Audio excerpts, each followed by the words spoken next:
let me explain to you why this is such a hard drama for normies to understand. Because you have to learn so much vocabulary and you have to learn about so many new things. It's insane. It's like you're speaking a different language, right? So there's so many different facets of this you have to understand.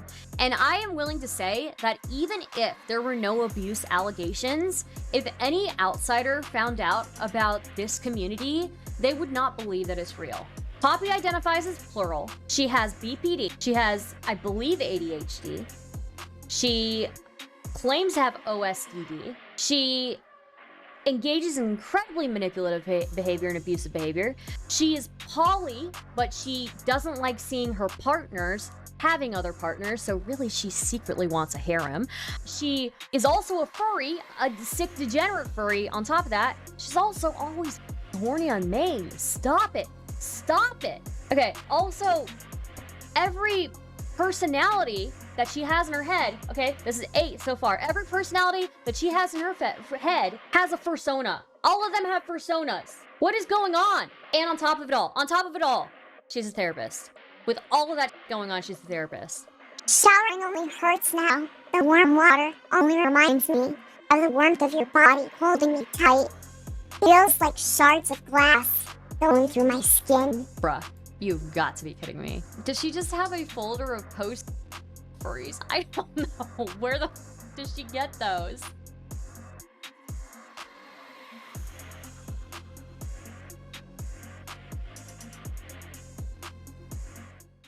Aliens won't visit us because of Zena and Poppy. That's probably true. That's probably true. That's probably true. Let's pull up the pictures, okay, of our favorite fish people, all right? As you know, the running joke here is that they look like fish, okay? Poppy is very clearly the anglerfish, the female anglerfish. Zena is very clearly the male anglerfish that attaches itself to the female anglerfish and gets absorbed into it. So, you know, that's the running joke here, okay? That's the running joke here. So, these two, okay? I first heard about this when the document that was given from the perspective of Poppy's child came out, okay? Now, let me explain to you why this is such a hard drama for normies to understand. Because you have to learn so much vocabulary and you have to learn about so many new things. It's insane. It's like you're speaking a different language, right? It's like they're speaking, you know, also similar to anglerfish, Cam of Worms.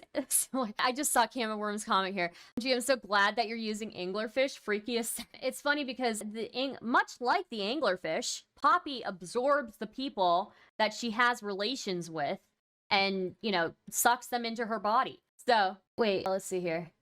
Let's not focus so much on their hideous appearance. It's their disgusting personalities we should be mocking. I am a firm believer that ugly personalities will eventually show on the outside. I will make you one of my alts. Just like the male anglerfish, Zena sucks the life out of their partners. Well, Zena kind of becomes, like, absorbed, and Zena is just a bitch, really. Like, let's just be real. Anyways, so right, back to my explanation here. So there's so many different facets of this you have to understand. And I am willing to say that even if there were no abuse allegations, if any outsider found out about this community, they would not believe that it's real. Okay? They would not believe that it's real.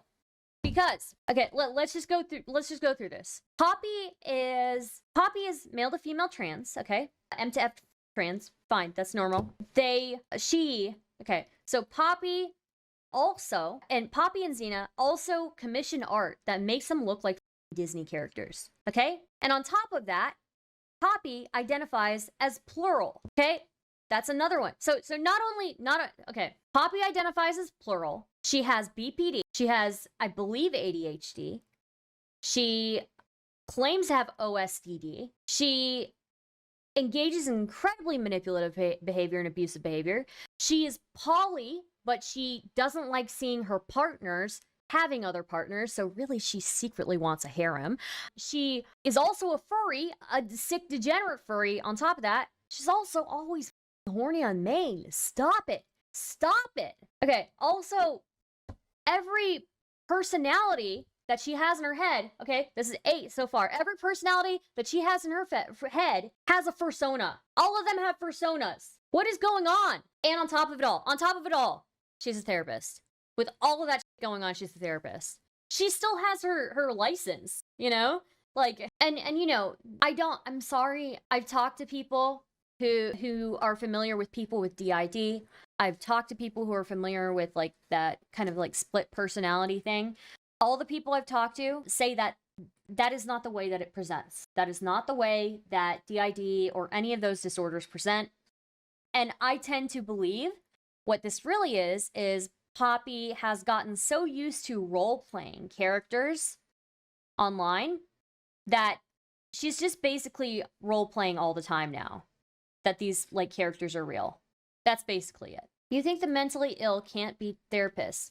I think they can be therapists. I think you have to be, like, undergoing treatment, though. And I think you have to not be engaging in abusive behavior. Let's go. Hi, Gibby. This isn't how dissociative disorders present in general. That's why she claims OSDD, because it's less specific. But even OSDD, I'm pretty sure, does not present that way. Poppy says, whoever said that alters were like her version of code switching because she has no boundaries with the people in her life was very apt in that assessment. Oh, you're so right, Cloud P. So a deep rabbit hole and somehow leads to an iceberg. Yeah. So, okay. What we know about these two, Zena and Poppy, is that Zena, I guess, met Poppy, or not met, but like basically ended up living with Poppy when she was like 19, I'm pretty sure. Zena's on disability. Zena does not work, but she sure does work on being a massive... Sorry, they work on being a massive to everybody that they interact with. They live with Poppy, and Poppy is a therapist. She works from home. She was married to a woman who was pregnant when she met her prior to transition. And when that woman gave birth, Poppy decided to, you know, raise that child as both of theirs. 4 years old, when the child was 4 years old, Poppy's wife got into a horrible freak accident on a horse and died. Poppy ended up being like the sole guardian of the child, Spawn, since then. Now, ever since Zena has entered Spawn's life, apparently things at home got really bad.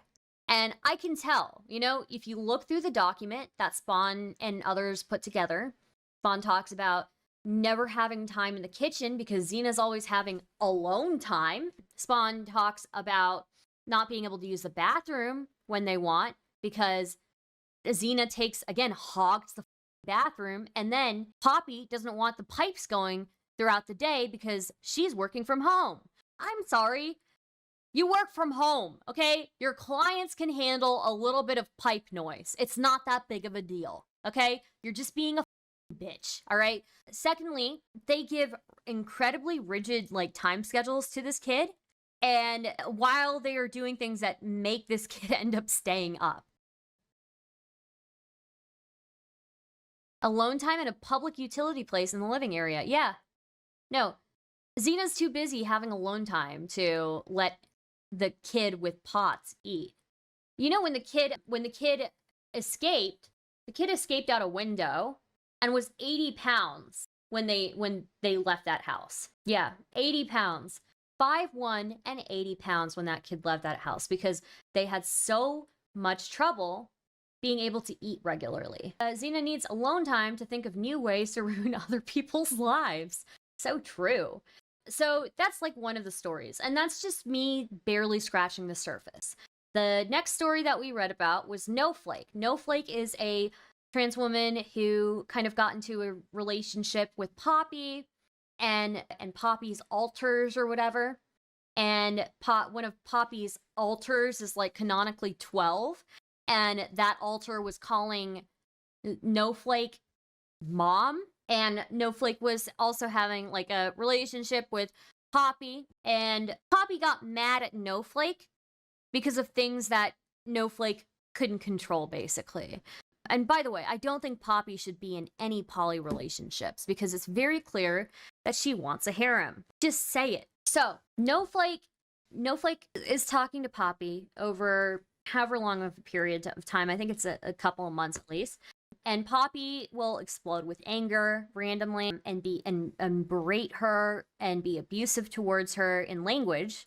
And then enough times, and Noehflake just disengages. She's like, I can't keep doing this. You can't keep talking to me this way. I don't think that we can do this. I don't think I can go forward with this. And by that time, Poppy and Zena claimed that they had already booked a hotel because they were planning to come and visit Noehflake. So Poppy is begging Noehflake, no, please, you're my second favorite. You're a new favorite person. I've never had two favorite people before, which is also a made-up term. And Poppy is like, really, you're my favorite person, and please don't, you have to try, we can do this, I think we were really, I think we have something, or whatever, I don't know, whatever language she uses, right? Noehflake is like, just completely disengaged at this point, is disassociating regularly because she is so stressed out dealing with Poppy. She just can't handle it. And this is a reminder also, Poppy makes sure to mention that she is a therapist and kind of markets her community to like the mentally vulnerable people. And generally the people who flock to her community are people who don't typically have families around them, people who are not fortunate enough to have families that are accepting of them, families that are caring and looking out for them, things like that, right? So these are pretty compromised mentally and emotionally people, right? So basically they beg Noehflake to let them come see her.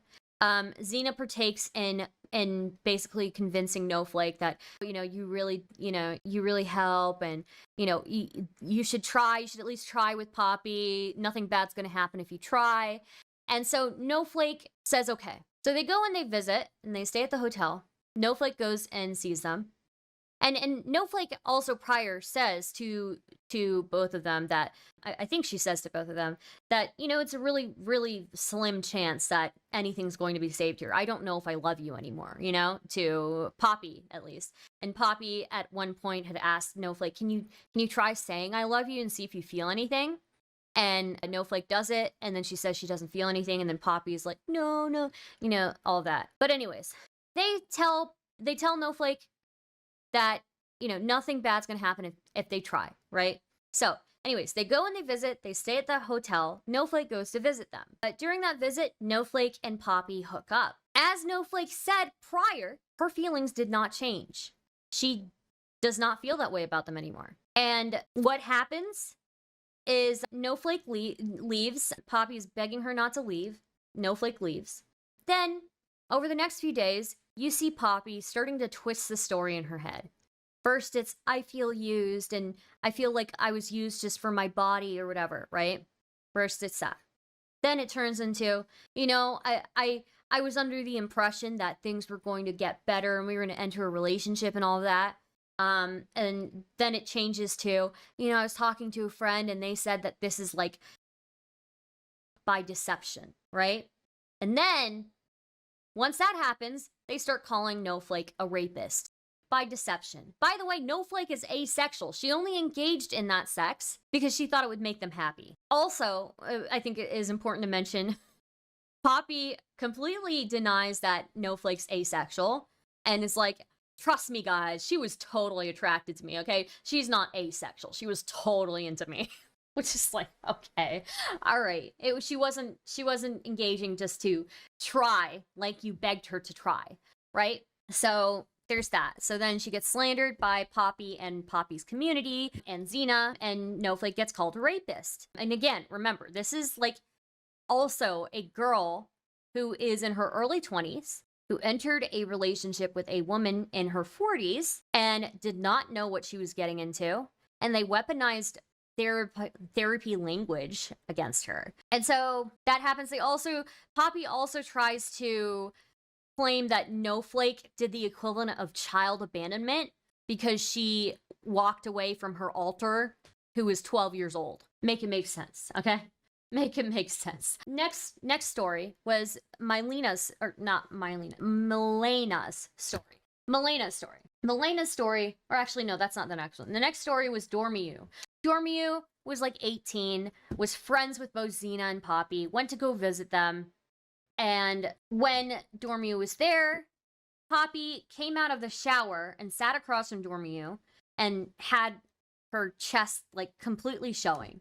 Dormiyu, when they looked up and saw, they turned away instinctively because they didn't want to see that, right? They didn't want to see the boobs, right? And Poppy got an attitude about it and was like, oh, you know, they're just boobs. Stop being such a prude or whatever. Clearly inappropriate, right? Then, so that one's not like a huge deal, but it is indicative of like, you know, just a little bit inappropriate, you know? And then the next one is Milena. Milena is somebody who also was I believe, a friend of theirs and an ex of Poppy's. And, you know, the Milena story is probably one of the craziest ones, I think. Well, not crazy. It's honestly not as crazy as Spawn's, but like, it's weird because it's such a minor thing. Basically, they asked Milena to give her opinion on a situation. Milena gives her opinion. First, Milena asks, are you looking for me to actually give you an honest opinion, or do you just need me to support you? They don't answer her. Then Milena gives her honest opinion on something, and they get mad at her. And then Zena starts like yelling at her in a voice/video call and screaming at her. Milena, also being mentally fragile at the time, asks her calmly, please stop. You know, and tries to de-escalate several times. It doesn't happen. And then she's super triggered. Then from that point forward, anything that Milena says or does is interpreted immediately in the worst light possible. So Milena makes a joke about mutually assured destruction. And then Zena starts messaging her about, oh, you know, that's a threat, like, or don't, you know, rein it in, you know, you don't need to be doing that, you know? Milena is trying to arrange for a phone call for like a month with these two to work things out because she feels the tension with the two of them. And basically it just keeps being dragged out. They keep saying they'll schedule it. They never do. And then eventually Milena just leaves the community. And then when she leaves the community, Zena slanders her to the entire community. So those are the stories that we've gone over so far. There's also the story of Courtney Orchard that we know, where Poppy was interviewing Courtney Orchard because Courtney Orchard is related to Lily Orchard. And Courtney Orchard was telling the story of how her sister raped her. And during that, apparently, according to other people, Zena and Poppy were hitting on her the entire time while she's crying her eyes out. And if that's not bad enough, after that was done, Poppy sent Courtney furry incest porn? I don't know. Like, it's weird, you know? So that's all of the stuff that I have here for you guys, okay? And remember, Poppy insists on being in a polycule, but says, because of my BPD, I can't see when my partners are having relationships with other partners. I don't like to see my metamors. I'm very threatened by it. I don't feel them that they are safe people. Like, girl, you are not meant to be in a poly relationship. You just aren't. I'm sorry. You're not meant for it. You are not meant for it. But she gets apparently really mad if you say that. Girl, you just want a harem. Like, just admit it. You want a harem. Poppy will hit on people very publicly. Poppy will get mad when other people are hitting on each other in public, and she will share her furry porn. So that's my summary so far, okay? That's my summary so far. Any questions, chat? Any questions? Poppy hits on basically anyone. Yep. I honestly am most upset and most disgusted by the Spawn story. All of it's bad, but the Spawn story in particular really, really upset me. I will be putting out a video on that later. I haven't had a chance. I've been working on a hit piece, and that hit piece has been taking all my editing time. And so, you know, also when you stream every day, it's much harder to get editing work done. But yeah, so let's see here. I know I've heard of this patchwork person. I know that they were part of one of Leo Convoy's like found families or whatever. And they are currently part of, you know, they're also the Discord kids of Poppy. By the way, with that whole Spawn situation, like, not only did Poppy expose their name, Poppy also said that her Discord kids were more like kids to her than Spawn has been in the past 10 years. that her Discord kids in the past 6 months are more like kids to her than Spawn has been in the past 10 years. If you do the math on that, that would make Spawn 13 when they stopped being her kid or whatever, okay? And to me, what that indicates is like you just wanted a kid that was easy. You're like, being a parent is not meant to be easy. So, genuinely heartbreaking to actively see people attached to bad people and be loyal to a fault only to also get done wrong. I know the pain is terrible. Yeah, and her referring to Spawn as this kid is a nice touch. Exactly. Was a bit weird of Patch to call Spawn a former ward though. That was awkward. Yeah, they're supposed to be your child. And there was like a whole argument on Twitter about, oh, unconditional, families don't deserve unconditional love. Well, children do. Children do. Maybe not your uncle. Your uncle doesn't deserve unconditional love. Your aunt doesn't deserve unconditional love, but your child does. Your child does. True. I got blocked by Saige Alexis today. I followed her and she blocked me. Sorry, I was disassociated. What was that? Hell, your parents don't, but your child does. Exactly. Chase says, I think people romanticize love too much, and that's part of the problem. People think love is supposed to be all sunshine and rainbows, then they dip or disconnect when it's not. Yeah. Loving someone means loving them even when you can't stand that they made the kitchen a mess or whatever. Yeah. And there's supposed to be kind of like a different kind of like obligation you feel to your kids, right? Or to even a child who's related to you. They do deserve unconditional love. Love is an emotional, and it can't escape the roller coaster. Like, love is an emotion, and it can't escape the roller coaster like any other emotion. Yeah. I will say the other docs and Poppy's response made me from believing Spawn from 60% to 120%. Yeah. I think the other documents and Poppy's response just ended up burying them more. T413 says, Poppy really just took extra steps on the whole making your partner your mom stuff so common with sexist cis men with Madonna whore complexes and mommy issues. I think Spawn should have thought about this when they decided to have their mom die as a child. Jesus Christ, Glitterbell.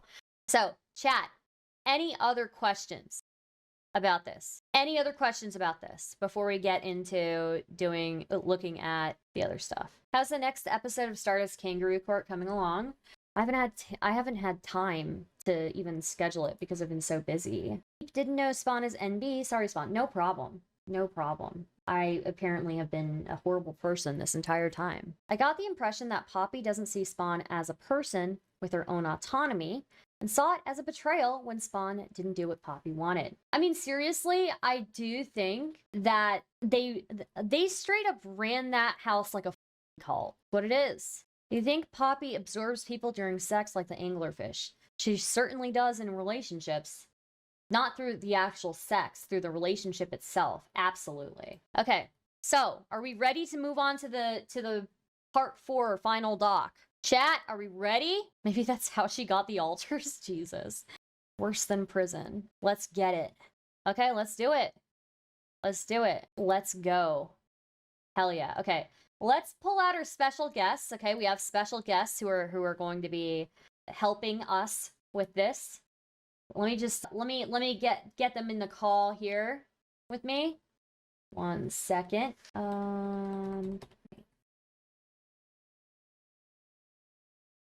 I don't know if there are going to be a whole lot of logs in this, so I just want to make sure we have our special guests, right? So, is it one of Poppy's altars? No. It's Poppy herself, actually.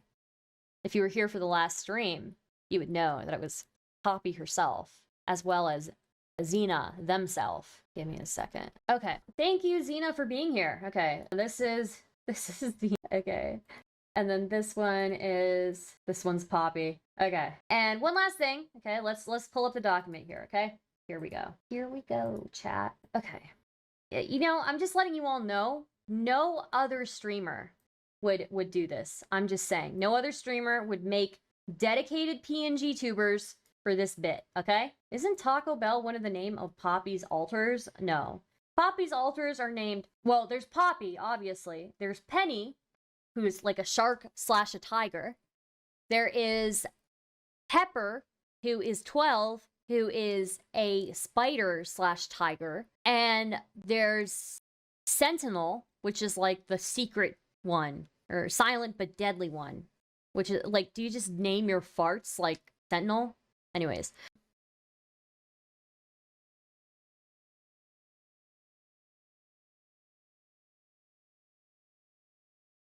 Star, you gotta show the alts whenever they come up. Oh my god, dude. Okay.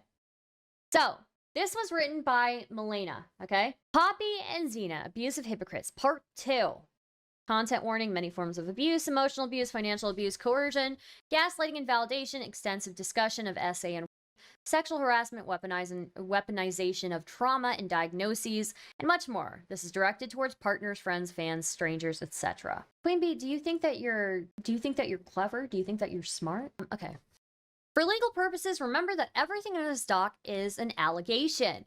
While we're providing enough evidence for most of it to make what we consider a compelling argument, PZ may have additional context to provide, and I encourage you to hear them out. After all, their MO has been to just try to justify their actions in a way that doesn't actually justify what we've seen at all. Most of the time, they somehow end up making themselves look even worse in the process. That's up to them. Don't worry, it gets worse. This is a motto that we've wryly adopted within our group. It's a bit of gallows humor that we used to use to remind new people and ourselves to calm down as they/we learn new things. Don't worry, because if you let yourself get too caught up in it, you're going to have trouble continuing as it gets worse. Consider this a reiteration of the CW above. Don't feel obligated to marathon this info. Take breaks as you need. We've got extensive headers you can jump to via the outline on the left. This is a document full of upsetting information. Please remember to be mindful of your own needs while navigating it. A note about the people mentioned in this doc. Keep in mind that this is a very difficult situation with a lot of traumatized and neurodivergent people involved. This conflict has resulted in a community many have found safety in being torn apart. Please do not harass or otherwise contact anyone mentioned in this document unless they themselves specifically say they want to discuss their perspective. Also, remember that a lot of them have changed their stance on Zena and Poppy since these screenshots were taken. Specifically, while we are aware of Saige's involvement in these situations and the posts that she's made online, we are deliberately keeping her inclusion minimal. She has emphatically expressed wanting everyone to leave her alone, so we won't be including any of her or her headmate Cerise's longer posts, even though they offer plenty to comment on. We ask that everyone else respect her wishes, too. She'll undoubtedly see this as disingenuous or infantilizing or whatever, but we can at least do our best to respect her wishes. I don't know what she would have us do other than stop talking about this at all, and we'll do that when Poppy does. So for now, here we are. First and foremost, hi, my name is Milena, and I wrote this doc. If I seem a bit spicier than you remember, it's because I've gone through some things, and I'm coming out with a few less to give about civility. Rumors of my demise/betrayal been greatly exaggerated, but this isn't the place for that. I'll speak more about it on my Tumblr. For now, I just want to say that I'm sorry to everyone who's been hurt and felt betrayed by the public front that I've had to keep up while under deep cover for the past 2 months. I promise you, it hasn't been fun or easy. Hopefully, the contents of this doc will help dispel any doubts people have rightfully had about me.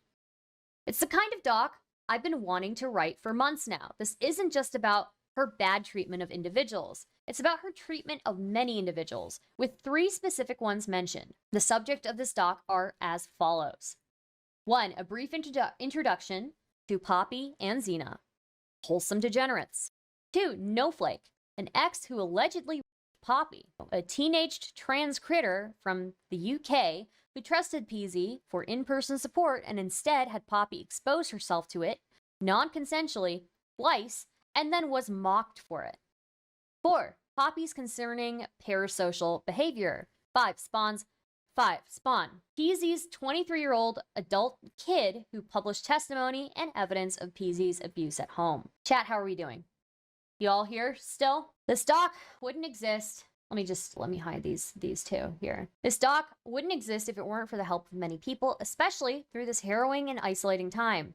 It was specifically prepared as a companion and reference guide for Lux's stream, which you can watch here. So even the content here is as compressed and TLDR'd as possible. There's a lot more that we have to fill the gaps, and we may release more depending on how things go. But mainly, we suggest watching Lux go over it and discuss it. Are we really using it/its pronouns? I personally am not a fan, Queen Bee, but I'm reading the document as I see it. Trans critter, excuse me. Look, again, I am just Chase. I'm just reading the document as I see it, okay?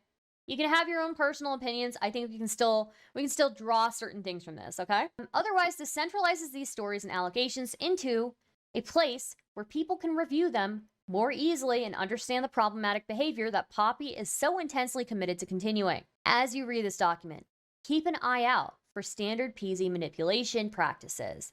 This includes projection, assigned intent, uncharitable interpretations, and bad faith speculations about unknowns being framed as truth. Poppy's personas are listed fully in the song 12 Days of Christmas. That's f***ed up. Who is Poppy and why should we care? If you're new to this subject, Poppy's channel started out as Trans Girl Therapist, or TGT for short, but was changed to Zena and Poppy, Wholesome Degenerates, because Zena saw Poppy getting attention and felt left out. So rather than actually working on developing a personality or education, they bully and abuse anyone who leaves them out of anything under the excuse of how much it hurts them. This becomes especially bizarre when Zena seems to get upset about being left out of abuse allegations. Yes, really, I don't know. It's weird. I would not leave Zena out of any of this. I think Zena is the main catalyst for how shitty Spawn's home life was. Poppy is a licensed therapist who parades around her credentials to speak as an authority on mental health, including BPD, borderline personality disorder, and PTSD, post-traumatic stress disorder. She says that DBT, the dialectical behavioral therapy, the most widely accepted toolkit for managing BPD, doesn't work for her, countering instead with the fact that she undergoes EMDR for treatment, eye movement desensitization, and reprocessing therapy, even though it's meant to treat PTSD, not BPD. The channel and the connected Discord community, currently called the Foundation, are framed as a safe space for neurodivergent people, especially those who are queer and or live with BPD, plural systems, and PTSD. It is not, and Poppy and Zena are far from safe people.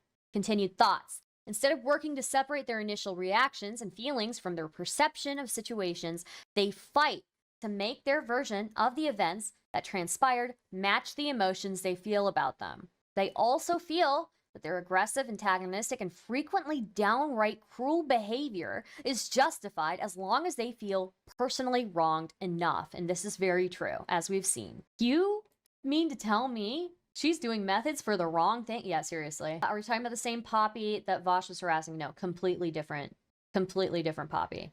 There are a lot of people on the internet named Poppy. I don't know why it's so popular, okay? Some of you may immediately recognize that as textbook mindset that abusers take. Yeah, I hit her, but she made me that angry, so technically I didn't do anything wrong.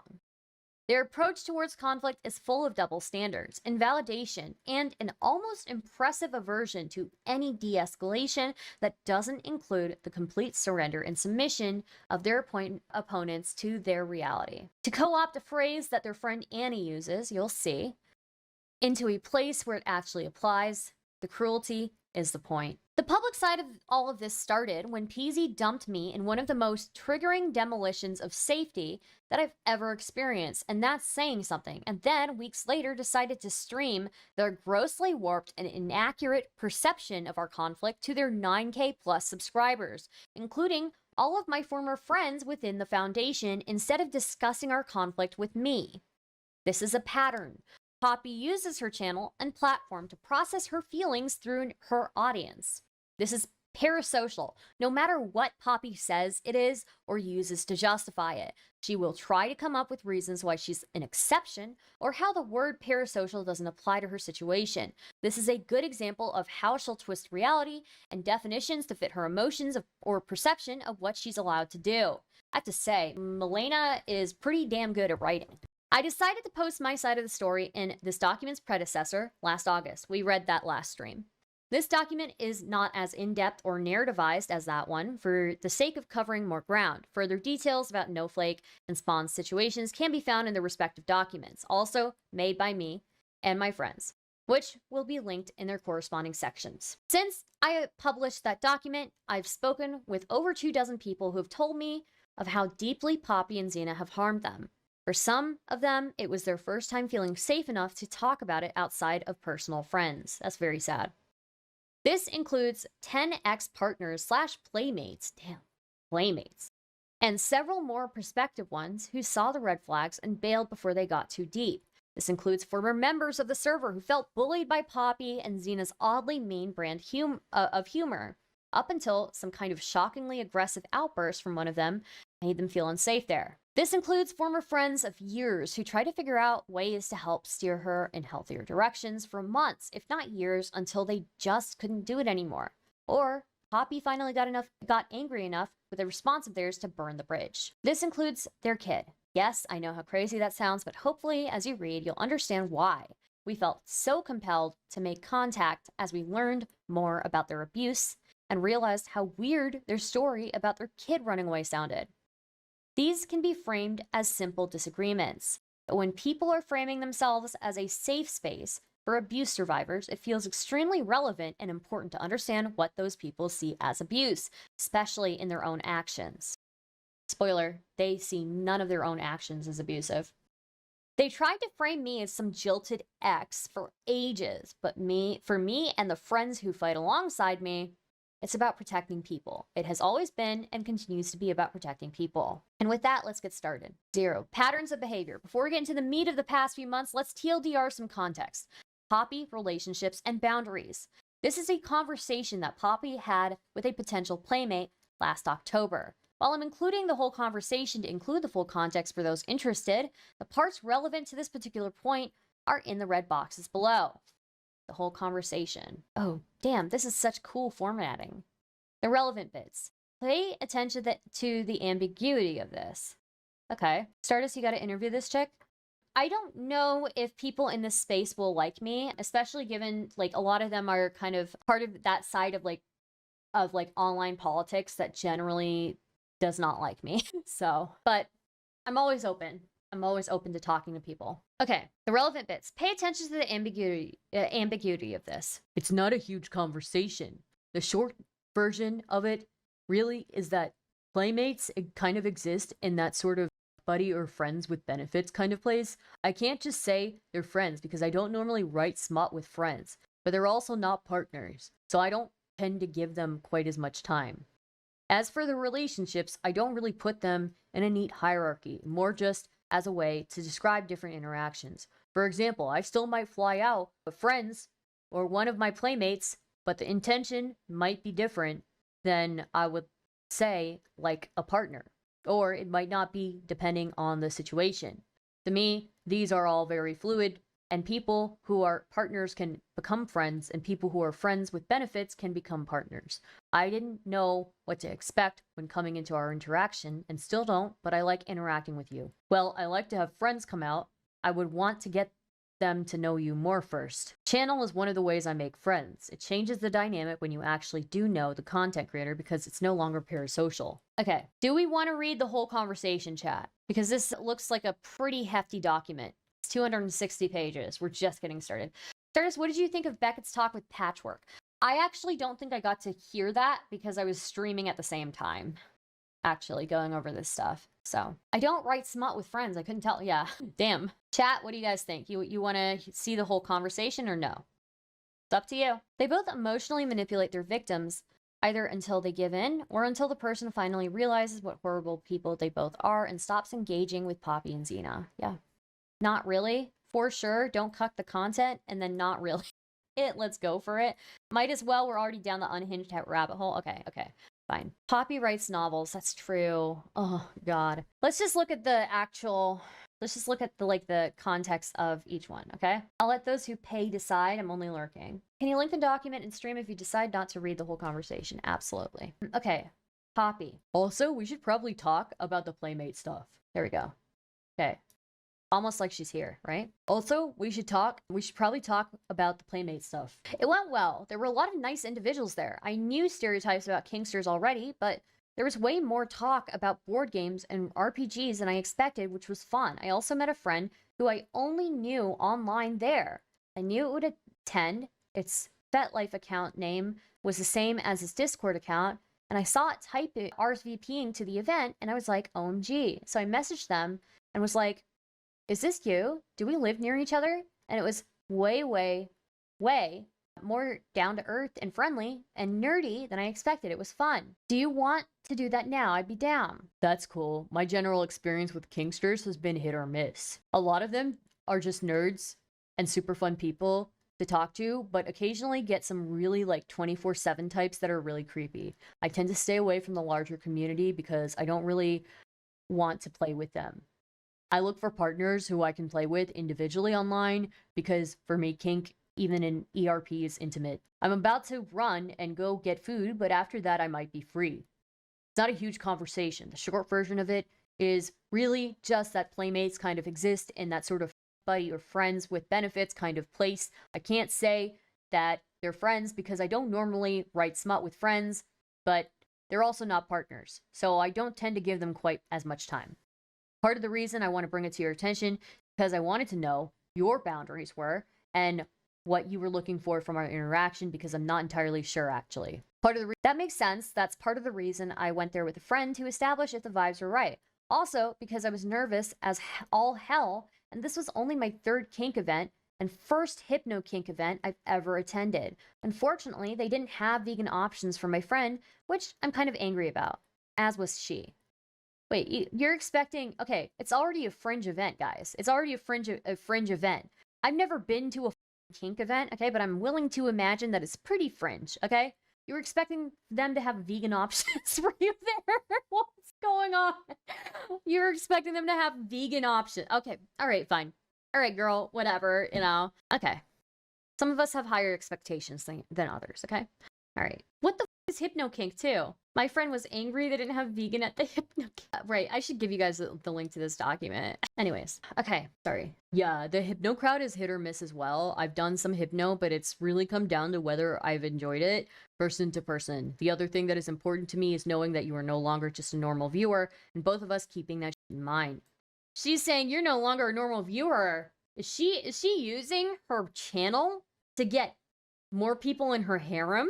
Oh, Spaghetti-O. I was thinking about the same place. I like playing with you and I like talking to you. I don't expect you to give me as much time as you do your partners, but it would be nice to have occasional conversations and for you to say something directly if the situation changes and vice versa. Basically, don't ghost me. If I'm being too overbearing or clingy or you're uncomfortable with anything, you can tell me directly, though I don't think I will be. For me, the difference between friends with benefits, and partners is less about the feelings I feel with them and more about the time we give each other and the potential plans for future I might have with them, if that makes sense. Like moving in together, for example, would be something I'd plan with a partner, but not friends with benefits. Yes, she is. She says that all the time. The feeling isn't the focus for me either. It is the time, dedication, and logistical factors. I'm wondering what that means specifically. Do you want me to no longer watch your content? Because I'd be completely fine if that were a boundary you had. Or do you want me to avoid doing certain things or something? I ask not because I'm trying to be difficult, but because I'm unsure what is implied because of my autism, and want to make sure I'm able to understand completely. No, I'm totally fine with you watching our content and interacting with stuff. I just take in consideration that you're basically something akin to a friend or potentially more than a friend. No, I'm totally fine with you. Oh, it changes the dynamic when you actually do know the content creator because it's no longer parasocial. It also means that when I am on stream talk about something vague, it might be something that you have more knowledge about, such as something about my partners or something about myself. The big thing is that any writing we do together or any conversation we have about our personal lives, my request is to make sure those don't become public even if our friendship ends. The other thing is just be careful when you're talking to other members of the community because you may inadvertently give up information that I've been vague about on stream. So short version, yes, watch the content, but Just be mindful. Okay, so you're essentially saying that you're placing more trust in me than you would a fan of your content, and for me to respect that trust. That is completely understandable and something I already felt I had a responsibility to. But I'm glad you directly communicated it and made it explicit. As for the relationships, I don't really put them in the neat hierarchy. It's just more as a way to describe different interactions. For example, I still might fly out friends or one of my playmates, but the intention might be different than I would say like a partner, or it might not be, depending on the situation. To me, these are all very fluid, and people who are partners can become friends, and people who are friends with benefits can become partners. I didn't know what to expect when coming into our interaction, and still don't, but I like interacting with you, and I like writing with you, and I'd like to get to know you more. They have so many acronyms. I wouldn't be surprised if they have AIRP, NAACP, FDA, and DEA. Star, what is this head? This is the running joke for this whole thing, is that they look like fish. Okay, I'm just gonna skip forward a bit. You know, I'm not really interested in this. Okay, let's just summarize here. So, playmates, buddies, and friends with benefits are in a similar realm because they're much more than friends, but less than partners, so they don't get as much time. Poppy likes to have friends come out and visit. Intentions during a visit with friends or playmates may be different than what they would be with a partner, or not. Relationships are very fluid and people can shift between roles. Poppy makes friends through the channel, and as she said before, those friends can become more than friends or visit her for a potentially more than friends experience. Poppy believes that engaging with a parasocial fan and establishing a relationship eliminates the parasocial nature of the situation. Hopefully you can see how this can cause some issues, as well as give Poppy the freedom to say any relationship she's in has simply shifted or changed so she can more easily discard it. This leaves the other party uncertain and Poppy as the arbiter of what they deserve in the relationship. Let's talk about BPD for a moment because it's a major component of Poppy's story. Okay, Poppy on BPD. Here's what Poppy publicly says she specializes in as recently as last month. Hi, clinician specializing in ADHD, BPD, DID, and OSDD who is diagnosed with all three. OSDD in my case. Views like this that lead me to talking about schizoaffective disorder as a med student. There are people with SMI in demanding professions who thrive, although sure, it's not possible for everyone. That's what schizophrenia is. Maybe it's best to not have people with that condition have jobs like lawyer or doctor. So this is like a quote tweet. Poppy frames herself as an expert and safe space for people with BPD, especially because she herself lives with it. This leads to a lot of people with BPD gravitating towards her and buys her extra trust at the ground level. It was a big part of how we initially got closer to each other. But the way that Poppy talks about BPD is honestly horrifying. Poppy portrays it as an untreatable barrage of endless suffering and triggers. This is incredibly doom-minded, and it's troubling to think of how this rhetoric might affect someone who's been officially diagnosed, especially if it's a recent diagnosis. It's her excuse for everything she does. It can be treated. She knows what she needs to do to get treatment. Yeah, absolutely. Absolutely. And then here's Poppy tweeting from one of her alt accounts, I guess, or alter accounts. Let's read the quote first. I wonder who I would have been without my BPD. Who I could have been without the emotional dysregulation, intrusive thoughts, anxiety, trauma, intense fear of abandonment, impulsivity, suicidal thoughts. Maybe I could have been someone worth loving. And then Poppy quote tweets this as one of her alters. It always comes back to this. Posts like this from her are not uncommon. No knew this fully, having been sent dozens of articles on BPD. We had numerous conversations about the nature of BPD, despite her lying on timeline and claiming she didn't know shit about it. Articles on favorite people, types of BPD, in fact, not to mention stuff about me. In her eyes, it's not weird to send dozens of articles to someone about her mental illness as a prerequisite to their relationship. It's the other person's fault for not putting up with her unregulated abuse. This also lines up with her minimization of my testimony even as recently as a couple of months ago. Poppy and possessiveness. Let's go over what Poppy has told us herself about how she views and approaches her own possessiveness.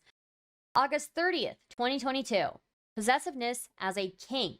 It's not a kink, girl. Like, you were just not meant for poly relationships. Poppy's desire to push possessiveness as something she has a right to explore has been a thing for a long time. And this is Poppy's alt again. Of course, quote tweeting something very explicit, or not quote tweeting, posting something very explicit, and then says, I'm pretty sure one aspect of me in dom mode is a desire for possession of the other. While possessiveness is frowned upon in poly, some level is expected with doms, but for me, it seems like something that is potentially a central aspect of when I switch to dom. Then another explicit comic or whatever. In vanilla sex, I can be okay with knowing that my partner has other partners as long as they are mindful when they are with me or about me within the relationship. But in kink, I want my sub to be mine.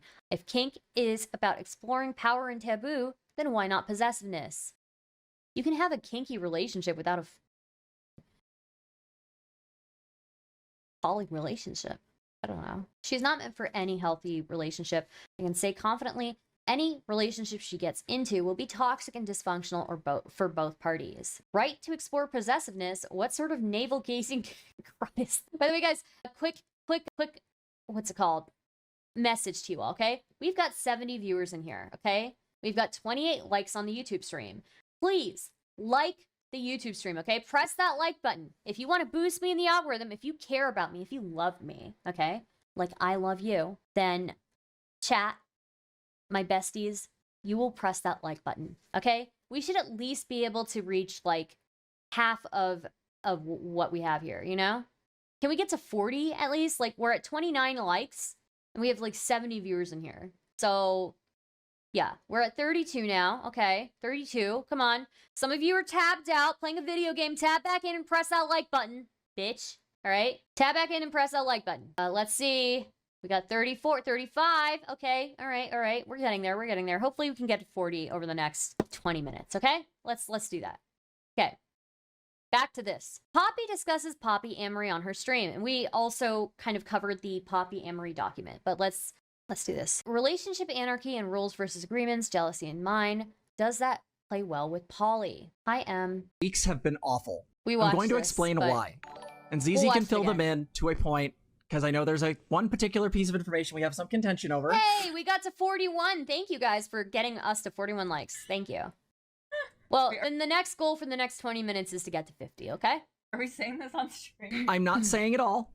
I'm just giving a light overview because I need to vent. And then we're going to get to Beyond Safe Words and Foreign Man in a Foreign Land. Piss some people off? No. Are you sure? No, we're not pissing anyone off. Wow, Pluvius, thank you for the 4 gifted tier 1 subs. Again, Harmsy donated $5. My war on white names has begun. Very nice. Levy Artyom shifted 2 tier 2 subs to Furitz, and it creates a positive feedback loop. And I don't mean positive good. And that feedback loop is something to the effect of Poppy gets stressed and has a migraine probably every 3 days. God, Zena looks terrible with that lipstick. What, the black lipstick? The blue-black lipstick? At least Poppy isn't wearing the red clown lipstick, right? That's like my biggest pet peeve. I don't know why very few women look good with clown red lipstick, okay? I know myself. I know I'm not one of those women. Poppy, you gotta accept it. Go for more like a, I don't know, go for a different shade of red. You cannot do the bright red, clown red lipstick, okay? No, I'm sorry. It's not for you. It's for very few people. Maybe Anne Hathaway can pull it off. You need to like overline your lips if you wear black lipstick. Yeah, black lipstick is gonna make your lips look like flatter and thinner. So, you know, you kind of have to be aware of that, but... ZZ gets stressed, starts having a migraine daily. Environmental factors fuck us because Michigan's weather has been god-awful. And then, on top of that, we've had personal life issues. The clown red lipstick is the only, I think, one of the only, like, pieces of fashion advice I've taken from, like, a cis man. Going on from multiple directions. One of those we're going to be talking about on stream tonight. Another one will probably be a future segment on polyamory because I got some thoughts. But I'm going to leave that be for now. So the health issues have been, ZZ has basically had a migraine ongoing for about 2 to 3 weeks now. And it's been awful. And the problem is that ZZ is kind of the linchpin in the house because I'm usually working. And so like I'll get things done around. Linchpin in the house. Ooh, that makes a lot of sense. Why are the pauses so huge? Why are there such huge pauses in her speech? Hey, sometimes I do that. Bright red works if it's matte and applied properly. Creamy red lipstick looks like grease paint. I would say the shiny red lipstick tends to look pretty crazy. Yeah. Right, let me turn on skip silence. Here, but like there has to be like a changeover and some discussions because A, I have ADHD and don't remember all the stuff that we need to do. But also like ZZ's usually the one that handles like the grocery orders or handles that kind of stuff. And then if they're down and completely, we run out of food in the house, which then means that we have to then push because then ZZ Is Spawn on social media? Should reach out for an interview. I think Spawn right now is very protected. I think it's going to be very hard for me to reach out to any of these people, to be honest with you. They're all very, very guarded for good reason, right? How is ZZ sitting there, headphones on, under that lighting, participating in stream if they've had an ongoing 2 to 3 week migraine? So true. I have ADHD and I can still take care of my son and have a job and pick up groceries, Lamau. All right, I forgot to put the images. Ends up not getting enough food and then has blood sugar drops, which then cause further migraines. Then, to deal with the stress of dealing with the migraines and not getting a chance to see our friends, we end up staying up too late and end up being on VC until 4 a.m. when I have to get up at 9:30. Then I have to push Poppy through ADHD to do the grocery shopping. Or the laundry, or things like that, which I don't mind doing. It's just sometimes hard for me to get motivated to do a thing. Sometimes I like there's an ongoing really sad phenomenon where sometimes ZZ will have to get upset enough to like cry. I would say ZZ is more gender neutral than Zena. I agree with that, Ties and Wine. I agree with that. To get me to notice a problem, because my ADHD will tune that out like no other. Especially when I'm stressed with work or stressed with relationships or other things. Now add in the fact that this year has been hell. But even though Poppy calls Zena ZZ, their YouTube channel is still Zena and Poppy. Between one psychotic ex who's decided to have a crusade against me online, a group of people nearly killing my girlfriend, a current situation with a partner where I basically had to declare war on metamors, I'll get to it, and on top of all of this other war. By the way, metamors is another vocabulary word that any normie would look at this and be like, what the okay? Metamor is the term for a partner of your partner, but somebody that you are not partners with. It's like your girlfriend's boyfriend. That's a metamor. The overlays are a bit much. They make me puke. That's too bad. I think they're funny, okay? If enough of chat doesn't want the fish, I'll take them off, but I think it's funny, so. And I had to become estranged from my own kid because my kid was acting abusive towards my partner. That has been our year. My kid was being abusive to my partner. Didn't she just say 30 seconds ago that her partner is the linchpin of the house? By the way, Star, the people who tried to kill her partner was her family who called emergency services when she attempted Minecraft, and Poppy was pissed they didn't call her. Wow. When the people in question, by the way, that nearly killed my girlfriend, the way they did this was not intentional. The way they did this was they took a person with borderline and then tried to isolate them away from their favorite person, which caused dissociation and psychosis. Just saying. The isolation was probably then the stay in the mental hospital, right? When you get 5150 or whatever. And I think that's what they call it. Group of people who tried to kill my girlfriend is a funny way of saying her friends and family, their friends and family who called emergency services instead of me, Poppy, Lord and Savior of the damned. So true. I want to see Destiny's take on this insane Poppy and Zena drama. I'm willing to bet that Destiny would take one look at this and like be like, nope, nope. So in a span of like a couple months, we lost 2 mods and a friend of ours, a former girlfriend, in fact. We lost a girlfriend of mine who was actively doing manipulation and sabotage in the background. We lost my kid. Yeah. Damn, you lost a lot of people. I wonder why.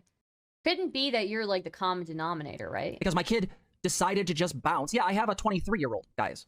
I got married when I was 19. My wife was 3 months pregnant when I met her. By the way, watch this. Watch this. Poppy is going to just slip in there the groomer thing. I decided to sign the form, and then I raised this kid the entire time, even after their mom died. We lost moms. Mentioned first before they mentioned they lost their kid. Yeah, but watch. Just slipping in that I think I was groomed by their mom. You know, like, wow. In 2004 from a horse riding accident. Now, the joke is that this kid has basically been there with me through all of my life, all of my changes. I have been an awful parent at times. I've been a great parent at times. It just depends. But this year, they decided to just give, like in the last year, give the fuck up. They didn't want to deal with anything, despite the fact that Zena had got them to go to school, had helped them get more responsible, had helped them get jobs, had done, like, ZZ was basically acting as an unpaid case manager. Because I don't have the time. Also, like... Okay, a case manager who assigned your child daily logs to fill out. That's cult behavior. That's what they do for troubled teens, okay? Zena was incredibly unfair with your child. Zena made your child fill out logs and write paragraphs whenever they did something wrong.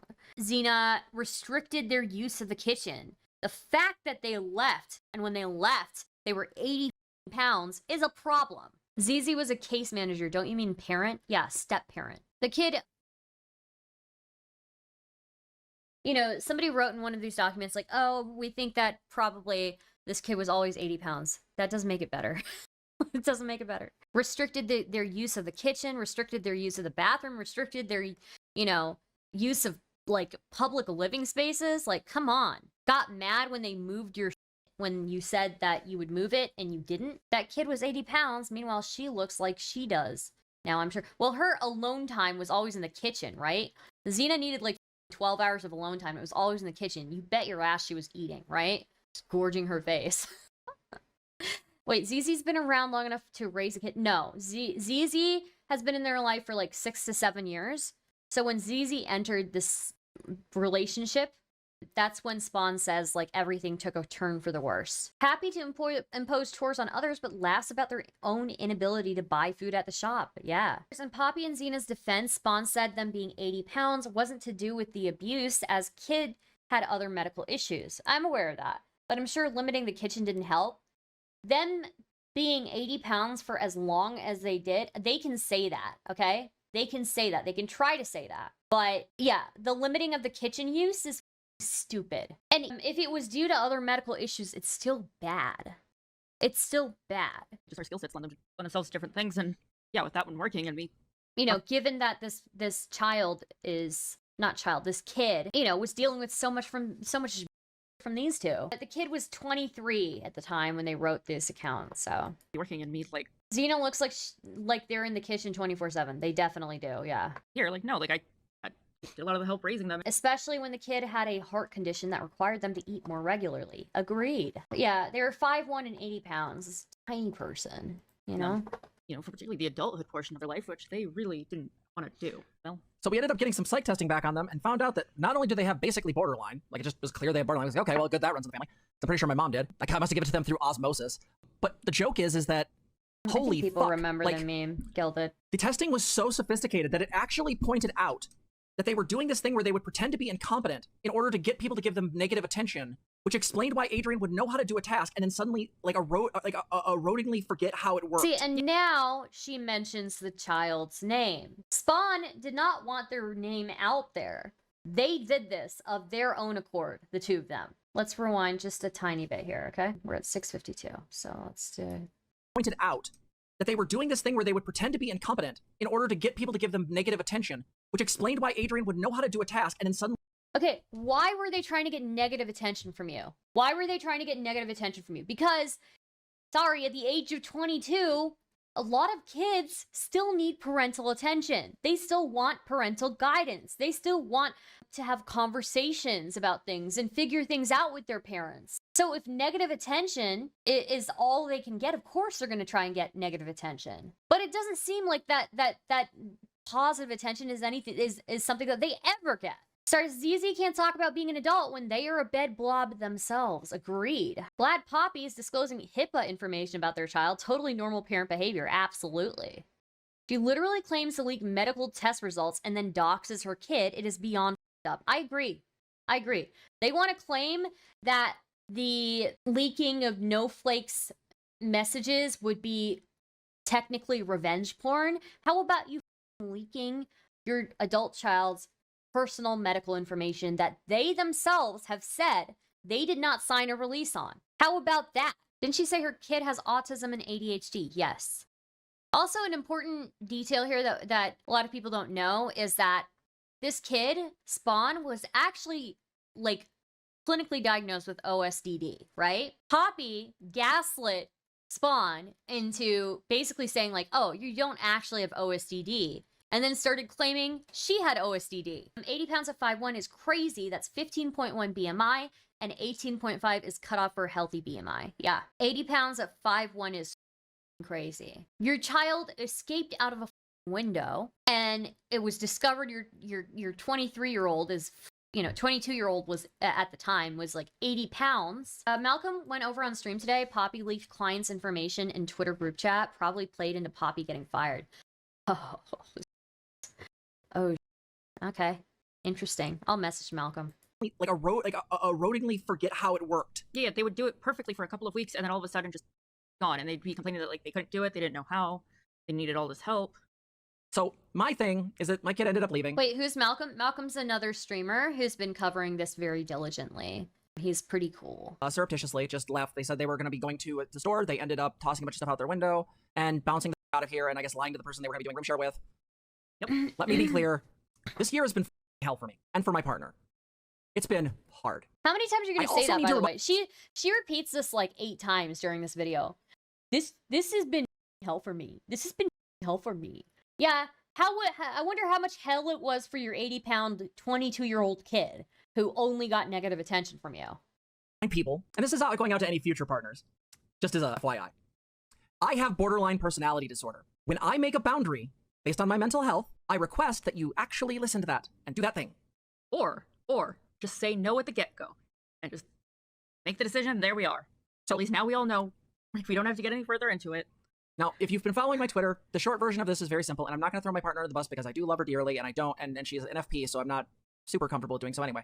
But the long story short is, one of my triggers is that I don't ever want to hear about my partners being intimate with their partners. If I hear about sexual content from my partners about their other partners, I will start getting intrusive thoughts of this act between. You're supposed. This is called being not made for polycules. You want a harem. You want a harem. Poppy herself can't remember to go grocery shopping because of her ADHD. Yeah, and she wants to go in on her kid for not remembering chores. That's stupid. Poppy shouldn't be a therapist, let's be honest. I didn't say it, but, you know, I'm not going to disagree. I'm not going to fight you. Was that the crazy letter that Poppy has sent to a client's parents? Poppy didn't cover the personal info on the letter. Nope, the client's name was visible in the letter. Damn, I don't know about this. I have to look at that after this.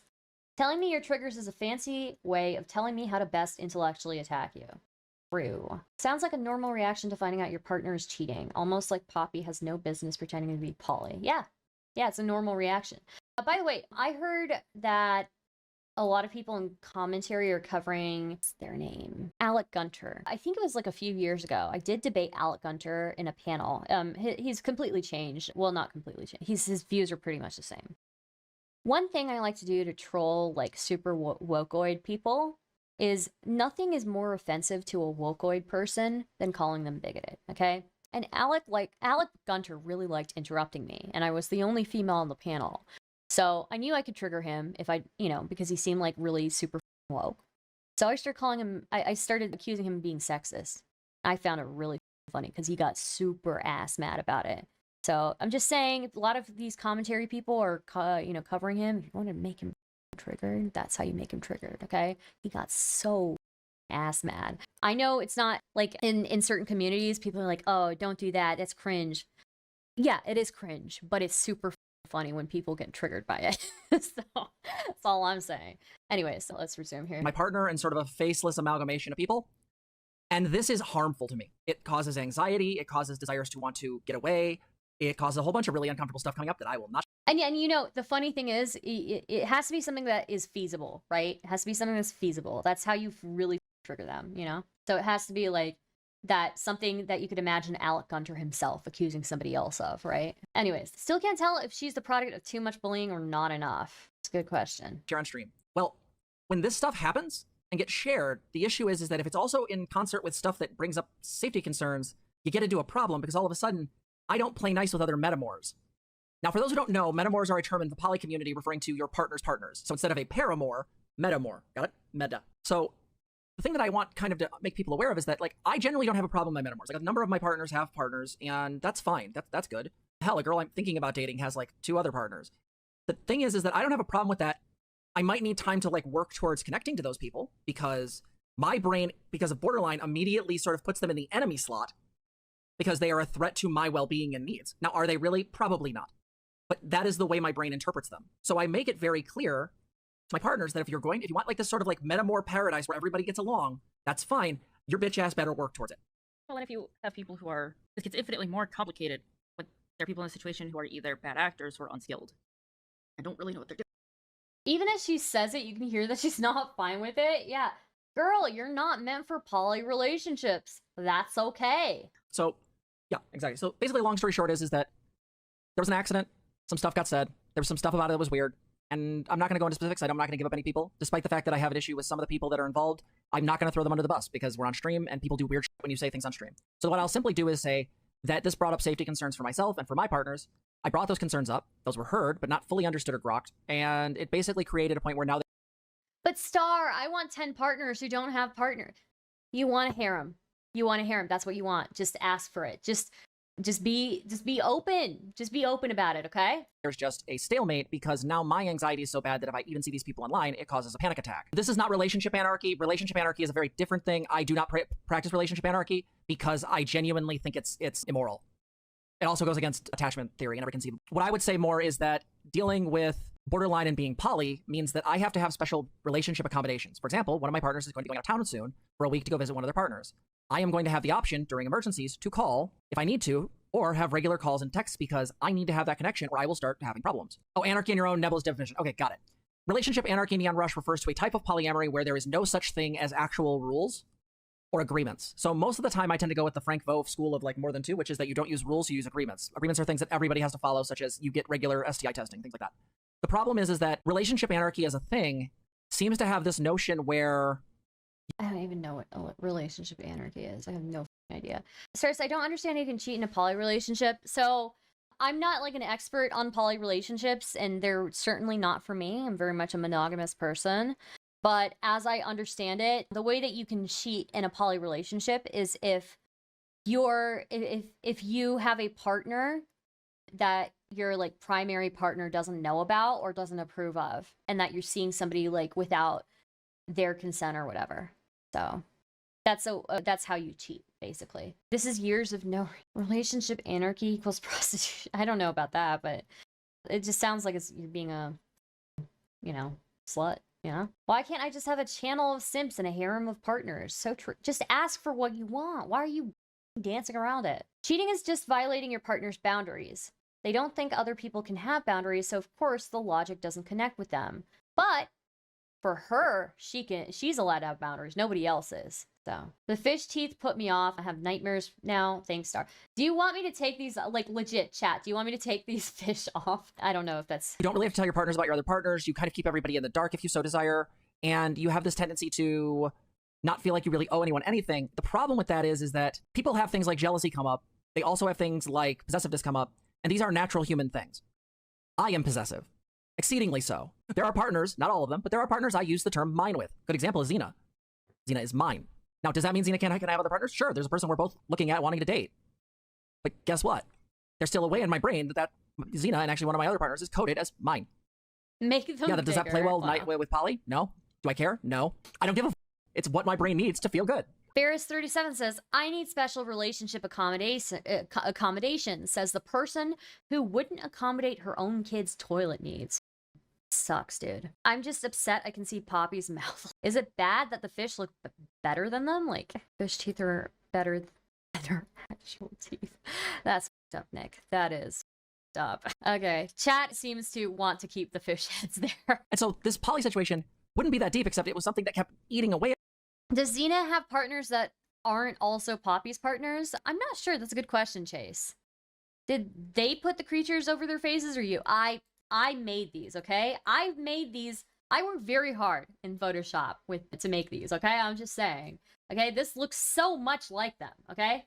I made sure to match their skin tones, though it's not quite pale enough because they are quite pale. But yeah, I made these. It's not them. The running joke in stream has been that they are fish. They look like fish. Poppy being the female anglerfish, Zena being the male anglerfish that latches onto the female and gets absorbed into its body as part of reproduction. So both of them are pretty pasty. Imagine Poppy trying to make small talk with a normal human. So how's her polycule going? Jesus. Well, I've heard that something like 20% of men men who are completely satisfied in their relationships, in their marriages, like sexually and emotionally, still cheat 20% of the time. So I don't know, but it respects their genders. It's just really mean. Exactly. Zena has the facial expressions of a toaster strudel. Keep the fish, please. How do you have facial expressions of a toaster strudel? What the? I bet 20% of men are also liars about how satisfied they are. Maybe. Me, because there's the clinician side of my brain that sensed that there was an issue with the situation. and what this story involved. And then there was another part of my brain that was like BPD freaking the out. And the problem is these two parts work together really well. And so what ended up happening is me having a ton of anxiety coming up, having to deal with a bunch of blowout issues. This cut time away from me hanging out, spending time with Zena, spending time with friends. It basically caused a lot of stuff. And here's the problem. You could say, well, Poppy, why didn't you just make sure to spend time with people and just step away from this stuff? That's a good question. Look, I'm just saying, I'm leaning into the full mean girl thing here, okay? I am leaning into the full mean girl thing here. So, yeah, Oh, Chase, in response to this, actually, I believe it was like women who are completely satisfied in their marriages emotionally and sexually only cheat like 5% of the time, which is like, or around 5%, I think, which is like, bruh. There's, but anyways, I don't know. It's weird. Men and women have different sex drives for most of their lives, so. To be fair, some people, Stardust, like to have their cake and eat it too, I suppose. Blah, blah, blah, my BPD made me do it. You just want a harem, just be honest. Poppy also doesn't understand relationship anarchy. It doesn't mean no rules or agreements, it means you don't assume rules. You have to figure them out with each person individually. That's too much work. That is way, way too much work. So probably like 5% of women women in happy, healthy relationships don't know what they want versus 20% of men who don't know what they want. And again, it's not 20% of men total. It's 20% of men in happy, healthy relationships where they're completely satisfied.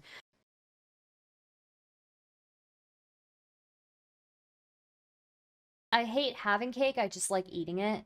It's just what my brain needs to be happy. Okay. You can't. I don't get it. You have borderline. In this hypothetical scenario, you have borderline. And this person who you just started dating is your FP. They are the person that in your brain, for some reason, codes just right to be incredibly important in your hierarchy of needs because there's some way in which they interact with your psychology, combination of also the emotional intensity, etc. Oh my, Nick, some people like to cook their fish and eat it too? What the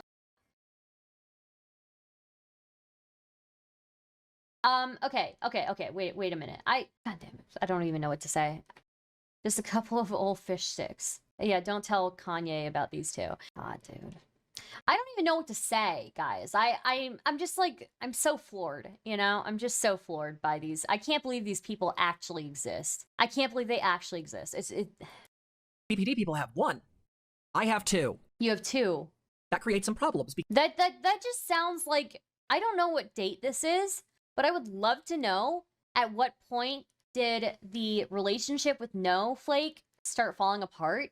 And this is from October. I want to see, was this before or after Noehflake started saying that they were uninterested? Because if it was after, this would be a super manipulative tactic. This person who you just started dating is your FP and incredibly important in your hierarchy of needs. Wild. Not only do these two exist, they have an ungodly amount of sex despite their smells. That's true. I am medically entitled to bang you. Look, again, yeah, I just want to know what the timeline is here in comparison. Like, did Noehflake stop being interested before or after this? I'm willing to bet before, and that this whole, like, oh, I have two FPs is a manipulation tactic.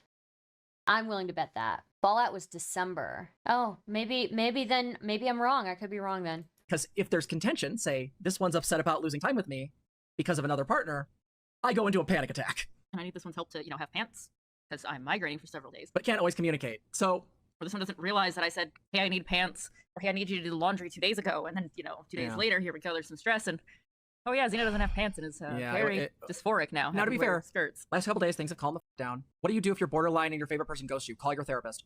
Beyonce Ford said, FYI, this is antithetical to everything I've understood about relationship anarchy. I understood relationship anarchy as a honoring bottom-up agreements and individual agreements over what a relationship is supposed to look like, but the principle of relationship anarchy gets weaponized all the time. See, the problem is that I've heard that definition too. I've never seen anyone actually do it. Because Are you telling me this grown-ass woman can't do her own laundry? We've seen her get up and walk around, right? Am I crazy? Just honoring the agreements within each of your individual relationships is by definition just poly. Because there's nothing in poly that by definition requires you to have a relationship as it is. You basically shape each relationship yourself. That's just understanding how meaning making works. So I reject the notion that that's somehow a specialty version of poly. Didn't things with Noehflake fall apart since October to November because Zena kept checking their interactions on Twitter and getting jealous and demanding things from No's almost partner? It wasn't Zena, it was Poppy. I don't know around which date things started to fall apart and when no started to indicate they weren't interested anymore. She can spend 5 hours cooking a 4-course meal they can spend 5 hours cooking a 4-course meal for themselves over and over again and for 3 hours straight, but laundry is too much. So true. Yeah, if they can get up during migraine and wear more than PJs, they can dump the laundry basket in the washer. It's not hard. Look, I don't want to make assumptions, but if your dysphoria isn't enough to motivate you to, like, not wear skirts, again, this confirmed that Spawn did everything while these two did jack shit around the house. It's falling apart without them. Good. She can maintain a harem of online playmates, but that laundry is just too stressful. Maybe tomorrow a new persona might feel more up to it. Yeah, maybe Poppy needs to get a new headmate. A headmate that actually likes to get done. How about that? And Poppy likes to have headmates with, like, that start with a P. Their names start with a P. So maybe they've already got Pepper, Peppermint, Penny, and Poppy. Their next one can be Priority. There can be the next persona or the next headmate that moves in can be, their name can be Priorities. Baked into the pie. But, like, I'm not going to stay too long on this. I just want to make it really clear. Our lives have been hell for a minute. And that's not to say that, like, I'm breaking up with this partner or I'm causing it. No, I'm going to stick through it because I want to. But there has to be some boundaries. There has to be some... Executive dysfunction is a solid reason to not be able to do laundry, but not a solid reason to make other people do your laundry. Yeah. And unfortunately, you just kind of have to power through it. I have pretty bad ADHD myself. And you know, you're always trying to learn new ways to cope. And not cope really, but like ways to, you know, methods to help yourself. So, Stars, how can they talk about their kid not doing anything when they can't even go to the grocery shopping or maintain cleaning clothes when they both don't leave the house? You're supposed to get help with executive dysfunction, not just get helpers to take care of it for you. Yeah. Manage the symptoms or whatever. Yeah. Yeah, we've been telling you for days she can't wash her clothes. They can't wash their clothes in their 40s and almost 30s, can't wash their clothes. Yeah. Hold on, it just hit me. One of these fish have a kid. Yes. Oh, Gilded Poo, you missed it. I did a whole explanation, but basically, yeah. Basically, Poppy, when she was younger, she got married to a woman who was already pregnant. That woman had a child. That child was Spawn. At 4 years old, Spawn lost their mother because their mother got into a freak accident with a horse. And since then, Poppy has been their sole guardian.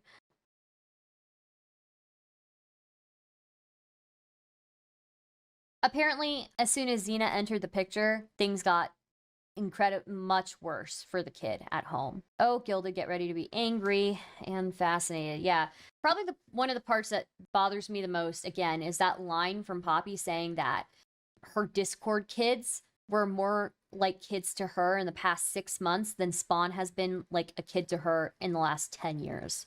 Again, just seems to me that you quit being a parent when it was too hard for you. Like, you stopped, like, I'm sorry, children deserve unconditional love. They do. And it, like, really f***s up your sense of self and your sense of self-worth when you don't have that. Anne speaks badly about the deceased mom, yeah.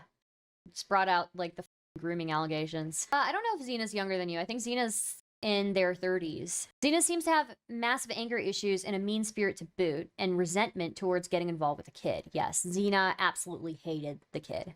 I need to be able to spend more time with my partners. Really this one, because I really like this one a lot. And I also need to start taking better care of myself. So I've like recently upped my Adderall. I have recently started taking ashwagandha again, which is really good for my depression. I just increased the out of my prestige because anxiety sucks. And I've recently been using edibles, which I never thought I would do, but once my friends sent me are kind of boss. Adding in DHEA to help balance out the rest of the hormones. Oh yeah, I went down on my I went down on estradiol, and now I'm taking DHEA twice a week to lightly pump my testosterone up a little bit, not beyond the cisgender level, but the cisgender woman level, but like to a level where it's like a little bit more like actually going to function and help you out because you need a little bit, okay? And if you remove that entire organ from the body, spoiler, you removed the entire thing that's responsible for that hormone. Shakespeare said, I definitely feel like there's a difference between I feel like there's a difference between what people think are open relationships using the term poly rather than actual polyamorous. Yeah, polyamorousness is about... That's so true. Nick says, all this time spent talking could be spent learning how to use a washer or maybe buy some dental insurance. Jesus Christ, probably got years of multiple partner dookie on those guns. Jesus! Nick, you can't say that! Okay, what I will say, this clip of a video is only 28 minutes long. How long does it take for you to put laundry in the washing machine? I don't know if they have. One thing to keep in mind is, do they have a laundry machine at their place? I don't know, but it doesn't take 28 minutes to. It doesn't take. Yeah, it doesn't take that long. Yes. Yes, Poppy is a licensed therapist, Gilded. Yeah, the shock keeps on going. There's so many aspects of this that are just so wildly unbelievable. I can't believe that these people are actually real people, but they're real. They are. Open relationships usually just refer to some variation of swinging. You can have emotional content, but there's usually always a hierarchy. It's in the title, Give Me a Hug. Open relationships always refer to the first relationship as the primary one. Poly relationships, on the other hand, tend to be, you have a relationship with each of these people. They can be romantic or whatnot, but there are various levels to that. I don't like... Make Z and P do chore lists on rigid timelines and detailed reports on those, like they made their kid do. True!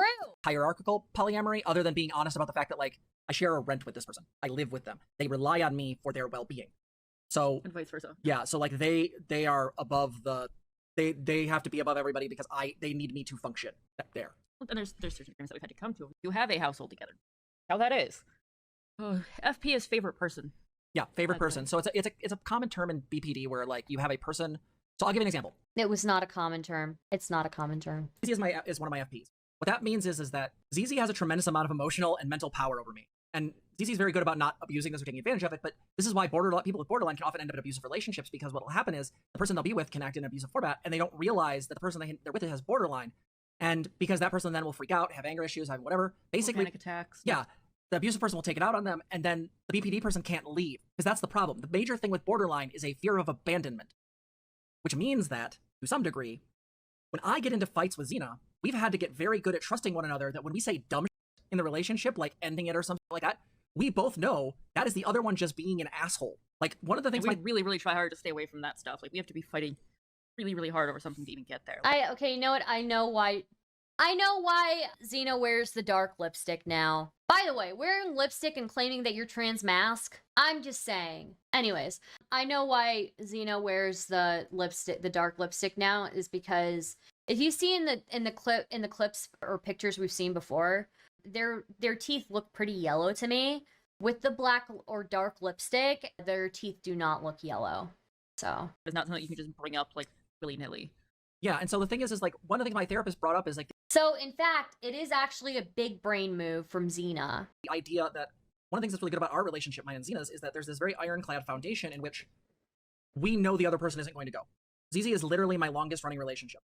It's actually what makes this new situation so fascinating, because I really do like this person a lot, but there's a lot of issues in the situation where, like, there's some things that have to kind of be negotiated or figured out, because I have that level of attachment to the person, and they clearly have a strong attachment to me, and so now I have to figure out how to navigate that, because I have to relearn everything I learned 6 years ago with this one, where I have to learn, again, how not to stare at my messages, how not to wait for someone to respond to me, how not to just be, like, you know, overly clingy and whatnot. And forget to, you know, do things like... I'm never living that down. It's not even a bad thing, it's just funny to me. It was just one of those really funny things. Poppy's housemate at the time, am I allowed to mention who, or? Just mention housemate, that's fine. Oh, okay, yeah. Poppy's housemate at the time, like, found me in the kitchen. Poppy was doing something. In the kitchen again, Zena. I wonder what you were doing in the kitchen. Stardust, I bet their house stinks. I bet their house doesn't stink as much as they do, because they really don't look like they shower. You know, in the other room, whatever. I was like, so hey, you spending a lot of time around Poppy lately? And I'm like, yeah. And then he goes, well, you know, Poppy's job is to take the rent over. They just had to put it in like a mailbox at the center at the time. They're like, can you make sure that happens? I've asked her, she's forgotten it a couple times already, and I really don't want that to be late. Okay. I'm like, okay. Okay, Stardust, how is a therapist this mentally? So technically, I think she is considered a licensed counselor. Okay? That's still not great. So sure enough, I made sure that we took a walk and dropped off the rent, and it worked. And you can look at my past streams the past couple of days that I've done streams on these two. We went a pretty deep dive on both of these people, their history, their backstories, and like everything on them. So, yeah. But it was just one of those really funny moments where like we were still kind of figuring out how to connect with each other, Poppy and I, and like kind of what our relationship looked like. And I don't even think we have the borderline diagnosis at the point. You're going to turn that Oh yeah. No, I don't need to. Connect it in. Oh, that's right. Never mind. Yeah. You don't need to do. I'm sorry. So it's just one of those cute moments in my mind, because it is just indicative of of like Poppy's brain being like, I'm focused on this person, just Monica. It is just Monica. Yeah, no, it's just that. That's really good. That's a really good. Yeah. Well, and here's the thing that sucks. As much as the situation does have some sucky parts to it, I do really genuinely care for this person. And like the last couple days have been really solid. And I guess the thing is you have to understand is like there's a whole bunch of moving parts here where I have to kind of relearn how to. Oh, so forgetting to pay rent is funny to them, but Spawn breathes and it's the worst thing in the world and requires literal essays about what did we learn today about our chores, Spawn. Yeah, Spawn had to write straight up essays, okay? They wrote logs, they wrote essays about things they messed up on. Zena was always like, these two try to claim that the stuff that was written in Spawn's document, like 80% of it, or 70 to 80% of it was just Spawn venting. Okay, what about the other 20 to 30% that was straight up screen caps of messages between you guys? Because Zena was a massive to Spawn. Is this Poppy the same Poppy that accused Vosh of SH? No, completely different. Be in a relationship because I've never had two FPs before. I did serial monogamy for years. I only started really doing poly. But they did pay Vosh to say happy birthday to Poppy, though. Yeah, that was really funny. Again with Zena, and no one else has hit the FP button, right? So there's a little bit of like, how do I even navigate this? Because not only do I have to navigate... Guys, I need more like far left drama like this, okay? People want to accuse me of... I cover far right drama, and people accuse me of being a like far right person. I wonder if I start covering a whole bunch of far left drama, people will start accusing me of being far left. That would be really funny. My interactions with both of them, but I also have to then be aware of their interactions because, spoiler, if I am put in a position between the two of them where I have to make really hard decisions, I want to die in roadblocks. Because the problem is that there's a oh, this is like war games. The only way to win is not to play. So yes, that has been what's going on. Lots of mental illness, lots of crazy this year. Lost, estranged of child, gained a whole bunch of new kids. Little queer kids running around, they're great, love them. See? I want to share this. There it is. Lost a kid, gained some new kids. Bunch of queer kids running around, love it. Okay, all right. Yeah, they're not running around, they're in your Discord DMs, okay? Shut the f up. Real quick before we leave this, I might make this a segment. I might not, I don't know, we'll see what happens. But I want to share this just so you guys get a real clear picture of BPD because I think it's really important. I've shared this with a lot of people, and it does feel like the best approximation. How hard do you find therapy when you do psych work? My therapist is one of the heads of a counseling department of one of the universities. She is a wizard, an incredible clinician, incredibly insightful, incredibly knowledgeable, not only in psychology, but also spiritual matters, things like that. She gives me a run for my money. I love it. So you find someone better than you. That's my answer. And then anyways, let's get back to the document. September 23rd, 2023, new Metamor. Poppy tweets out from one of her Twitter accounts, one of her many Twitter accounts. Love finding out about a new Metamor at 3 a.m. And Poppy is really upset about this because Poppy does not like Metamors. October 25th, 2023, checking the likes. Noehflake, my precious blind son, he sleeps with me every single night. Then Poppy replies to this, I really shouldn't look through the likes. Okay, this is next level, kind of like, you're in a polycule, you don't need to be this possessive, right? Liked by Amy and fake ass Autumn, two people that Poppy doesn't like. Wow. I'm still waiting for Patch to reach out to me. I have no idea how to reach out to them. October 25th, 2023, Poppy interjects. Okay, so this is a common theme with Poppy. And I think, yeah, so Poppy, this is a really good point by Milena here. Poppy's basically looking through Hayleigh's post for things that would upset her, right? So Poppy is looking for anything to jump on. So Poppy sees this and then looks at who's like this. And the likes are two people that they don't like. And also, this Amy person and Noehflake are flirting on Twitter pretty openly. And then Poppy gets upset about it. Oh, like, I think of her a lot. No, I shouldn't interact with you. Love getting a panic attack by running into a Metamor. Block them. Block them. I have very real trauma around interactions with Metamors. Trauma. Today did not make me feel better. I worked my ass off to fix the situation, and the other partner acts like a child. Bridge burned. Wow. Over that? Over this interaction, the bridge is burned with Noehflake? What a spoiled brat. If that gives you a panic attack, do not have social media. What the yeah. Okay. November 26, 2023. Poppy competes with Amy. Why aren't my tits fatter? Why aren't my tits fatter? Why aren't my tits fatter? And that's quote tweeted by Noehflake. Again, this person that Poppy is interested in. And Noehflake says, big same. Amy says, we'll work on it. Noehflake says, IO. And then in usual Poppy form, already got it covered. And then Amy replies, oh, I see. I mean, I have no complaints. I assumed you wouldn't. I'm having mine sometime in May. I send pics and let you see her work. She also did my vaginoplasty with Dr. Shakir, and that went swimmingly. It helps being a therapist who does gender-affirming care and having lots of resources. If I have my way, I am going to get our girl FFS, BA, and SRS, making my mate hotter, one visit at a time. Amy says, what a coincidence. It seems like it'll also impact my girlfriend. You're welcome. I love both of you, and you're both dorks. Amy says, I love you too, baby. And then Poppy, the horse, goes, I'ma head out. Starts the bridges burn the moment Poppy even vaguely thinks of a possible metamor in a dream. So fucking stupid. Lafont is the rude baby persona. Damn. I despise these people who create stigma for mental illnesses so much, making people think it's all fake BS. It's enraging. Yeah. She's a counselor. Why does she call herself a therapist then? That's weird. You're calling yourself a therapist, but you're a counselor. Is that a meaningful distinction? Do you guys think that's a meaningful distinction? Okay, dumb question. What actually caused this drama? The HIPAA thing? No, there was already a allegation that was made against Poppy back in 2022, but nobody took it seriously. And then like recently, all of this stuff started like blowing up. Call President Sunday? You don't call President Sunday. God, dude. Poppy claims that they're a licensed therapist, right? But Poppy is a licensed counselor. Yeah, Poppy made false allegations against somebody. I wish I could recount the entire thing to you, Gilded, but I tried to explain it at the very beginning of this stream. So if you want to see my like recount of basically everything that is going on, it takes me about I think it takes me like 15 minutes to get through, but you can always scroll back to the beginning of the stream and see. So anyways, I'll scroll back after stream. Okay, cool. Okay, then yeah, there's that. And then, oh, in response to Amy saying, love you too, baby, Poppy, again, takes it so personally, like a spoiled brat.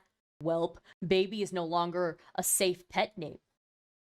This is Poppy immediately developing a trigger with one of the most common pet names in the world because she saw her partner use it with a metamor. I love you too, and ...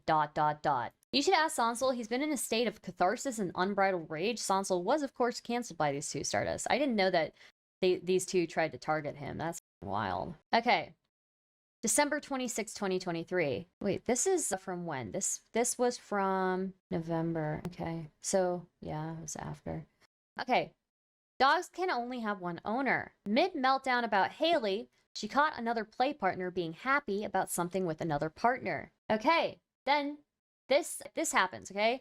One of her play partners says, Puppy gonna get a cage soon. And then Lafont Diabolique says, or Poppy, who is getting you a cage? Then the partner says, Blank's getting me one for home, but I'd like one over there with you too. Then Poppy replies, dogs can only have one owner. And then the playmate replies, well, that's not true. And Poppy replies, that is absolutely true.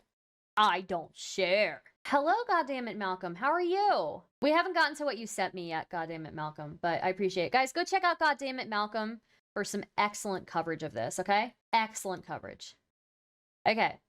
This person was not Poppy's partner at the time this thread was made. A couple weeks later, Poppy announced that the two of them had started dating. Okay, March 2nd, 2024. And this person, I think, is another playmate. Okay, let's see. Or is it the same playmate? It's my birthday, bitches. And then they quote tweet themselves and say, make sure you say happy birthday to me, my lovely cutie. And then Poppy replies with ... He did. Poppy sucked per usual. Wait, who did? Who did what? Oh, yes. Malcolm did some excellent coverage, yes. Starts Patchwork giving me permission to message you his Discord tag? Do I DM you on Twitter? Yeah, you can DM me on Twitter. That would be good. Just me, or do these people seem hella porn-brained? Specifically, Poppy is hella porn-brained, yes. Okay, so then Milena writes, don't worry, it gets worse. That's a common recurring thing here. Let's get to Hayleigh. Hayleigh, aka Noehflake, rhymes with snowflake. Concerning behavior before visit. We won't get into the full details of this relationship that led to the visit here. That's for future Poppyamory docs. But it's important to understand what Poppy's approach to it was. Unrestrained and unhinged. And I can say from reading the Noehflake document that it was unrestrained and unhinged. So, this tweet, Poppy says, I wish when I express discomfort for something to one of my partners, they would hear it and insecurity would assure me rather than stonewall me. I am not trying to condemn anyone for posting lewds. I just don't want to be jump scared after a fight. Jump scared? Okay, Poppy's gonna take my place in this seat here every time she has something to say. Okay, next one. An ignored message, a slight change in voice tone, a blunt reply. All things that could have valid reasoning. One simple action that sends us spiraling. We start to panic. Do they hate me? Have I done something wrong? Are they angry? A billion negative thoughts and questions flood in, creating anger and sadness, dwelling over that simple action until we cry and self-destruct. Our way of fixing it seems to be by causing an argument, wanting to stop talking to our FP completely, or doing something drastic to get their attention back. There's no sign of them messaging us, so we sit frantically, checking if they are active, checking every minute, because this person is our life. No one else matters. After an hour of crying and wondering if they're going to leave, we get our reply. Sorry, my phone died. Wild, dude. Wild. Then I can't meet the need of interacting with metamors, not online. Will I f this up so badly that my time in January with her won't come? This begs the question that if that visit is canceled, am I enduring this for nothing? There are moments when I am absolutely fine, and there are moments when I feel like I am dying. The anxiety gets so bad. Okay, and that was a quote tweet of like a BPD post. Okay, the Christmas visit. This is more extensively covered in the Poppyamory 1 document, which we read a couple of streams ago. But these excerpts are meant to get the main gist across. The December 20th stream. Preface, please excuse the extremely choppy editing. They start talking about Poppy's relationship with NF here. That's Noehflake. Poppy shared and Long story short is that I had never had this situation happen before. I have never... Glitterbell makes a great point. She's harassing her prospective partner and tying it to the upcoming trip publicly. Yeah. Yep. Absolutely. This is what happens when you use public Twitter as a diary.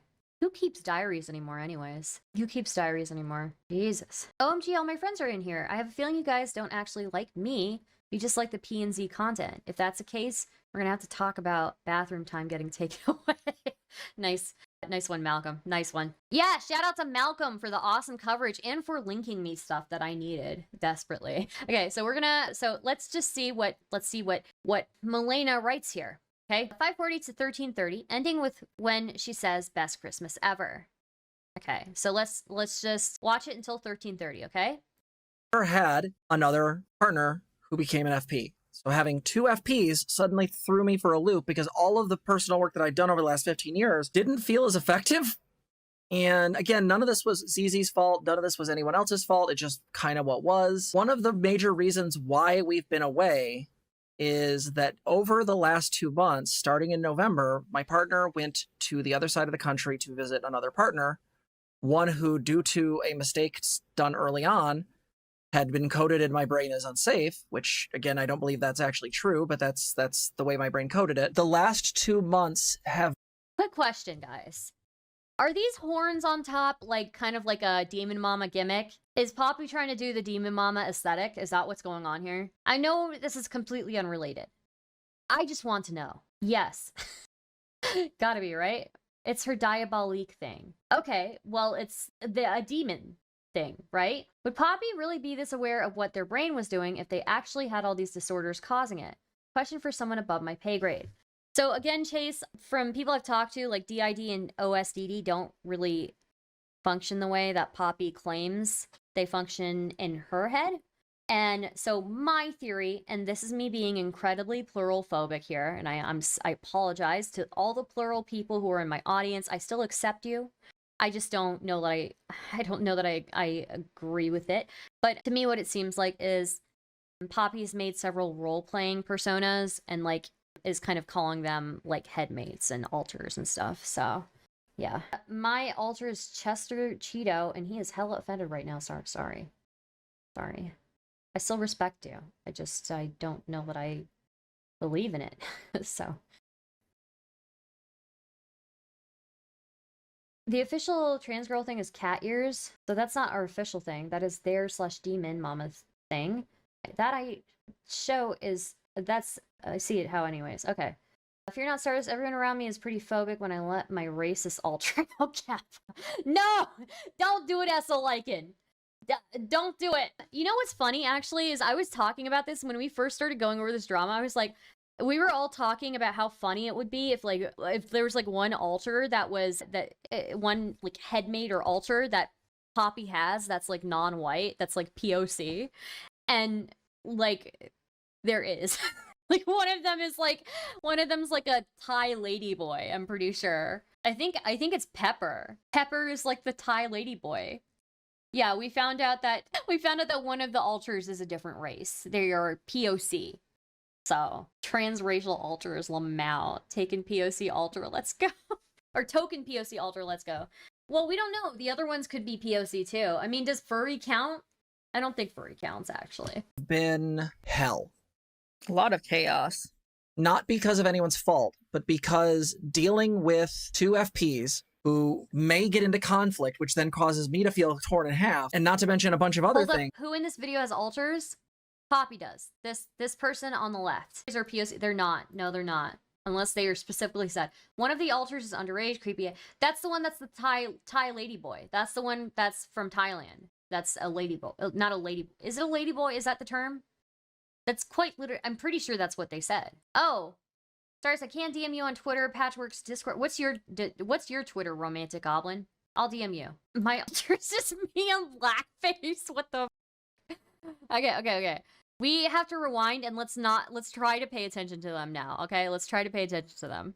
Suddenly threw me for a loop because all of the personal work that I'd done over the last 15 years didn't feel as effective. And again, none of this was ZZ's fault. None of this was anyone else's fault. It just kind of what was. One of the major reasons why we've been away is that over the last 2 months, starting in November, my partner went to the other side of the country to visit another partner, one who, due to a mistake done early on, had been coded in my brain as unsafe, which, again, I don't believe that's actually true, but that's the way my brain coded it. The last 2 months have been hell. A lot of chaos. Not because of anyone's fault, but because dealing with two FPs who may get into conflict, which then causes me to feel torn in half, and not to mention a bunch of other things, ended up bringing up some really, really difficult emotions. A lot of feelings of worthlessness, a lot of feelings of being unworthy, a lot of, I'll be honest, desire for self-harm and suicidal ideations. There was a couple times during this last couple months where there was a legitimate concern that I might harm myself. So much so that the 2 firearms we own were moved to a friend's house. And again, I don't put this on either of my partners. I don't put this on any of my friends. I haven't had to deal with a new FP, a new favorite person, in 7 years, 6 or 7 years since I started with ZZ. And I ended up being in a really, really rough situation where, the girl of my dreams, essentially, I was afraid that I would lose her at any moment. And especially during this trip, I've talked about this on the channel before, but a lot of people here are new, so I'll just reiterate this, is I have What the fuck is an FP? Favorite person. Trauma around people dying. In 2004, my partner, my wife, was riding a horse. She was an expert rider, had done dressage, I think it's the word. And what ended up happening was she was just riding slowly down the street, didn't have a helmet on because she didn't think she needed one. Again, they were just walking the horses slowly on top of them. And a dog ran out of someone's property, scared the horse, knocked her down, hit her head, and she never woke up again. And then suffered brain death 5 days later, leaving me a widower and leaving me with a 4-year-old. I have very real trauma and memories around what I saw when I got to that road and saw what was all over it. And it was not great. I won't go into details. When I get paranoid about my relationships because of BPD, it doesn't just come up as a fear of, in some way, the person cheating on me or leaving me. Sometimes I'm just actively afraid they're going to die. Well, and your brain actually has data points to prove it. Yeah, data points to prove it, and also memories of what. By the way, Romantic Goblin, if you're still there, if you reply to one of my tweets, just say that it's you. I'll just send you a message. So get treatment for your BPD, stop using it as, yeah, well, again, she claims that DBT doesn't work for her. A loved one dying. But basically, it feels like Poppy is very much loading this and is talking about having a second FP in this and talking about being excited for this trip on Christmas, and it's just like so much emotional blackmail, it feels. Like, it can almost, I think, be more, you know, just as difficult as the times where your brain's coming up with, like, fantasies. Or not, I don't want to say, like, not like the good kind of fantasies, but, like, usually I think we say intrusive thoughts. You know, it is somewhat of a different game when you are dealing with a way that your brain has a way to kind of make fears come real. Or feel as real as possible. Yeah. So one of the things that came up was that between this trip, which I want to be really clear, my partner was amazing for. We ended up creating some relationship accommodations. There were regular calls, which unfortunately led to some fights with ZZ, but that happens. What ended up happening is, what I'm trying to convey here is not looking for necessarily sympathy for my wife. I mean, this was a long time ago. We're literally next year, it'll be 20 years. So when I say that I'm not as affected by that as I once was, I mean it. The issue I have is that now this stuff comes into my current relationships, especially with FPs. And so this week that I went through was hell. But my partner stayed with me and worked with me, and ZZ, when they were able to, were supportive, and we got through it. But over the last 2 months, this prompted some other things to happen. One of my partner's partners was supposed to block me after the whole kerfluffle at the beginning of the relationship. Okay, this is her mentioning Noehflake. One of my partner's partners was supposed to block me, and they didn't. Okay, just message you, romantic goblin. 20 years. How old is this person? Okay, so Poppy is like 42, 43. Yes. Was supposed to block me. Bitch, you're a grown woman. Block them yourself. Yes, 42. And one of my partner's partners was supposed to block me. Why are you going on stream and talking about this? Oversharing. Supportive in current relationships, especially with FPs. And so this week that I went through was hell. But my partner stayed with me and worked with me, and ZZ, when they were able to, were supportive, and we got through it. But over the last 2 months, this prompted some other things to happen. One of my partner's partners was supposed to block me after the whole kerfluffle at the beginning of the relationship. It was decided just to keep me separate from the other ones because I just didn't feel safe with them. And so I said, just block me, I'll block you. You know, we're just going to be mutually blocked. We can try to fix it later. Well, and BPD is very, very good at the impulsive stuff, and, you know, some of the other, there are different ways that, like, comparing yourself to others can come up for BPD. In fact, going onto other people's social media, looking at their pictures, things like that can easily start turning into digital self-harm. And so I had asked for all these people to block me because I wanted the other number of partners to not have access to me. And literally telling their partner's partner what to do. Yeah, it's just wild. And she wonders why her job was telling her she needed to lay off the internet drama or get laid off. Shaking my head. So true. Malcolm says she didn't feel safe around her partner's partner she had never met IRL and lived 500 plus miles away from. Again, Poppy, I will say, I've said it before and I'll say it many times again. Block me because I'm scared. Block them yourselves. Block them yourself. If they block you, they still can look at your profile. If you block them, they can't see. Thank you, romantic goblin. Very much appreciated. Yeah, it's just crazy. You are a grown woman. You can block them. You can block them. I just can't believe this person exists. Block me because I'm scared of you. Nobody is this dumb. Yeah, and yeah, her telling her partner's partner what to do is crazy. So much oversharing, so much insanity, actively choosing the internet drama over your licensed therapist job. And for what? Going up in flames, girl. True. A saner person would understand that sometimes Twitter poops on itself and it's no one's fault. An even saner person would recognize Polly. It's not for them.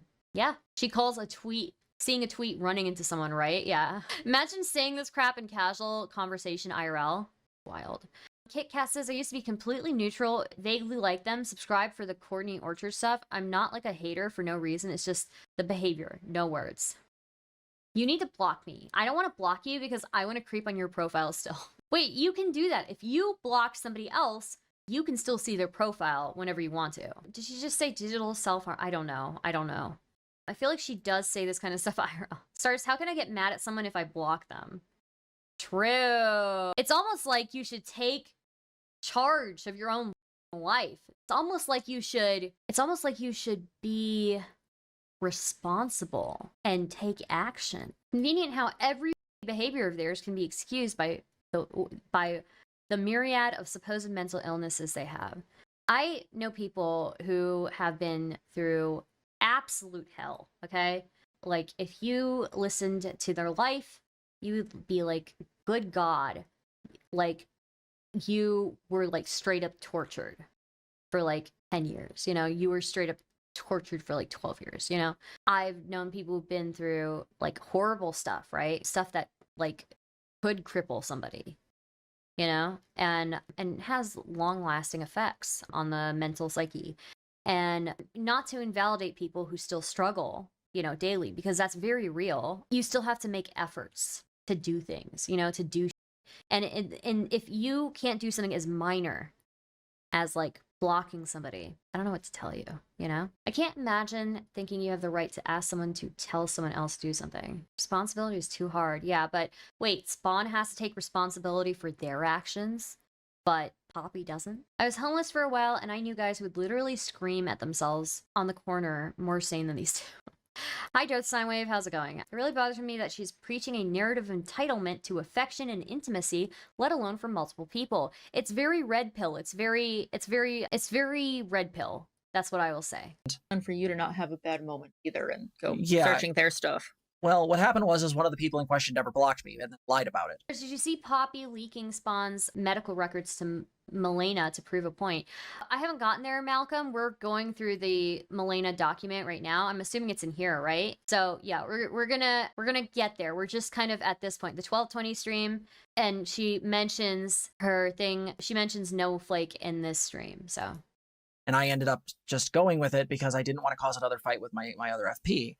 And so this created an unfortunate problem where I was still seeing this. And then when I was in a really bad moment at night, I ended up continually going to this person's stuff, looking at stuff where they were interacting with my partner, seeing them be romantically interactive, getting really triggered, yada, yada, yada. It was not fun. I ended up making the ideations worse because I know of this the story, the kerfluffle that created this whole thing. It ended up being a big trigger for me and bringing up intrusive thoughts. The reason why I don't like to hear about my partner's previous sexual exploits, especially with current partners, is that I will start seeing them graphically, visually in my head. They are intrusive thoughts. They are not sexy. They are not fun. They are painful, and I feel like Okay, yeah. I think it's following this doc. They were fighting on Twitter. I can DM the screenshot to you for later. Oh my gosh, Malcolm. Yeah, please. I would love to see that. Thank you so much. What a based king filling me in. She's like, what I need is 4 partners and 3 playmates, including 2 FPs. I must have access. I swear, it is. It's red pill arguments. It's the same that you guys will see. I have said this, but Poppy makes an argument later that basically, in a case of marital, I could see a man making about his wife that he, like, doing a Darvo on her. I'm dying. To put this in perspective, my point is that Stardust is my FP about me out right now, or I'll wait, what? Oh my god, dude. If I don't get my harem full of hot anime girls, I will commit Sudoku. Oh, Stardust is my FP. FP, shout me out, or I'll redacted. Guys, go to Malcolm's YouTube, okay? This Chad, okay, is streaming very frequently and has all the juicy deets on this drama, okay? This Chad, really, just an absolute Chad king, okay? Here, let me find the YouTube and I'll link it to you all, okay? Absolute Chad king, okay? That's their YouTube. Go, or his YouTube. Go click on it and subscribe to him, okay? Extra bathroom time for Stardust. Let's go. Hell yeah, thank you. Sudoku, isn't it like, guys, when I think about, like, people talk about like senpuku or whatever, or Sudoku, one time I thought like bukake was there, was like one of those words. Because it sounds Japanese, right? So I was like, oh my god, that person's gonna commit bukkake. Okay, anyways, Malcolm is very base and red pilled and has sad air horn. That is so awesome. That's so great. That extra bathroom time needs to be logged, and you need to write down exactly what you did in the bathroom for my altar to be comfortable. Well, Chase, I'll have you know that I committed bukkake. I'm just kidding. I didn't, okay? I want to give you the framework of kind of what's going on. Now, long story short, is I'm doing much better now. I've been back in therapy, been dealing with my therapist, who is one of the heads of one of the counseling programs. And she's amazing. She's a wizard. Zizi's been coming to sessions with me, which is really nice. Things have been slowly but surely getting better with my other partner. Slowly but surely making our way to being a little bit more functional and dealing with some things. Like, for example, discussions of future stuff, because we are all adults here and that stuff's important. And right now, the partner in question is struggling with a very hard decision, which I do not envy. Basically deciding, does she go to one partner and potentially lose this relationship because it fades off because me being away from FPs is not great? Or does she, eventually somewhere in a year or two down the line choose to be with me and Zena? In some format. But the potential of that other relationship fading off. I don't know why. That's just what was said. I bring this up because I love this person deeply. She is amazing. She is absolutely gorgeous. I have not been this profoundly in love since this one, which has brought some headache up because most of the time my other partners don't occupy my brain 24/7, or I don't get stuck on a problem because I'm trying to grind it out and figure out how to fix it. So I wanted to give this thing, because we're going to talk about other stuff, but I want to be really clear that, like, beyond the stuff that was going on with me, there's other stuff with ZZ. ZZ can talk about that for them. But the reason I wanted to bring this up is because we're trying to set the stage to understand that the reason why we've been away has only been partially due to some of the things happening with the channel, and because I just feel like this is so much guilt tripping. Am I wrong? Like, it's like she's talking so much about this Noehflake relationship without naming Noehflake. But Noehflake obviously knows it's about her. And, this whole, like, the way that she's talking about it, she's making herself the victim, right? Poppy's making herself the victim. And I don't know how many people Poppy was regularly streaming to at this point. But it's very likely that a lot of them were Noehflake's friends. It's absolutely public guilt tripping. It so is. She's heaping it on thick, fully twisted. Yeah, it's just... Is Zena in the cuck chair? Yes, Zena is perpetually in the cuck chair. The Polly stuff is a good example of how Poppy just really wants to be special. She can't handle Polly, but Polly people are rare and she needs to be rare. Just have a harem. Just, find people willing to join your harem. You seem to be good enough at it. F off, Poppy. She is facing the decision you forced her to make by threat of Sudoku. Pick me or the other girl, even though we are all poly, supposedly, like a true abusive psycho demon. Poppy Poppy for someone who is poly can't handle being cucked. Yeah, you gotta... I'm sorry. You just don't have the balls to take it and be... Sorry. Okay, you just don't have, like, the metaphorical balls to get cucked. That's it. And that's okay, because most people don't have the metaphorical balls to get cucked. All of us are pussy-ass bitches who would lose our if we were getting cucked. And that's okay, Some people have the metaphorical balls for it, and some people have such big metaphorical balls for it that they get off to it, Like, hell yeah, I want you to my wife. You better my wife,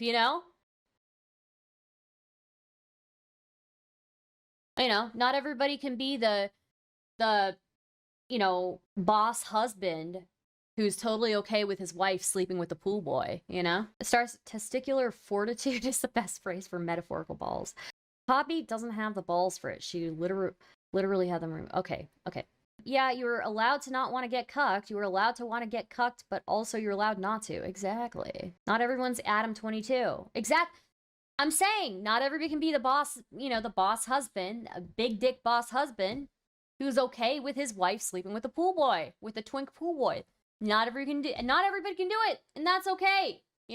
We just don't have the balls for it. We just don't have the testicular fortitude for it, and that's fine. Of former friends of the channel, the majority of it has been very real relationship stuff that has brought up very real depression, not to mention work being difficult, not to mention, certain things from this side of my life affecting another side of my life, and potentially almost being forced to choose between the continuation. I just wonder, for people who are coming into my stream who don't know me well and they see me talking this way about getting cucked, I'm not being serious, guys. Okay. One job versus another. One job versus the other. There is a chance that something like that could be a thing. So we're just in some ways trying to figure out how to move forward so that everyone can be happy. That's where I've been at. It's been not fun. I am, however, deeply in love with both my primary partners. My other partners I love deeply as well. Holy shit. Get to this weekend, go hang out in a hotel room with my fiance and my mate and I. Holy crap. Like, best Christmas ever. Man. ZZ? Yeah, why don't we? What has been going on with you for the last 2 months? A lot of my stuff honestly kind of revolves around Poppy, and I don't want that to sound bad. Holding Poppy through a lot of this has definitely been a thing. A new FP kind of shook up our world because we really didn't like plan or prepare for that. And so we were coming off of also like vaginoplasty too, right? Like all of the Imagine new people coming in thinking Stardust is in the cuck chair every night. True. I would be so sad. That would be so sad, dude. I would be like big sad. Be so sad. The aftermath of that was weird. We had to refigure out a bunch of Poppy's like medications too. So there was a good couple of months even before that where we were like, okay, what's going on? Why is all the motivation gone? Or why are there so many memory issues or confusion? Well, turns out Poppy needed a bit more tea in our system because every human needs at least. Deeply in love with people you only know over Discord. Yeah. You do kind of have to meet with people in person, you know, and like see if you actually have chemistry together and stuff. I'm so proud of watching my wife get fucked. Jesus Christ. Okay. No, that's not true. Starts to have bad news to tell you about Matt Pitt. Then look, I'm not unaware, Eli, okay? All right? Beckett has a whole host of dudes who hit on him regularly, okay? And I'm pretty sure some women too. So, yeah. Oh, okay, you guys think it's only Annadelle and Matt Pitt? Okay? Beckett gets hit on by everybody, okay? He gets hit. I remember even when we weren't public about being in a relationship yet, and like I saw a woman like on the same, we were all on the same panel. One of these girls started hitting on him, and I didn't really care because I wasn't threatened by it, but like I thought it was funny because he was super uncomfortable. But yeah, there's a whole host of people who hit on Beckett, I'm pretty sure. No, I will not do the cuck chair. I'm not a cuck. At least a little bit of testosterone to function. By the way, get your hormones checked. Everyone deserves to have functioning. By the way, I think this is really interesting here. This is really interesting because I've been told through that Poppy does this thing. Poppy does this thing where she tries to justify how hypersexual she is by getting her partners to adjust their like hormonal, you know, their hormones to get them to be as horny or get them to be on a relatable level, you know? So I've heard that, and I think that's super problematic. That Poppy is so hypersexual that she will talk to her partners and try to get them to adjust their hormones to justify it. Trying to make asexuals horny by pumping them full of hormones. No, or taking away hormones, moist sack, you know? Yeah, she did. It's Noe, yeah. She has no business doing that. She's not a doctor. Exactly. She doesn't believe in asexuality. It's crazy. Up our world because we really didn't like plan or prepare for that. And so we were coming off of also like vaginoplasty too, right? Like all of the aftermath of that was weird. We had to refigure out a bunch of Poppy's like medications too.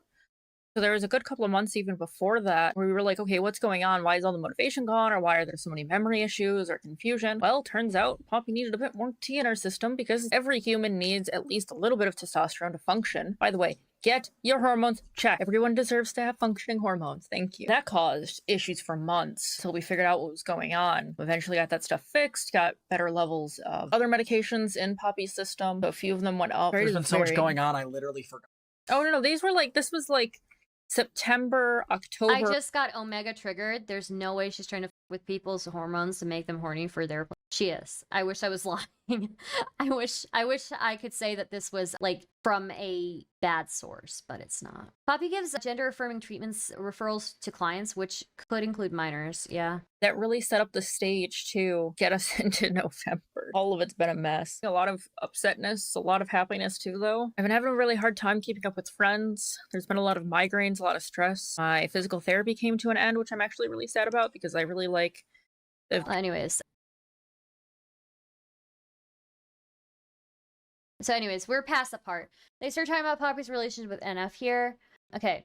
Then Poppy, okay, we're back to the document, okay? We watched them talk about Noehflake and kind of guilt trip her publicly on stream, okay? All right. So then Poppy tweets out on December 20th, she tweets out, in 48 hours, I'm going to be in a hotel with my fiance, Zena, and my mate, Noehflake. I am so excited. December 21, This is the next day. Noehflake dumps and blocks Poppy. Then Amy tweets out, a twink plus hole plus hats. Well, I've never been against hats. Rest is just statistically likely given how many twinks I seem to attract by pure chance, blah, blah, blah. Noehflake quote tweets that. Again, remember, Amy is one of Noehflake's partners, okay? Then Noehflake quote tweets that, says, my friends, pizza, strap. Well, I think there's a party happening. Then Poppy replies, you do know that when this loads, you can see who the person is briefly, even if we have each other mutually blocked. Okay, if that's the case, that's a Twitter bug. She can't help that. Then Poppy, Poppy says, weird thing to tweet. Don't tweet that. Exactly. But then she tweets this out afterwards. I lost the girl I loved. So yeah, basically it's like 48 hours until Poppy is about to meet Noehflake. And she absolutely f***ed it up by seeing this, replying to the tweet, and then exploding on Noehflake in DMs, right? Okay. Then I lost the girl I loved. Crying emoji. And then it's, you're blocked. Then Poppy tweets out, I f***ed it up. I f***ed it all up. I f***ed it all up. Is Zena trans? Zena is transmask. That's all I know. But they prefer to go by they, them. Okay. Then, December 22nd, I guess they've made up by this point. But at this point, Noehflake has said to Poppy that, and to Zena, after this most recent falling out, that I don't know if there's any chance for my feelings coming back for Poppy and for wanting to be in this relationship. So they say, all you have to do is try. Nothing bad's going to happen if you try. And then they kind of wear her down until she says yes. So then they decide to go on the trip and things might be back on, but very slim chance of it being so. Okay. So then Poppy tweets out on December 22nd. So I'm about to leave now on a trip to spend Christmas with my fiance and my maybe partner. I have no idea how this is going to go, but hoping for the best. Wish me luck. Then Poppy quote tweets it. Trip is going well so far. About halfway there. My maybe partner, so she can't pretend she wasn't informed the relationship was a maybe at best. Exactly. How pitiful is it to stay with someone who's talking like this about other people all the time? Well, Chase, again, Poppy picks the most vulnerable people to be in her community, right? She funnels the most vulnerable people who don't have families, people who most likely have been, disowned and estranged from their families for quite some time, and people who are struggling mentally, and takes advantage of them. It's really sad. So, December 23rd, it begins. It's over. She doesn't love me anymore. I'm stuck in the middle of nowhere in a hotel room right before Christmas to find out. She doesn't love me anymore. I just want to die. Every part of me hurts. I would have given her everything, but I guess I'm not enough. Then Poppy says, I'm literally 6 minutes away from her house, and all she keeps telling me to do is go home. I'm exhausted. I have no food in me. I've spent thousands of dollars on this girl, and I drove 8 hours yesterday just to see her, and now I'm stuck here. This feels like hell. And then, same day, just 20 minutes later, 30 minutes later. Okay, then this is what I'm talking about. You see real time as Poppy starts twisting the narrative, okay? So then it goes from, her being so sad about it and exhausted to her getting mad now. Who the bang somebody as their first after sexual reassignment surgery and then breaks up with them the next day? Okay, ma'am, you were already broken up. You don't get to claim that. I'm sorry. This was a maybe, and her friends eat it up. Holy, that's so awful. I'm so sorry that happened. Nobody ever deserves that. Yeah, it was my first time doing several things, and she knew how special it was, how much it meant to me. And all it was for her was a test to see if she still loved me. Incredible. Incredible. Even though Noehflake had left the hotel at this point, Poppy refused to leave for over 7 hours, continuing to tweet. Like a stained glass window by a rock, the little black moth lays on the ground, shattered into pieces. Pebble upon pebble, the glass is cracked. Pebble upon pebble, the glass grew weak.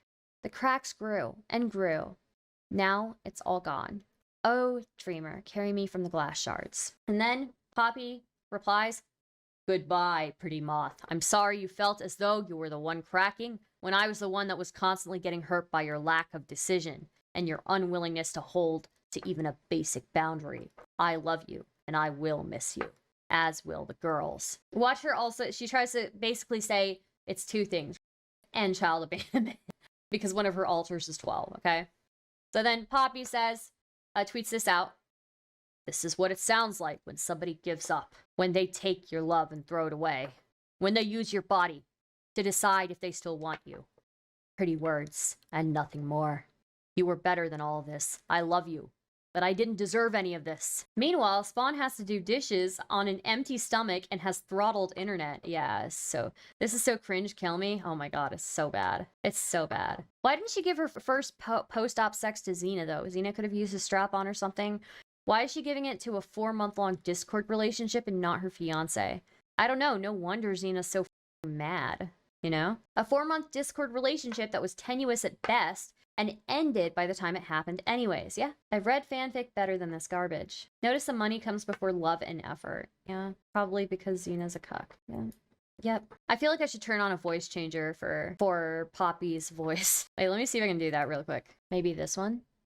No. Oh. Maybe this? No.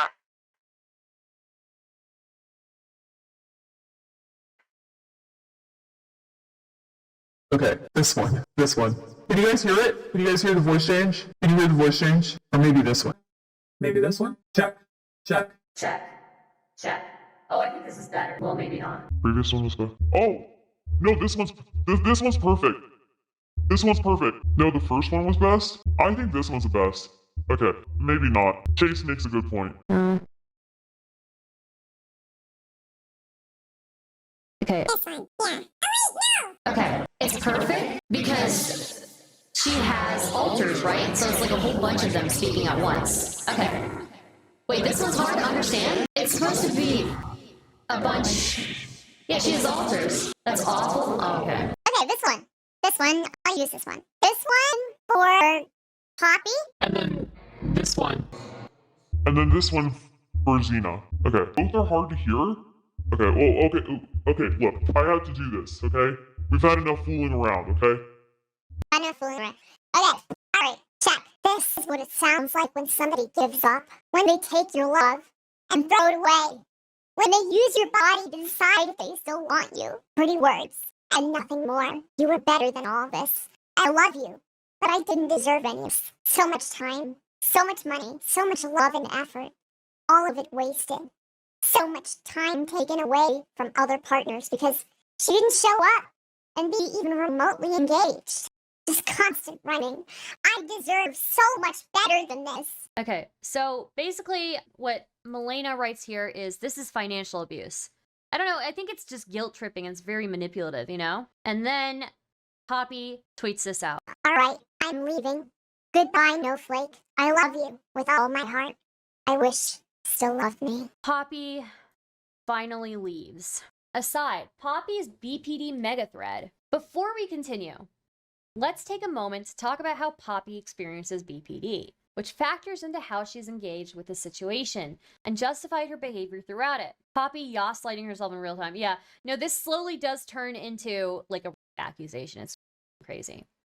Before we continue, let's take a moment to talk about how Poppy experiences BPD, which factors into how she's engaged with the situation and justified her behavior through it. So here's her BPD Twitter mega thread unrolled on Threadreader. It's long, so let's go over some important excerpts below.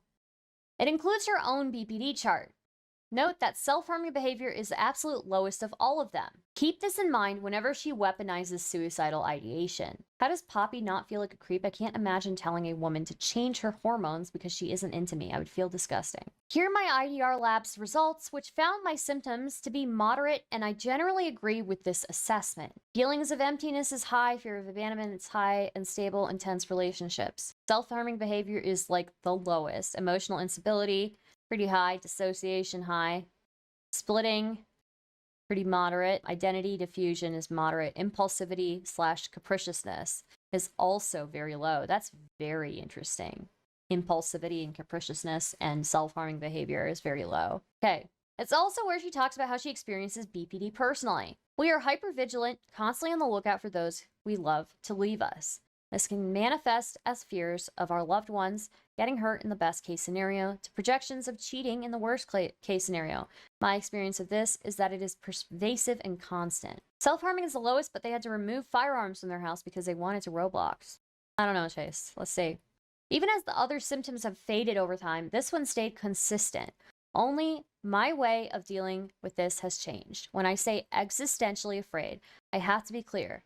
We are talking about abject terror. The loss of the other. Often our favored person feels not only like grief, but a type of death. We take on the traits of the people we love as a way to compensate for our lack of self. This isn't just schema theory, but something deeper we do to chameleon with the people we love. This is often where the manipulative claims come from. As we try to become desirable to the other, we can come out as having an agenda/ulterior motive. Part of my experience is that this criterion flows into the others, such as anger and mood shifting. This is why people suspect she is somewhere else in cluster B area or just something else altogether. Like NPD actually makes sense. A therapist should know these tests are equal to personality tests that mean nothing because you choose to the answers based on your ideas of yourself, which if you are mentally ill won't be correct. That's true, Chase. We see abandonment, real or otherwise. We can become upset, passive-aggressive, or even self-sabotaging. One pattern of self-sabotage is the tendency to believe our partner is going to leave, so rather than share those fears, we act out. If this happens multiple times, eventually our partner will leave, thus proving our belief as a self-fulfilling prophecy. The ugly trust with this criterion is that it shows the reality of the abuse cycle with people with BPD, specifically that while we can be abusers just like everyone else, are often more likely to be the victims of abuse because our desperation to run from the existential fear of abandonment will pull us back again and again. As I stated above, we are terrified of being abandoned because we do not just lose the person we cared about, but rather a part of ourselves that is ripped out. I am reminded of the song by Natalie Imbruglia, Torn, specifically this line, "I'm cold and I am ashamed, bound and broken on the floor." It's a good song. When you see someone post about people with BPD being abusive, I highly recommend you challenge them on it. Ask them if they know that person had a legitimate diagnosis, and if there was not some other diagnosis that was further compounding the situation. We do not deserve this stereotype, and it does tremendous harm by damaging potential relationships and stopping us from getting the healthcare we need. I will speak more about myths after the criteria are done. What is this? That's such a good clip. How do you have abject terror to abandonment and mild to moderate BPD at the same time? I don't know. This hits like when my friend who was a virgin took a BDSM test that said he was hella wild. Then when he ended up losing his virginity, he was vanilla as hell. There's more, but for now, this is enough. If we give this an extremely uncharitable reading, this is an abuser laying the groundwork for them to get away with anything and everything. But I prefer to approach this in good faith. This experience, seen by Poppy as an unfixable reality. I see this as genuine expression of what she goes through and eerily foreshadows how intensely she experienced the situation with Noehflake. Keep in mind she wrote this in 2022. The problem is how she handles those emotions and doesn't see how they cause her to engage in abusive behavior. In her eyes, her demands are simply what she needs, and her desperation to not get hurt is real. Unfortunately, she puts the onus of all of this on the other person, and she accuses them of abuse and ableism when they don't or can't handle it for her. In her eyes, when she does this, she isn't engaging in abusive behavior, but just because she aggressively denies that doesn't mean it's not true. You can read so many examples of what she said and posted yourself. She doesn't even follow her own advice from her own mega thread or apply her own standards to herself. But even outside of that, anyone who understands abuse dynamics should be able to clearly identify her behavior as what it is right away, no matter how she justifies it. Abuse. A personal note on BPD, one of the things that upsets me the most about how Poppy causes harm with her platform is how she espouses her perspective on and experiences with BPD as the objective reality. You'll see it later when one of her more prominent supporters describes it as the emotional equivalent of having your body covered in third-degree burns. Even the slightest touch is often horrifically painful. This is a grotesquely and horrifically irresponsible way to discuss BPD. The only goal here is to describe how hard life is for her, which turns BPD into yet another excuse to justify her behavior. She doesn't seem to consider or care how it can affect others with BPD who are just looking to her for advice or even hope. While she's mentioned this very briefly in passing on stream, I want to highlight it here because it's important. BPD is not just 24/7 suffering. When I was first diagnosed, I fell into a rabbit hole of despair because my only context for it had been abusive partners / family / friends throughout my life. I'd always managed to gravitate towards them, even long before their diagnoses, and I wondered over 15 years how it kept happening. Thing is, there's an intensity to people with BPD. Most recognize that intensity within the similar patterns of abuse that commonly characterize how people with unregulated BPD defend themselves in conflict. But that intensity applies to everything. We get so excited and passionate about the things we love, and we love people most intensely of all. While this compounds our trademark fears of abandonment, sometimes it just means that we have to learn to be extra patient and communicative with our expectations and fears. It takes some extra work, but it's absolutely manageable and can lead to the kind of love and romance that some people think only exists in books and movies. It's tough when it's bad, but when it's good, it's wonderful. Poppy's mismanagement of her condition and infliction of her suffering on everyone around her are not just how things are. If you have friends like hers, friends who drill you deeper into the suffering and horror under the guise of validation, don't go to them for guidance. Find ways to soothe yourself through the pain and make peace with it. You'll make it through and it'll get better. If you've been diagnosed, don't let the suffering leave you hopeless. There's so much love and joy to be had. Your life can be poetry, I promise. Take a moment, then let's keep going. Oh, that's such a nice passage written by Milena. Holy, what a nice, hopeful passage. I can't stress enough that you need to hear from people who the patient has power over and hear from those the patient is supposed to be equal to or supposed to answer to. It can change the diagnosis. God says, I'm so glad Milena included this. Poppy is spreading dangerous misinformation about BPD. Borderline personality disorder. Yeah. Chase says, my girlfriend actually has BPD. I got her permission to talk about it, and the person writing this is correct. It's not constant pain. It's more like manic swings, if anything, from our experience. The swings can be very intense, but it's not constant. Milena is actually really cool, and I admire her a lot, for real. Yeah, I like Milena, at least the way that she writes this stuff. Like, really, really, just incredible writing and expressing herself. From essay by deception to essay to... Milena is extremely articulate and wise. Yeah. My mom has that too. It kind of makes it hard to talk with her sometimes, but she is so intense, like demonically intense sometimes. Jesus. Alexander said that Poppy's texts make it clear that she has untreated BPD. My girlfriend, it presents through action. She's constantly changing hobbies and abandonment, fears that make her adjust her behavior or obsess over not upsetting people. You should be a voice actor. Thank you. Okay, December 23rd. This is continued. So this is, I mean, it is a continuation of the tweets that we just saw. This all happens over one day, it seems, right? So we just read this. Okay? But I'll read it again. Who the bangs someone as their first SRS and then breaks up with them? Who the fuck bangs someone after SRS and then breaks up with them the next day? Holy, that's awful. I'm so sorry that happened. Nobody ever deserves that. Yeah, it was my first time doing several things, and she knew how special it was, how much it meant to me. And it was, for her, was a test to see if she still loved me. Okay, I'm sorry, bitch. Like, she told you that. Hello? Okay, anyways. December 24th. Right, she was uncomfortably clear about that. It was crazy. Again, maybe partner. Yeah, and she said in messages that it is a very slim chance of things changing how she feels. December 24th. I've never felt a picture so much. I know it isn't the original intent, crushing on a straight girl and wanting her to return care so you feel okay. But I wish she could give me back all the time, the money and the pain, so my body didn't feel so used. I need you to give me back my love so my body can forgive me. 12/25. This was her Christmas present to me, using me sexually and leaving. I deserved better than this. I deserve people who are going to love me. She f***ed me hard, then she left. 12/27. I wish you could too. Do you really think what she did to me was somewhere in that ballpark similar to rape? Yes, unquestionably.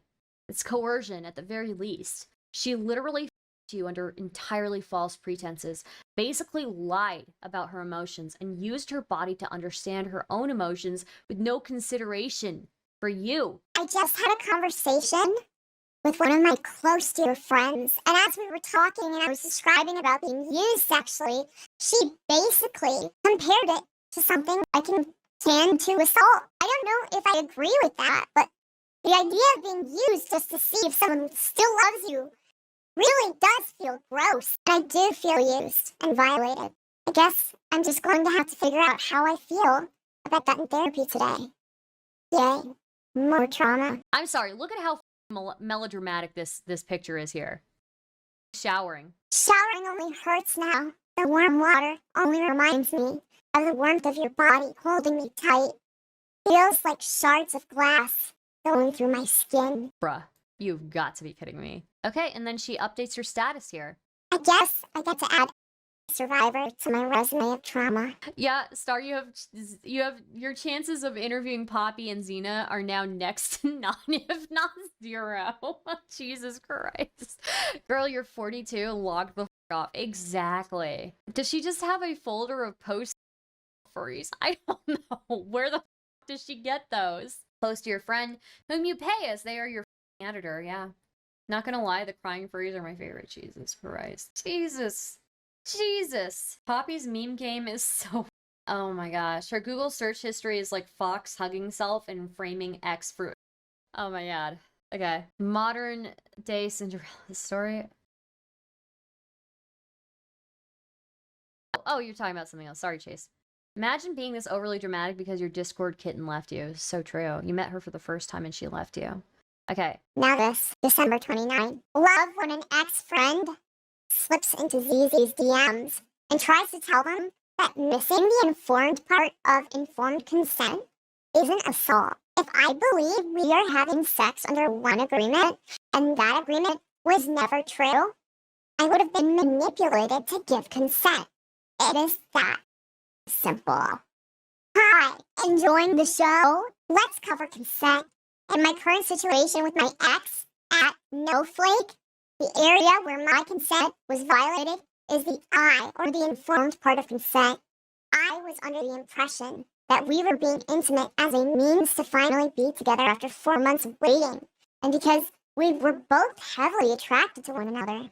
In short, I thought it was just an act of love and lust. However, the next day she walked out.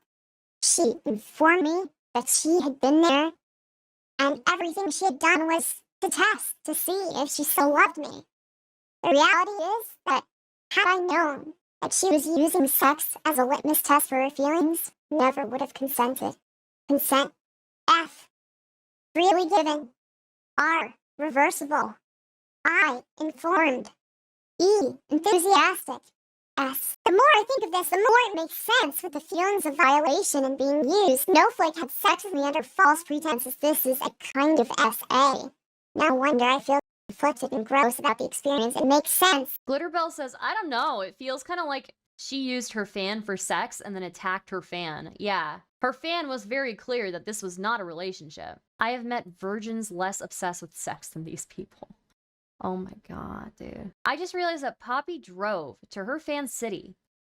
Her fan got dumped and then harassed the fan for rejecting her. Yeah. She knew this was never going to be a relationship, essentially. Pies and wine for president. True. So true. Okay. The informed part of consent is not just a safe sex discussion. It is being on the same page before and during the act. If this was to determine her feelings for me, she should have said so up front, because I would have said no. I am not someone just to have my heart broken afterwards. Picture of chest with tongue and teeth. This is why I have trust issues. Then whoever this is says, I suspect they don't want to admit that what was done to you was, even though there is case law that backs it up, this sort of abuse is just so normalized that people can wave it away. If your consent was based on a lie, you didn't consent. Didn't P&Z guilt trip her for hours into meeting them? Yes, they did. Okay, the blowjob. December 26th. Poppy's initial tweet about this part of their encounter is easy to miss. She mentions that she learned that sucking girl dick is fun.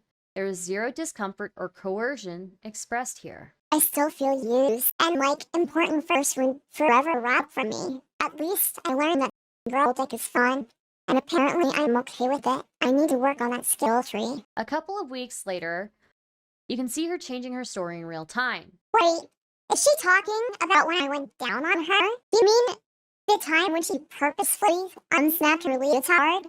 I started performing oral and she grabbed my head because she was into it?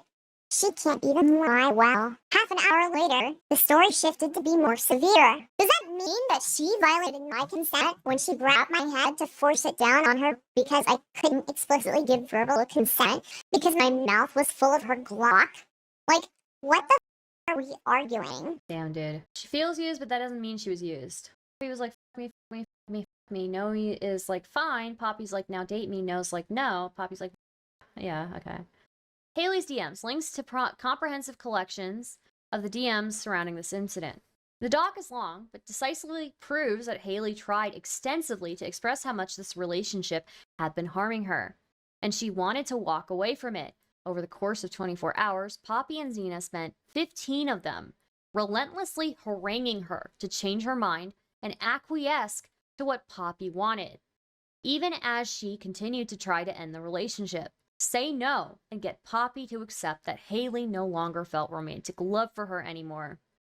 By the final few hours, she was so clearly so disassociated that she could barely reply more than a few words at a time, and openly stated that she was in such bad condition that the line between her and her protector, Alter, had become blurry. Poppy didn't let this stop her from trying to get Hayleigh to say that she loves her and wants to be together for several hours well into the night.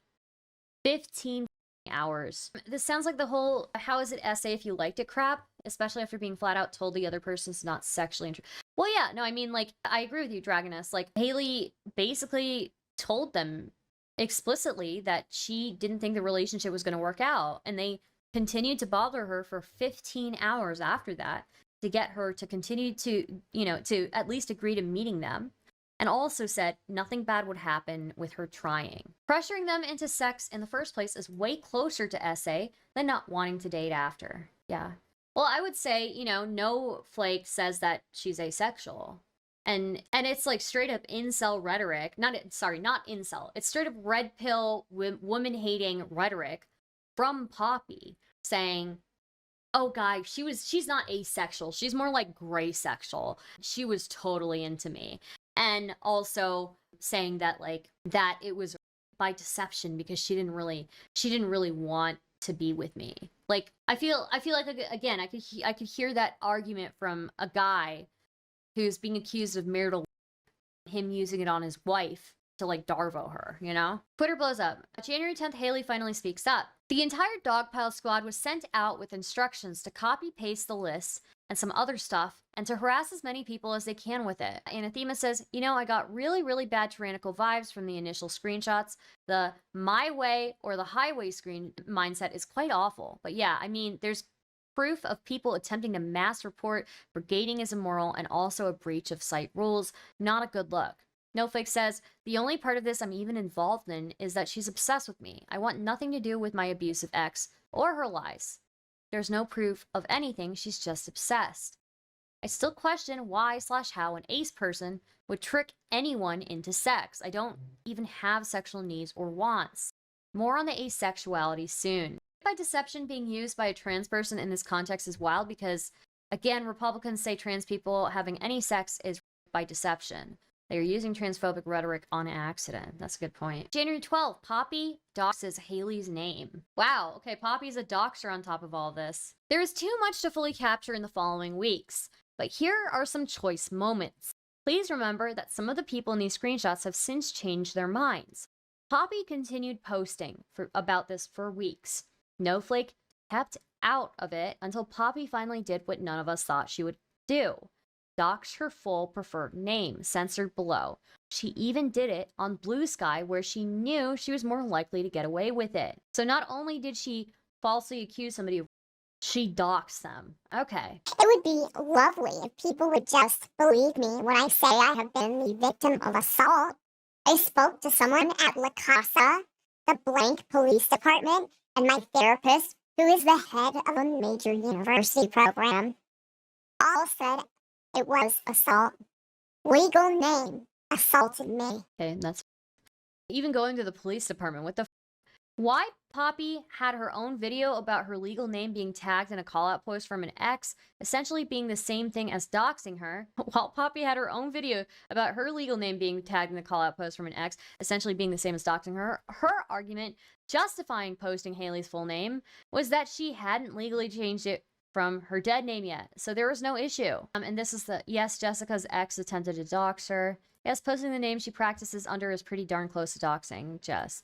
And she still knows what doxing is. Here's Poppy correctly defining doxing in mid-March, yet refusing to apply it to the situation with Hayleigh. She refers to her here as the moth. Doxing is the act of publicly providing personally identifiable information about an individual or organization, usually via the internet and without their consent. Historically, the term has been used to refer to both the aggregation of this information from public databases and social media websites like Facebook, and the publication of previously private information obtained through criminal or otherwise fraudulent, such as hacking and social engineering.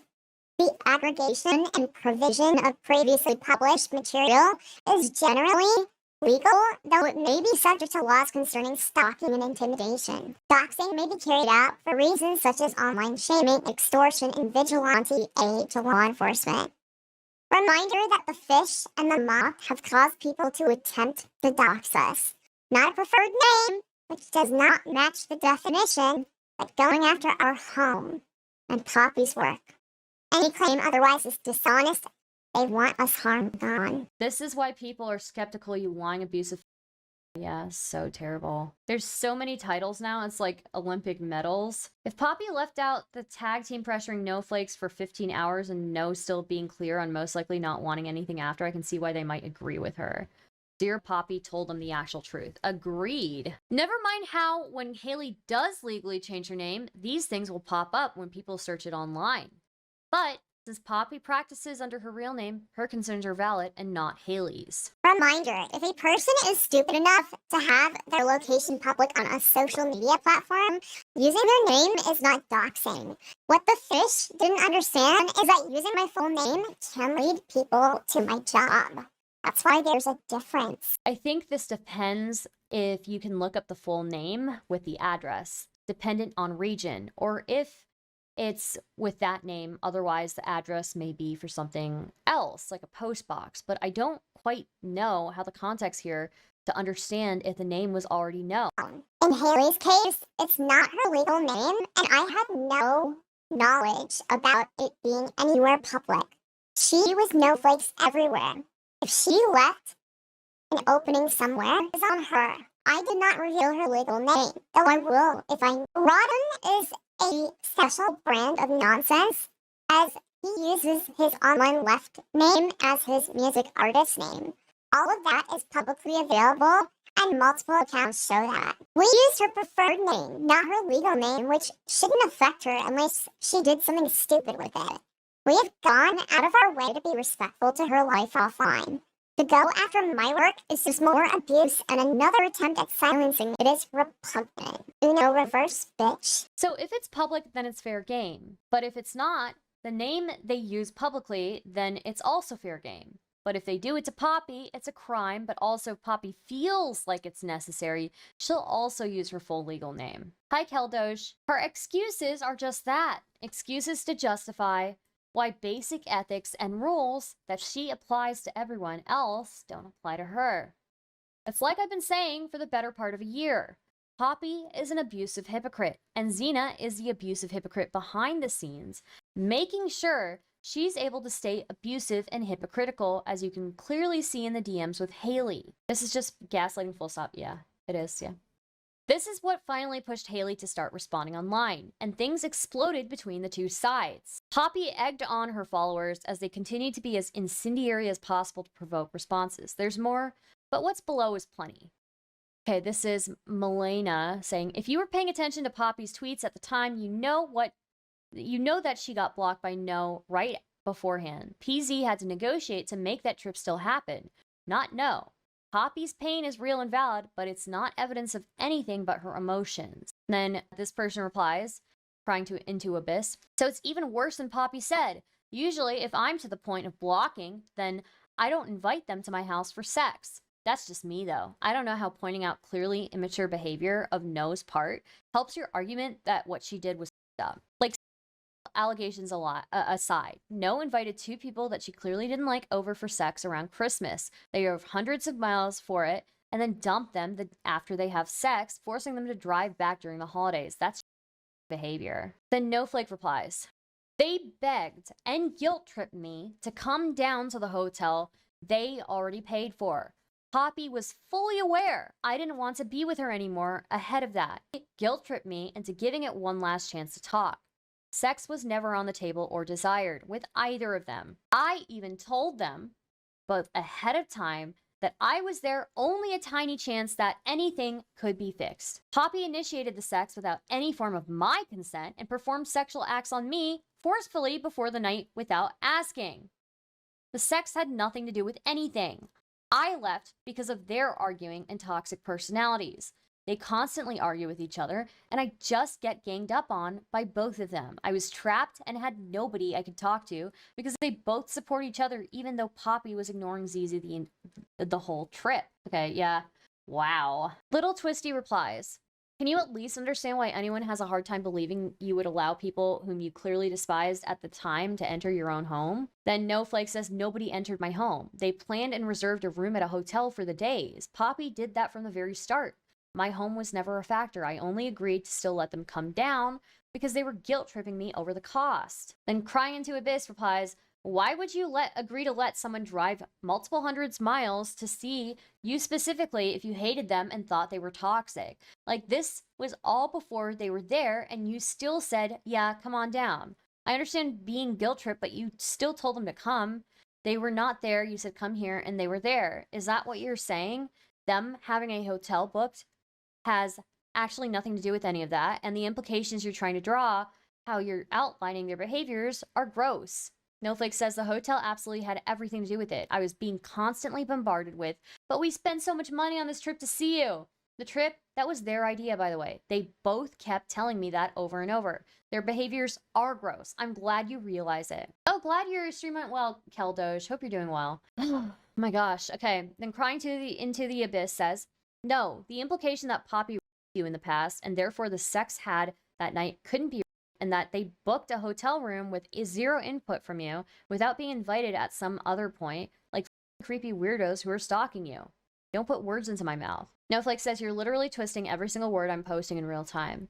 None of you actually care about the truth. If you would actually read, you would see what I'm saying. Then Crying into the Abyss says, you literally said, glad you can see they're gross. Shut up. You quite literally said Poppy you before this night without saying it. I'm not twisting anything. I'm just not stupid enough to let strangers manipulate me. Lamau. Then Noehflake replies, I didn't say that at all. You just didn't read it. It was both in the same night. The first time she forced herself on me was the first instant Zizi walked into the bathroom at the hotel. Here, I highlighted it for you. Stop trying to gaslight me personally, thanks. Did you just not read what I posted then? The daytime is before the night. Ooh. With peace and love, you're either stupid or lying equals non-consensually initiating sex. Noehflake says, I'm glad you agree with me as well. What she did was initiate without consent. So you're accusing her. She literally won't. And she has the nerve to act like I'm insane. And Zena and Poppy replies, I don't know who this is who's replying this, because they share one Twitter account, which is stupid. Do you see why 4 months with her was abusive? Constant lack of clarity, clear answers, cryptic. And that is nothing to speak of the constant boundary crosses that are well documented. And then Into Abyss says, so what they're saying is completely true. You told them you'd give them the relationship one more try and let them drive hundreds of miles only to dump them. Like, I'm a pretty spineless person when it comes to relationships, but you gotta take some accountability. You're older than me. Let them drive hundreds of miles like they're not 2 fully grown adults, 1 twice her age, yeah. Noehflake says, I told them I would try. I told Zizi that there was basically no chance of anything that anything would be solved. I was told that was okay as long as I gave it one final chance. I was told I could just walk away if it didn't work out. So I did. They chose to come down despite me breaking up with P. Then Crying Into Abyss says, that sounds like you should have this conversation to show how evil and cruel they are then. Prove me wrong, I'll gladly apologize. But I'm not going to believe your implication that they're insane stalkers who booked a trip without ever being invited by you at some point. Oh, Poppy admits it. I surprised her with, and she was excited for. Like, we cleared this with her weeks in advance. Then Milena writes, at no point are any of Poppy's critics approached in good faith or in earnest dialogue. It's all attacks that assume the very worst, nitpicking every gotcha they think they can latch onto without engaging with the larger points. Shit, is no in her 20s? She's like in her early 20s, yeah. She does admit it. She straight up admits it. She's like, that they're insane stalkers who booked a trip without ever being invited by... Okay, so not the insane stalker part, but she admits to booking a trip without ever being invited. How do these people not have enough money to the point a hotel room is something they can guilt trip over, but they also have enough money to be okay losing their job? If a bed bug was a person... This is absolutely the type of thing that I personally would consider classic insane stalker behavior. Surprised and weeks in advance don't go together. That's true, Kay. That's so true. Okay, and then this is Milena saying this again. I'm giving Poppy the benefit of the doubt. The other option is that this is willful, which would invalidate her pain. The entire situation is her unmanaged BPD bulldozing any reasonable thinking. I'm agreeing with you. The BPD has been amplifying the trauma. And Crying Into Abyss replies, do you realize how f***ed up this sounds? I'm going to give this disordered woman the benefit of the doubt. I know what happened, but her BPD is clearly making her believe she was like, go f*** yourself, actually. I don't care what she did to you at this point. You're wrong for this. The language you're using oozes fake concern. It's actually insane. Good call. Nothing about this is compassion. It is vitriol. This woman wants us gone. And... or for me to KMS for her to hurt feelings. For her hurt feelings. And then Milena says, as insane as it might sound to you, I'm genuinely worried about her. I've never seen her this bad. I want her to be held accountable, see the harm she's caused others, finally acknowledge it, and then maybe even get better, not driven to suicide. Then, of course, Poppy quote tweets Milena here. And yet, you started this campaign while I was laid up in the hospital after bottom surgery. Hard to hold me to account while I'm on narcotics.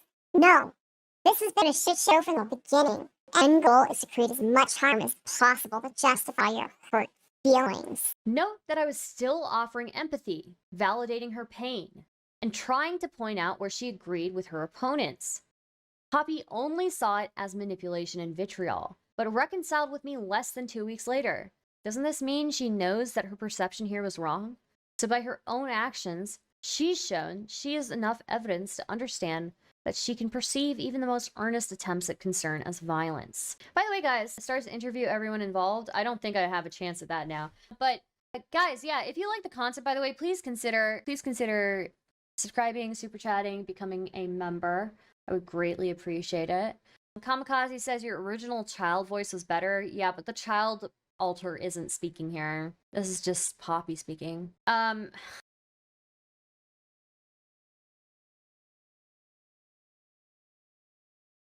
Yeah. Anyways, also like the stream, guys.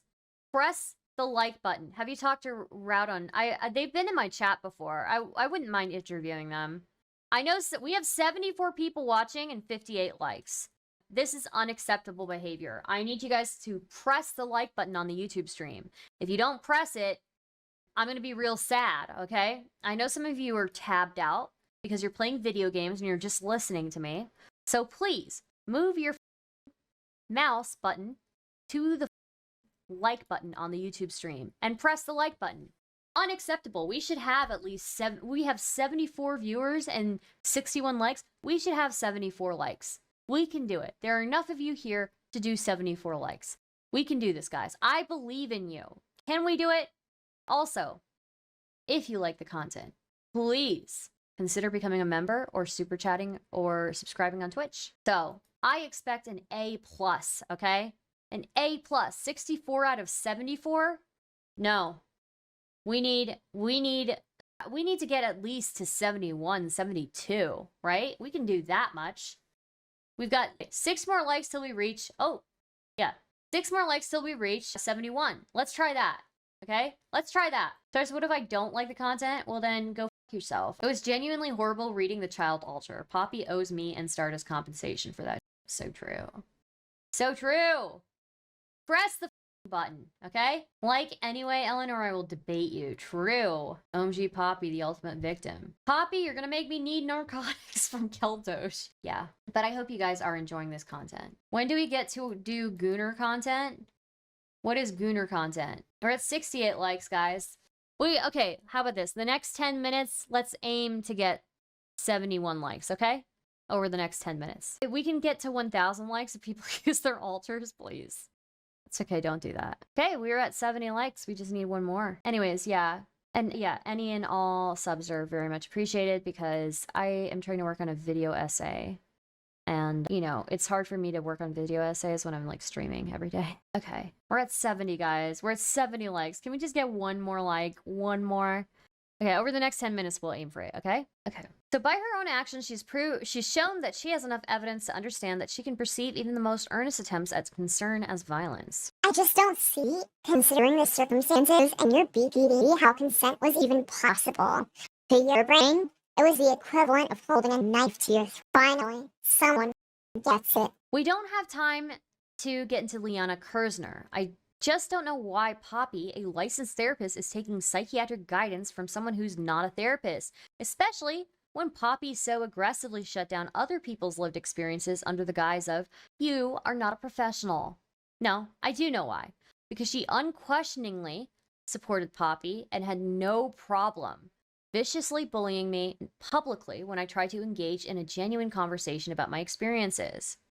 Then Milena is tweeted here on January 12th, how many examples of her being about sexual boundaries do you think I have on tap? And then Poppy replies with this, or quote tweets. You mean inflated and made up stories you curate from wires?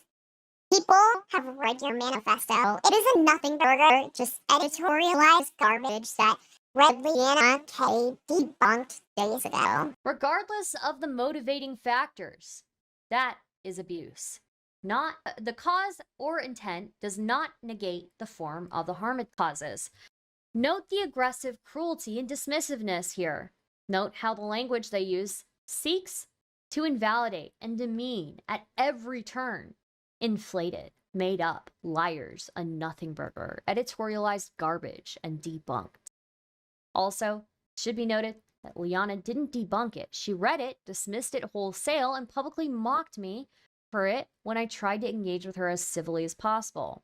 After relentless cruelty from her and one of her friends for dozens of tweets, I finally made one bitterly snide remark and pounced on it, gloating about how it clearly showed that I was the actual abuser. Subgenius, what is going on? We're covering some pretty spicy drama here, Subgenius. What is that fish? That is Poppy. It was about as fun as it sounds. Ironically, this is yet another standard abuse tactic. And it's one that Poppy and her closest supporters follow almost universally, especially Saige, Annie, and their younger followers. Be as cruel and invalidating, abusive as possible. Then, when your target finally breaks and lets a negative reaction through, ignore any point they have and drill into that reaction as all the evidence you need to dismiss them. It should also be noted that they've never read my document. Poppy didn't even know about the hell of weeks of nonstop panic attacks that she let her partner decimate me into until I told her a few weeks ago. Instead, she has people who are already fully biased towards her side read them for her and tell her how they are without going over any details. Now, that's some academic rigor and due diligence right there. Don't worry, it gets worse. Aside, weaponization of the foundation. Poppy rewards her followers for pitching into her online harassment. It's important to recognize that PZ attracts vulnerable people looking for mental health support to their server. And due to Poppy's speciality in BPD, that includes a lot of traumatized trans people with BPD. Of course, that doesn't include everyone who supports her, but by incentivizing them to mobilize, she's weaponizing their loyalty and intensity to attack her opponents. Even if she doesn't explicitly say so, her speaking about those conflicts in her community and on her platform leads to it. Then she recognizes, boosts, and applauds their actions. Damn. Then this Willie says, please report the accounts listed here. They harassed my friend to the point of suicidal ideation after one of them sexually assaulted her. Literally evil shit. And then it's Noehflake, Transpersian, Aztec Tunes, Admiral, please tie my shoe, whatever, all these different names. This includes Annie, who wrote a full essay that we'll get into later. For now, look at this part. As a borderline patient myself, the idea of this horrifies me. Every BPD patient I've ever known has had to deal with recurring guilt and shame over their condition, and has had it beaten into them that they are an abuser. If you've internalized this idea that you are an abuser, then you're much more likely to believe that you deserve to be abused, and that any abuse you experience is your own fault. Because of this, people with BPD are much more prone to being abuse victims due to difficulty recognizing abuse for what it is. They've had yet to even address the document. Oh my gosh, this stuff is crazy. This stuff is crazy. I feel like I'm behind. I'm constantly trying to catch up. She encourages this by retweeting many who support her publicly. This next one was specifically made against me for my role in getting an artist to block Poppy because the artist agreed that they were not comfortable with making art for someone who approached NSFW content in safe work spaces the way that Poppy did, which Lux posted about recently. Note the retweets. You are obsessed. Normal people don't post several dozen long tweet threads pedo-jacketing a trans woman because of a breakup and contact everyone she interacts with to slander her. You are a stalker. You need to log off. Hi, Kenny fam. Just for the record, Annie Gallagher is literally a PDF file who let minors post nudes in her Discord server, or she let maps enter freely. Anyways, this Willie dude comes from Lily Orchard's community and ERPs with minors. What is wrong with people? Okay, notice the retweets. Yeah, Poppy retweeted it. And then Rhea says, puritanical BS, lewd does not equal sex.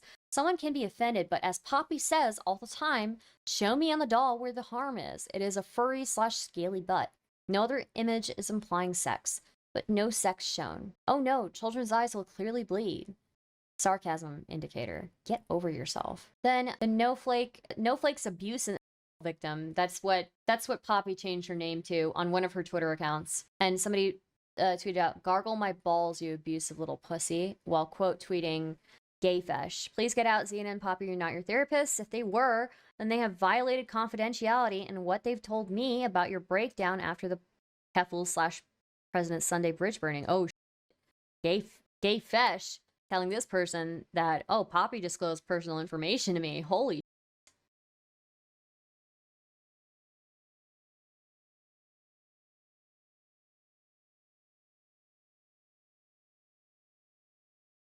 Then this person tweets out, screaming some support for Poppy. You've been through so much this year, and I hope this new year is as kind to you as you are to others. You deserve some peace. Of course, Poppy retweets this. It's also important to note how they've indoctrinated their followers into applying double standards. Note how the following list of criteria and risks is never applied to any of the people that Poppy has harmed, which includes multiple exes that fit it, Aztec, me, and Hayleigh. That's not even getting into how this has affected Poppy. We're talking about someone who is a trans woman, is employed, and C has BPD. By doing this, you've ensured that Poppy is at risk of losing her job and her income, having real-life harm come her way, worsened harassment online, or potentially Minecrafting in Roblox, and someone else going out and Robloxing her in Minecraft. Case in point. Seriously, all the people involved who drove her to this point. This is just wild. Saige weaponizing trauma. Okay, this actually is super up, because Saige, I'm pretty sure, was berated and verbally abused by them quite a bit. It does seem like the year has so far been kind to Poppy as she has been to others, at least. Okay, so Saige, because gay fesh didn't, agree with them, attacks gay fesh. Wow. Saige has been mega abused by them. I used to be her mutual. Damn. Okay, and this is where I do need to say something directly about Saige. While we've left the rest of her consistently vicious responses out of this, she has repeatedly called fesh a chaser. This is something that Saige actively knows is related to a traumatic harassment campaign that he endured. She's literally weaponized fesh's trauma that he entrusted her with when they were friends. Oh, that's super fucked up. Saige says, so it turned out fesh was a chaser all along. It was just of the clout variety. And then Poppy retweeted this. I'm honestly starting to unironically rethink the fesh is a chaser thing, because I've never seen a man who isn't a chaser turn this hard on trans women for giving basic pushback during disagreements. That's wild. It's so sad that she's copying Poppy. Yeah, you spend enough time with people and you start to adopt their habits, right? Incel logic. Yeah. Note the retweet. And then to clarify, I don't really think fesh is a chaser in the classical sense. I think the way you reacted to pushback by us, looking for friends to support us through trauma rather than engage in tone policing. Oh yeah, no, let me correct that. Not incel, but red pill, yeah. To support us through trauma rather than engage in tone policing is similar in vibe to the way rejected chasers act. That said, the people that sexually harassed / abuse me are still in his circle. Meaning, after a year of seeing that trauma we went through, and after me opening up about the abuse, the isolation, and absolute disregard for my safety that I experienced, he decided that maintaining those connections was more important. The chaser tweet may have been a low blow, but I don't care when the person is literally harboring sexual abusers in their circle / community. I'm so glad I decided to impulsively buy this huge tub of cheese puff balls. Oh my god, now I want cheese puff balls. I have a weakness for the cheese balls, bro. Yeah, I think it's been years since I've had cheese puff balls. Maybe I had them like a year ago, actually. Okay, we can expect Saige's wishes up to a point, but not when she crosses a line this hard. This is repugnant. She says she doesn't care that it's a low blow because of whose side fesh is on now. But the people she claims are weaponizing her attempt can at least be seen being genuinely concerned from a charitable perspective. There's no charitable perspective to take with Saige's words. Chat, are we all following okay? Is this okay? This is ugly no matter how you twist it. She's not offering her side of the story. Saige is doing this explicitly to hurt fesh. The worst part is that she knows better because she went to bat for him during the original conflict that upset him so much. Yeah, so far so good. Are you guys still entertained? The worst part is that she knows better because she went to bat for him during the original conflict that upset him so much. It's not just something she heard bothers him. She knows exactly how much this gets to him because she was there and he trusted her at the time. This is vile. Yeah, damn, dude. IDK, or I don't care what the context to the gay fesh is a chaser meme is. At this point, sharing it unironically is proof you care more about Twitter clout than protecting trans people from real harm. Stop using the rhetoric of protecting the trans community as a way to justify your drama addiction. I'm all comfy and listening. I just want to make sure you guys are still entertained by this, okay? I know other people read stuff. I still want you guys to be entertained. That's all. Okay? Addressing the chaser allocation is a thread. I didn't even know Gayfish had this. Okay, Saige quote tweets Gayfish and says, "You don't have to like Fesh, but the chaser thing legitimately bothers me. Fesh is a wonderful person, a great friend, and an absolute gentleman. Please stop spreading that they're a chaser. It's actively reinforcing harmful stereotypes on top of being a petty lie. I'm thoroughly entertained. I love the drama." Okay. I'm glad. Okay? Then Saige replies to Pastel Dallas. I know Pastel Dallas. "Do you understand how incredibly f***ed up it is to spread an unproven rumor that someone is a chaser with no evidence and based entirely on vibes? Because that's what this amounts to. I don't know a single person who has ever been made uncomfortable in any way by Fesh." Then, cool assertion, pony up to the evidence or be gone, because I've heard Fesh is a chaser for a long time, yet I've not been provided a single bit of evidence of it. Every single trans person I know who has met and or interacted with Fesh has only had glowing things to say. Super interesting to see all these different trans communities interacting with each other. And I can see like the super leftist trans community fighting with like the lib trans community. And then like the centrist trans people are like just chilling. And the conservative trans people are also just chilling. Okay. Yeah, chaser means somebody who specifically goes after trans people. Yeah, they're specifically into that, which there's nothing wrong with that. It's not that she doesn't know the harm she does. She's just turned this much worse of a person since she started dating PZ. There are many examples of PZ taking the pettiest routes possible, spilling secrets on everything from Hayleigh's dating history, health, and mental health, to threatening Dormiyu, as we saw before, to insulting Metamor's appearances. Enough about that. Let's move on. Jesus. Okay. You never identified as ace. First, oh, wait. Sorry. 1 second. I forgot. I didn't realize that this was a quote tweet. Okay, Noehflake says, I still question why/how an ace person would trick anyone into sex. I don't even have sexual needs or wants. Then Poppy quote tweets this and says, First, you never ID'd as ace during a relationship. Second, ace is nowhere on any of your profiles. And third, is that is about power and not sex. The idea that you being asexual somehow protects you from allegations is gross. These people are not your shield. and then I'm not going to do the voice change. It's too much to turn both the voice changer and the Poppy mask on. But okay, here's Noehflake saying, I'm not super... This is like months prior. Like 6 months prior, if not more. Noehflake says, I'm not super sexual physically, but I'm very gay. Oh my god. Poppy about to be destroyed here. Poppy says, I can get behind that. Noehflake says, sounds delightful then. Poppy says, so we just sapphiccally cuddle? Noehflake says, I'm more than happy to play as well. I just can't promise much on my own body's sake. Love to get other people off though. Cuddling is also completely amazing. And then this next screenshot of Poppy saying, there's that basic generic level of sexual need, but there's also the desire to be intimate with people who I am in a relationship with. The need of those specific people. That can't just be filled by anyone. Right, I know that, but that's not something I have a huge need for personally. Sex isn't required for me. Cuddling, kissing, and that sort of contact fills my intimacy needs. Poppy is so mad that Noehflake doesn't want her. Yeah. Poppy caught live in 4K. Yeah. She was totally into me, guys. She was totally sexually into me. She wasn't ace. There's no way she was ace. Okay. And then Poppy says, I'm of two minds about that. Noehflake says, those are important to me greatly. Poppy says, on the one hand, if that's really how you are, there's not really much I can say about it, other than that it's valid. The Noehflake says, I'm not saying I won't have sex. On the other, it doesn't really make me feel particularly desirable. Noehflake says, that's just how I am. Then Poppy says, no, I get that. And again, there's nothing wrong with that.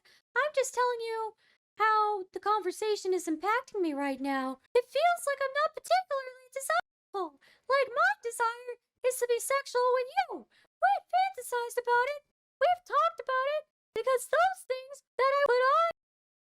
But what you're saying now feels like you could take it or leave it. Which to me, because I'm the person you're dealing with and I don't have any other frame of reference to use as a reference, it just feels like you don't want me, but you're willing to engage with me because you know I want that. It sort of feels like a pity fuck. And then Noehflake says, you're not a pity fuck. You're a person I love dearly. My partner I want to make happy. PR420 is like, look at my tit. PR420 says, look at my twits. What's wrong with you? Poppy, yeah. Oh, wait, no, I have to do the voice. What's wrong with you? Look at my... What's wrong with you? Okay, yeah.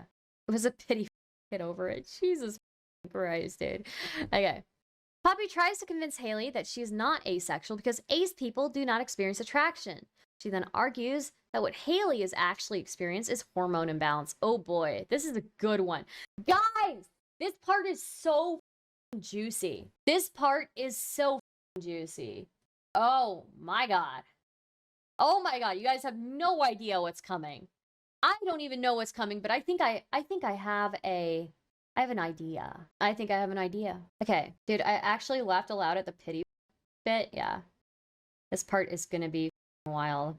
Okay, right. Poppy says in this conversation, I mean, ... I don't know if fixing you is a good framing. It might be as simple as fixing your HRT. You have said that your sex drive was higher before, and if your levels are too high, i.e. above 300, that could be a cause, especially if you're experiencing attraction. Ace people do not experience attraction. That is the core feature. So you might be demi, but based on your reports, I think it's more a hormone issue. Like I get blood work 3 to 4 times a year. It is important to play with those doses and work with your doctor. And then Noehflake says, oh geez, I don't. They have me on yearly appointments. Okay. Poppy says, that is Planned Parenthood. You don't have the regular up. It is one of my bitches with deal. But yeah, all evidence points to this being hormones. And you went to Bureau, change things. If not, that's okay. For more on Poppy's ace phobia, check out our new doc, Poppyamory 2. Poppy is ace-phobic. Oh my god, another document that I have to save to go over. Wow. Wow. Okay, I have to put that. Okay, I have to put that there, okay? All right, January 14th, publicly apologize.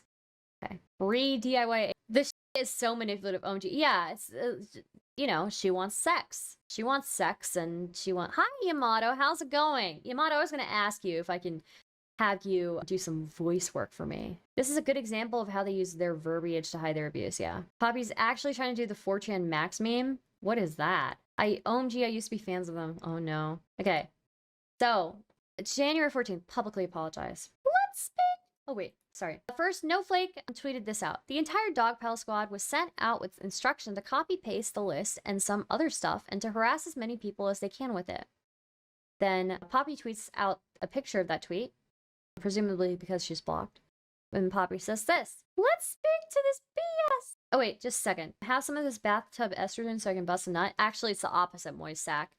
It would be the opposite. It would be like actually telling a, you know, because more estrogen tends to make your libido go down. You know, there's a reason why women and men have different sex drives all throughout all stages of their life, right? So it's actually the opposite, moist sack. It would be basically Poppy saying that you need to adjust your hormones, you need to go down on this and up on this or whatever. So anyways, okay. So Poppy quote tweets this and says, "Let's speak to this BS.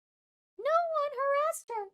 No instances of harassment on her page, and she has posted no screenshots of harassment. Also, we are not trying to weaponize our community against her. Leave her the fuck alone and block the disgusting lot of them. Hayleigh, people are allowed to disagree with your PR alleging, and people are going to take issue with that, especially because you tried the abuser tactic of Darvo and made a counterclaim with zero details just to squirm your way out of the attention. You can claim Poppy did this shit, but can't back it up, while Poppy, on the other hand, has given detail after detail. The public ought to publicly apologize to Poppy for the abuse, the ableism, and sexually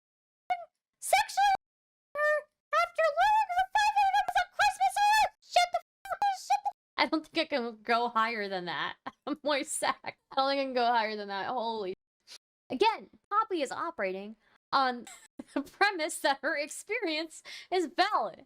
And because Hayleigh is processing this differently, her experiences are a lie. This comes up again later. Also, a follow-up to her previous tweet about being unable to consent because of a combination of her BPD and the situation.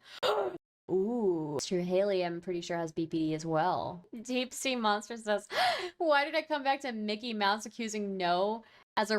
Okay. Just... Okay, let's see. Okay, so Poppy tweets this out. Oh wait, no, Poppy tried to convince her she has BPD. She doesn't.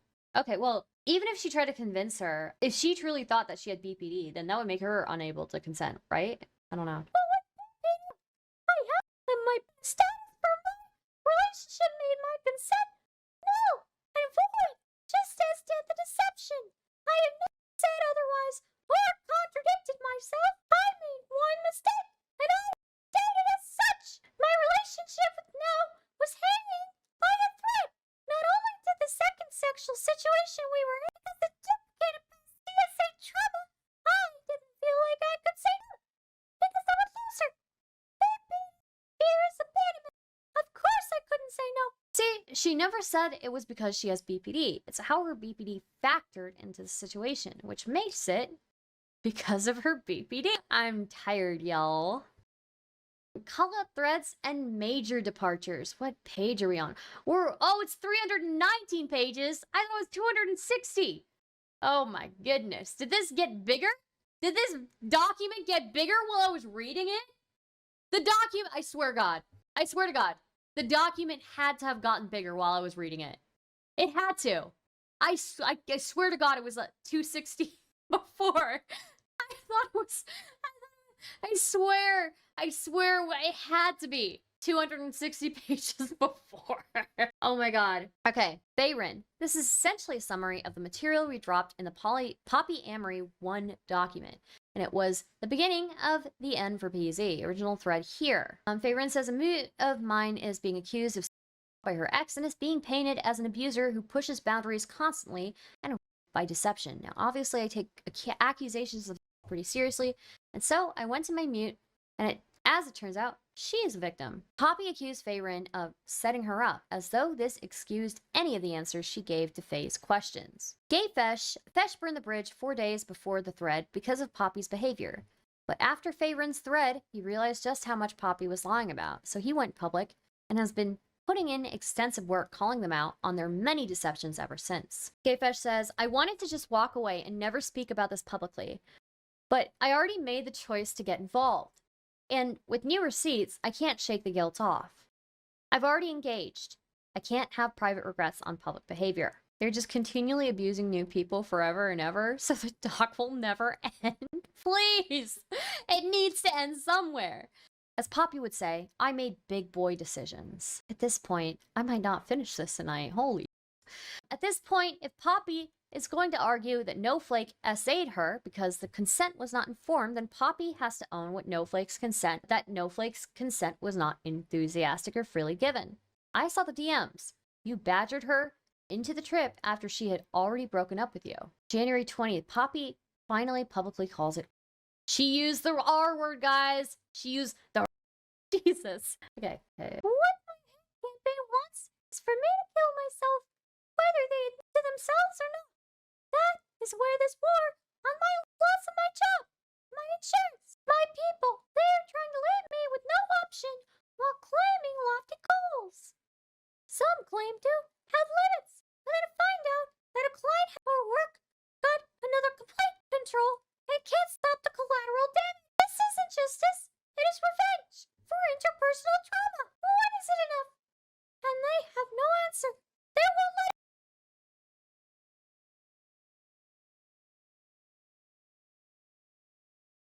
I am thankful for those that speak up for me, but so few do, and never content creators or large accounts.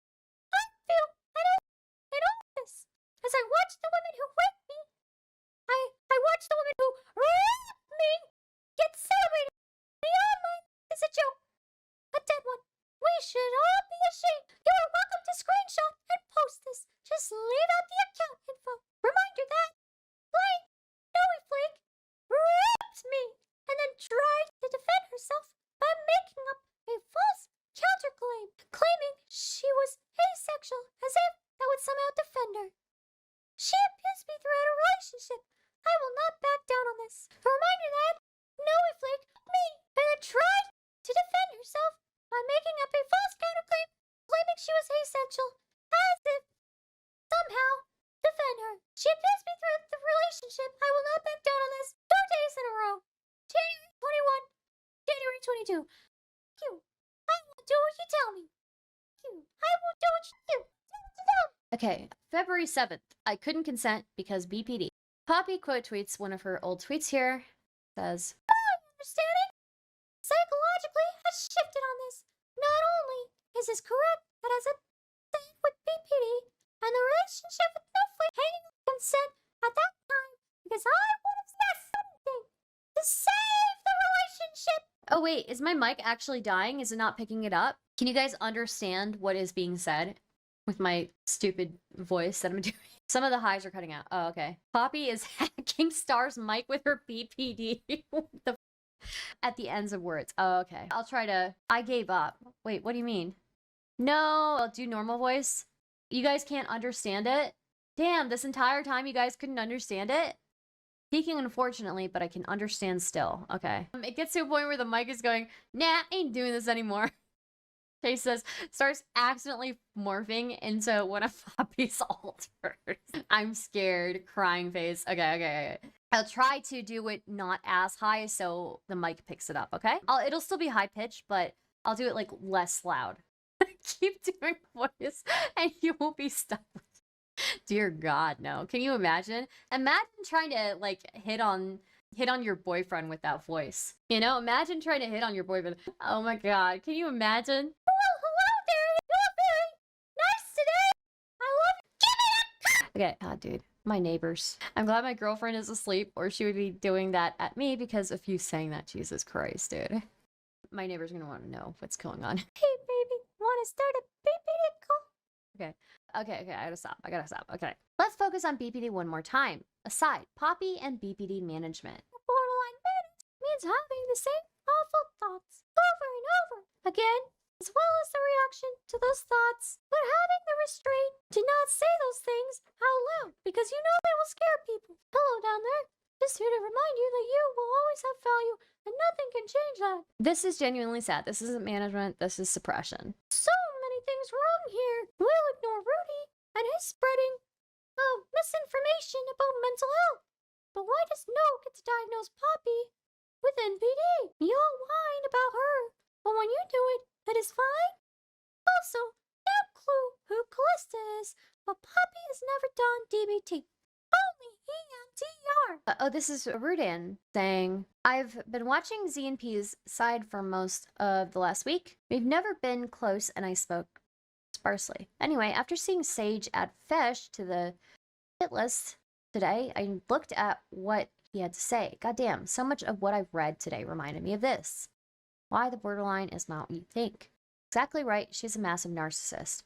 The thing about BPD is, unlike other cluster B disorders, very, very treatable. And Poppy has told me she's tried DBT/CBT and that it didn't work, which is a huge red flag that she's not actually BPD. She's probably NPD. And yeah, this person says, Poppy has never done DBT, only EMDR. Why the fuck? Just so everyone knows, DBT, dialectical behavioral therapy, is universally considered to be the most effective form of managing BPD symptoms. This is tantamount to someone saying, therapy doesn't work on me, which hopefully I don't even have to explain the irony of coming from Poppy. Also, did you know that one of the more controversial aspects of EMDR is that it can severely trigger and worsen dissociation in patients with dissociative disorders, which Poppy has an extensive history of? Ooh. So Poppy actively shuns the most widely tested and proven management solution for her specific mental condition, in favor of one that is proven to worsen her other condition. Yo, what if all along Christian was just an alter of Poppy? I don't know. Insulin doesn't work for my diabetes. Oh no. Stunning. Okay. Melina says, just know that Poppy isn't lying to you. Her pain is distorting her interpretation of the breakup. She believes what she's saying fully, that the amount of pain she's in does not mean that what she's saying is accurate. Your pain can still be valid and still be inaccurate. That's DBT. Then this person says, wow, that's a really convenient way to dismiss the emotions of someone with a personality disorder. Then Poppy says, love being gaslit. My feelings are real, but I don't know what happened to me.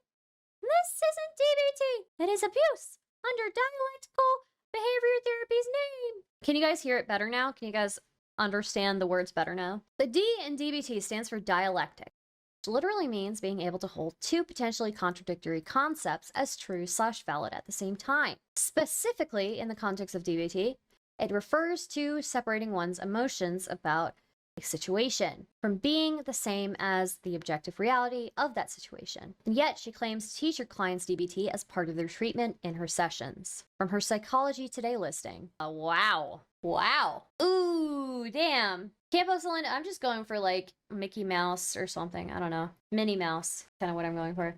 What is this, Danabo? We're all Stardust. Batty real hard. We're all Stardust. We're all together on this rock. We're all Stardust. This is a real picture of me, by the way, guys. You know, it's so funny. This picture is always used by like my haters against me. I posted this picture on purpose. You think that I give a if you use this picture against me? I think this picture's hilarious. Anyways, resuming. We've all seen our father's cock, yeah, we're all Stardust. That Richard Spencer debate was just a chill interview. She may look like a small brown female Danny DeVito. She's not into you, she's got her own groove. Wait, what is this? Wait, what? Danabo, did you make me a song? We're all Stardust. We're all together on this rock. We're all Stardust. And we've all seen our father's cock, yeah, we're all Stardust. That Richard Spencer debate was just a chill interview. She may look like a small brown female Danny DeVito. She's not into you, she's got her own groove, her own style, her own views. She likes to talk topics like daily grapes and breaking news. She's not faking dudes, And you're mistaken, boo, if you think she likes to be a banana. She's entertaining you when she doesn't want to be on camera. Alhamdulillah. If you think about it real hard, we're all stardust. All together on this rock, we're all stardust. And we've all seen our father's cock, yeah, we're all stardust. She's just a little small brown girl in a white man's world. A tiny package of sarcastic humor to be unfurled. It's quite absurd. And if she ever tries to farm you for honest opinions, ask about the pictures she sends of those new minions with the dope Brazilians. Streaming Oh for my 8 God. hours a day for the money, subs and likes, not hugs and vibes. So if you enjoy funny voices, hit the stripes. On YouTube, click the search and type Stardust Streams. Nice. LOL, is this AI? Amazing. Thank you, Danabo. Amazing. Stardust Streams. Amazing. I'ma remix this? Hell yeah. Okay. Wow. Wow. Okay. Thank you, Danabo. That's very nice of you. That's very nice of you. Okay. Note, I will not be linking to it, and before somebody claims that even mentioning it counts as doxing, which is rich considering what we've already covered about Poppy's perspectives on doxing, I'd ask them to ask any therapist if being listed on there is normal or common thing for any therapist. Spoiler alert, it really, really is. If that's a revelation to you, you should probably learn more about the therapy industry. So, consider the way that Poppy has been pushing the narrative that emotional trauma of the experience means that it was definitely legitimately SA by deception. SA and rape in parentheses. Also consider how she pushes her perception of the situation as the only acceptable reality. Poppy doesn't even know how DBT works, and her behavior regularly goes directly against healthier methodology that it offers. Ask her how much training she's had on it. I'd be impressed if it was more than a seminar. Don't worry. It gets worse. Guys, I need a snack. I need a snack. It will take me like less than 5 minutes. Can you wait for me? Actually, I probably need a bio break too. But it'll take me less than 5 minutes. Just wait for me. Will you wait for me? Please don't. Please don't go. We're still doing this, okay? Great. I'll be right back. We already listened to this. Ladies, we just over here admiring the view of the mountains from the lake. Of course. Y'all know it's Wolf Hayleigh, man. Stop playing. Hey. You spilled the ace of spades on my white make, bitch. You know how much this costs? Get your hand out my Louis bag, bitch. What's wrong with you? Hey, yo. Sitting at a table made of wine barrels. In a fair guy sweats with the fly apparel. Eating applewood sirloin steak at a 20-acre estate where they harvest the vines careful. Having meetings in Italy at the winery. Untouchable like De Niro and Sean Connery. If I make a decision, there's no bribing me. I keep the iron by the knee, that's irony. The wine shop double for a bistro.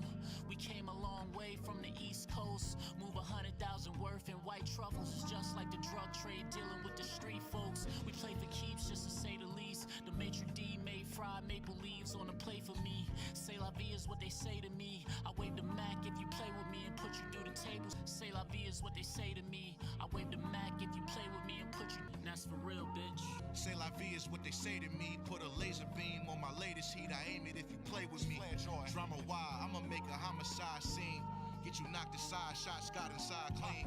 Do you dirty, I won't compromise, please. Plan on copping my team's Glocks with my Spotify streams. So the whole fam strapped for whatever comes. It ain't no clan pack with some better drums.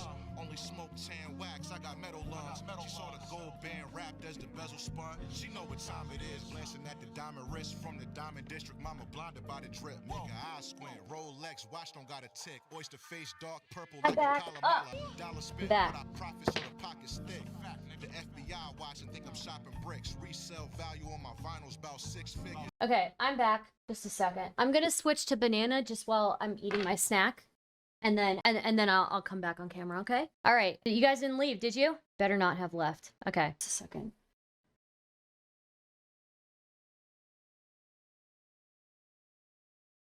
Okay. We're banana mode. I put together a really quick dinner for myself. Okay. All right. February 14th. Poppy is put on notice at her job. Oh, wait. I don't know what to do. My friend of 20 years and boss might want me to end the channel and Twitter presence. Is have going on the effects on Twitter has led to no real changes, such as pushing back on Noah's hate blocks taking it down. A sandwich, okay? Against her my job? Do I go dark?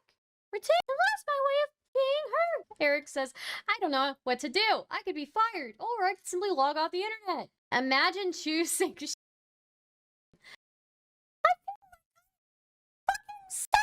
You're peeking. Oh, my bad. I feel like I am being fucking silenced. More people depart. Wednesday, a friend of 20 years and her former boss forced to fire her a bit over a week later. He tried to offer her an opportunity to save her job and stop acting so reckless online. She publicly called him an abuser. No way, bro. She called him an abuser now? On top of a cheese sandwich. Give me a second here. Oh, you know what? Okay, I was really hungry. Yeah, so she just said her friend of 20 years and her boss was forced to fire her. He tried to offer her an opportunity to save her job and stop acting so reckless online. She publicly called him an abuser. From February 15th. There is my career or my need to be heard. Lovely. Great seeing classic abuser tactics on display. Some of Poppy's behavior reminds me of before I got my BPD in check. But the difference is, A, I put in the work to actually change. B, I am 24. Jesus Christ. Poppy throws friends away like trash. You'd think in such a circumstance she'd have a moment of reflection. You would think so. Then, looks like Zena tweeted this out. Poppy lost her job because she wouldn't accept the ultimatum, forcing her to never stream again because she made false complaints. She knew the outcome for saying no one accepted it. She chose to burn down that 20-year friendship because that person betrayed her. Okay, Keffels, because Poppy kept tagging her, trying to equivocate their trauma and pull her into this situation. Oh, so Keffels and Poppy fell out. That's interesting. Oh my god. Oh my god, I'm so hungry. Drama Keffels refused. Wow, yeah. Seriously. Okay, Keffels, because Poppy kept tagging her, trying to equivocate their trauma and pull her into the situation. Poppy tweeted, well, we're in no way compare the we go through to the horrors Keffels went through. We get it. Our own stalkers are leftists with a personal grudge who are literally backing the girl who sexually me. Sending love to Keffels. In my and Keffels' case, misogyny, trans misogyny, lack of principles, personal grudges, rejection, the list goes on. They view us as the bad thing, and the bad thing can never be vulnerable or a victim because it would mess with their precious narrative of hate. Poppy tried to drag her in. Yeah, wow. They ignored everything I said. They dismissed all my concerns. My transition to woman is truly complete. If they're trying to get a bigger creator involved, they should have tried Tipster, because Tipster can't resist.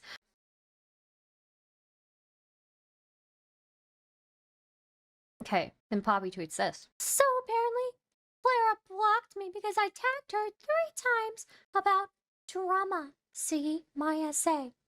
Not to mention turning on Voosh, I am quickly losing respect for streamers. Containment continues. The number of people that have disappointed me as former friends around my rape is wild. I will never trust any of you again. It was probably 3 times per altar. Oh my god. That's so funny. Tipster wouldn't. I'm friends with him. Oh, okay. Beyond safe words. This one is more recent. After he dropped Spawn's... Look, I'm just saying the way he jumped on Vash's defense is crazy. So it is more recent. After he dropped Spawn's document. I'd hoped to stay quiet about my disassociation with Z and P's channel, but with everything coming out, that's no longer an option. Now, silence feels like complicity. It's humbling to reckon with the red flags I missed, especially given my work and research. My decision was not made lightly. I would not risk losing friendships, community, and access to a platform without doing my due diligence.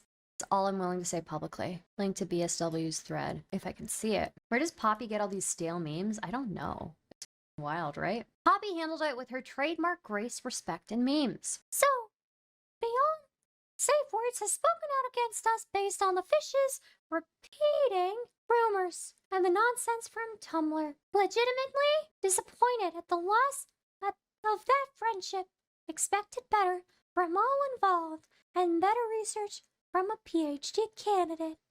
In the end, this is all virtue. Damn, imagine Poppy and Zena do like a leaving the left video. That would be so funny. You miss them because they were not there. Oh wait, here it is. Playing to reckon with the red flags I miss, especially given my background or whatever. Okay. Then Poppy quote tweeted this. You miss them because they were not there, you silly git. Did you ever talk to us about our side? Or is the desire for clout too much for you? There's nothing brave about taking this stance.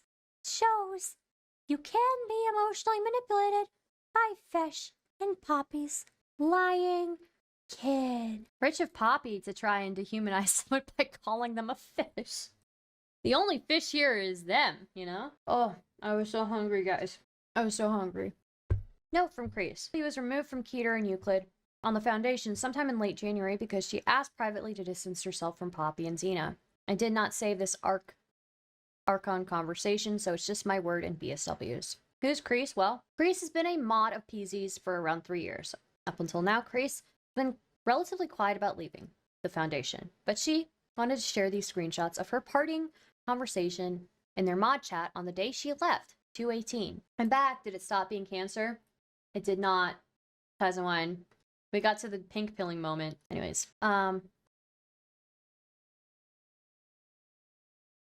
this is a level of access that none of us have had, so this is an insight into what they say in the most private parts of their server. It's a long conversation, but for now, this specific part is crucial and damning. Kreese says, here's the thing, I've gone back to your original accusations that you posted nearly 7 weeks ago. Now to check how those were constructed versus how you have decided to handle things since then. Here's what you said. 1, that it was not rape. While you did not argue for this distinction in the original thread, I recall looking back afterwards and it being something you did try to push. You only changed your accusation to around the middle of January. 2, that this was about being heard and sharing information about what happened. 3, that you were not seeking any legal avenues at that time. 4, you also ended the thread with a me versus her statement as it relates to Hayleigh. I didn't realize that this is what...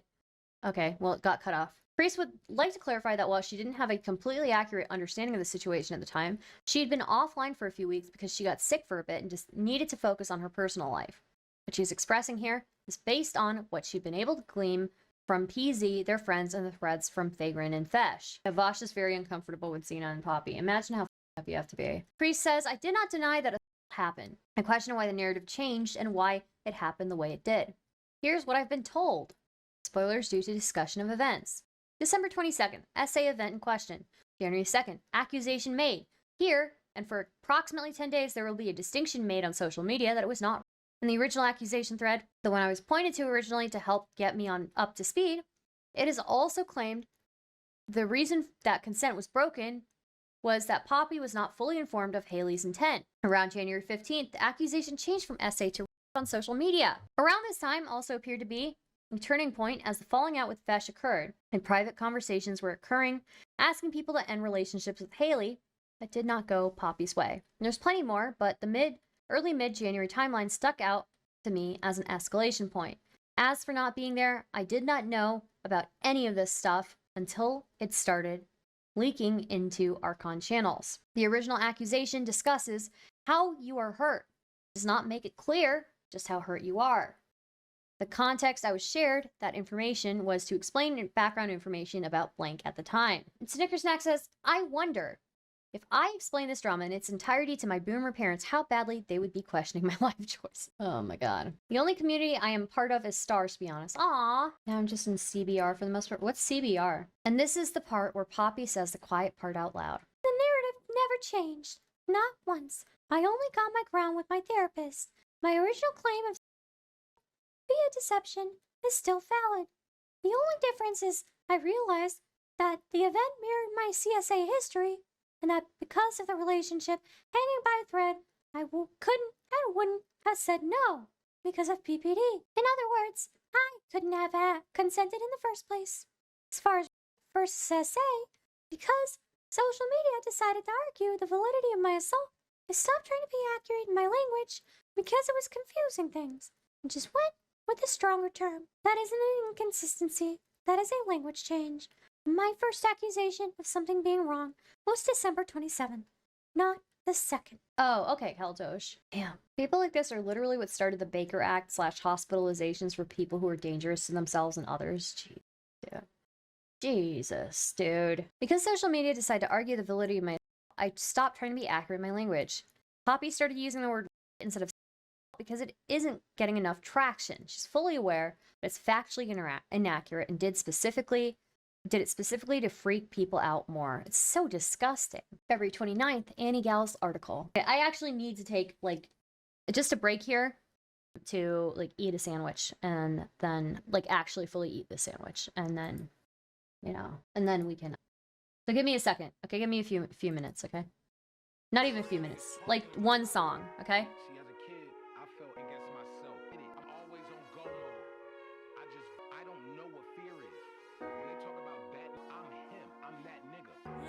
It's funny, right? For some reason, y'all didn't really think we was gonna be here. See, for y'all, the sky's the limit. For us, the sky is just what we stand on to reach the beyond. High above the clouds as you see us. Catch up, niggas! There's a song called Fish by Tyler, the creator. Oh, YouTube's saying I can't play the music. What the frick? Okay, give me a second here. My kitten is fighting my phone. Aw, that's so cute. Yeah. I stopped playing it, so it should... The warning should go away. Sorry, just a second, guys. I got a warning on my account for watching FBI files on YouTube. Head desk. Wow, what the f? That's crazy. Okay, let me just look at myself in the camera before I turn my camera back on. Okay, 1 second. Okay. All right, February 29th. Annie Gall's article. Suddenly on February 29th, shortly after Poppy got fired, a document dropped from the notorious Annie Gallagher with this image as its thumbnail. Poppy and her followers immediately started boosting this as much as possible, even going so far as to pin it to the top of their channel's official Twitter account. Okay, and then Poppy tweets this. This was a hard read, and we lived it. We deeply appreciate the author for taking the time to write this and tell not only Poppy's story, but the story of so many trans women.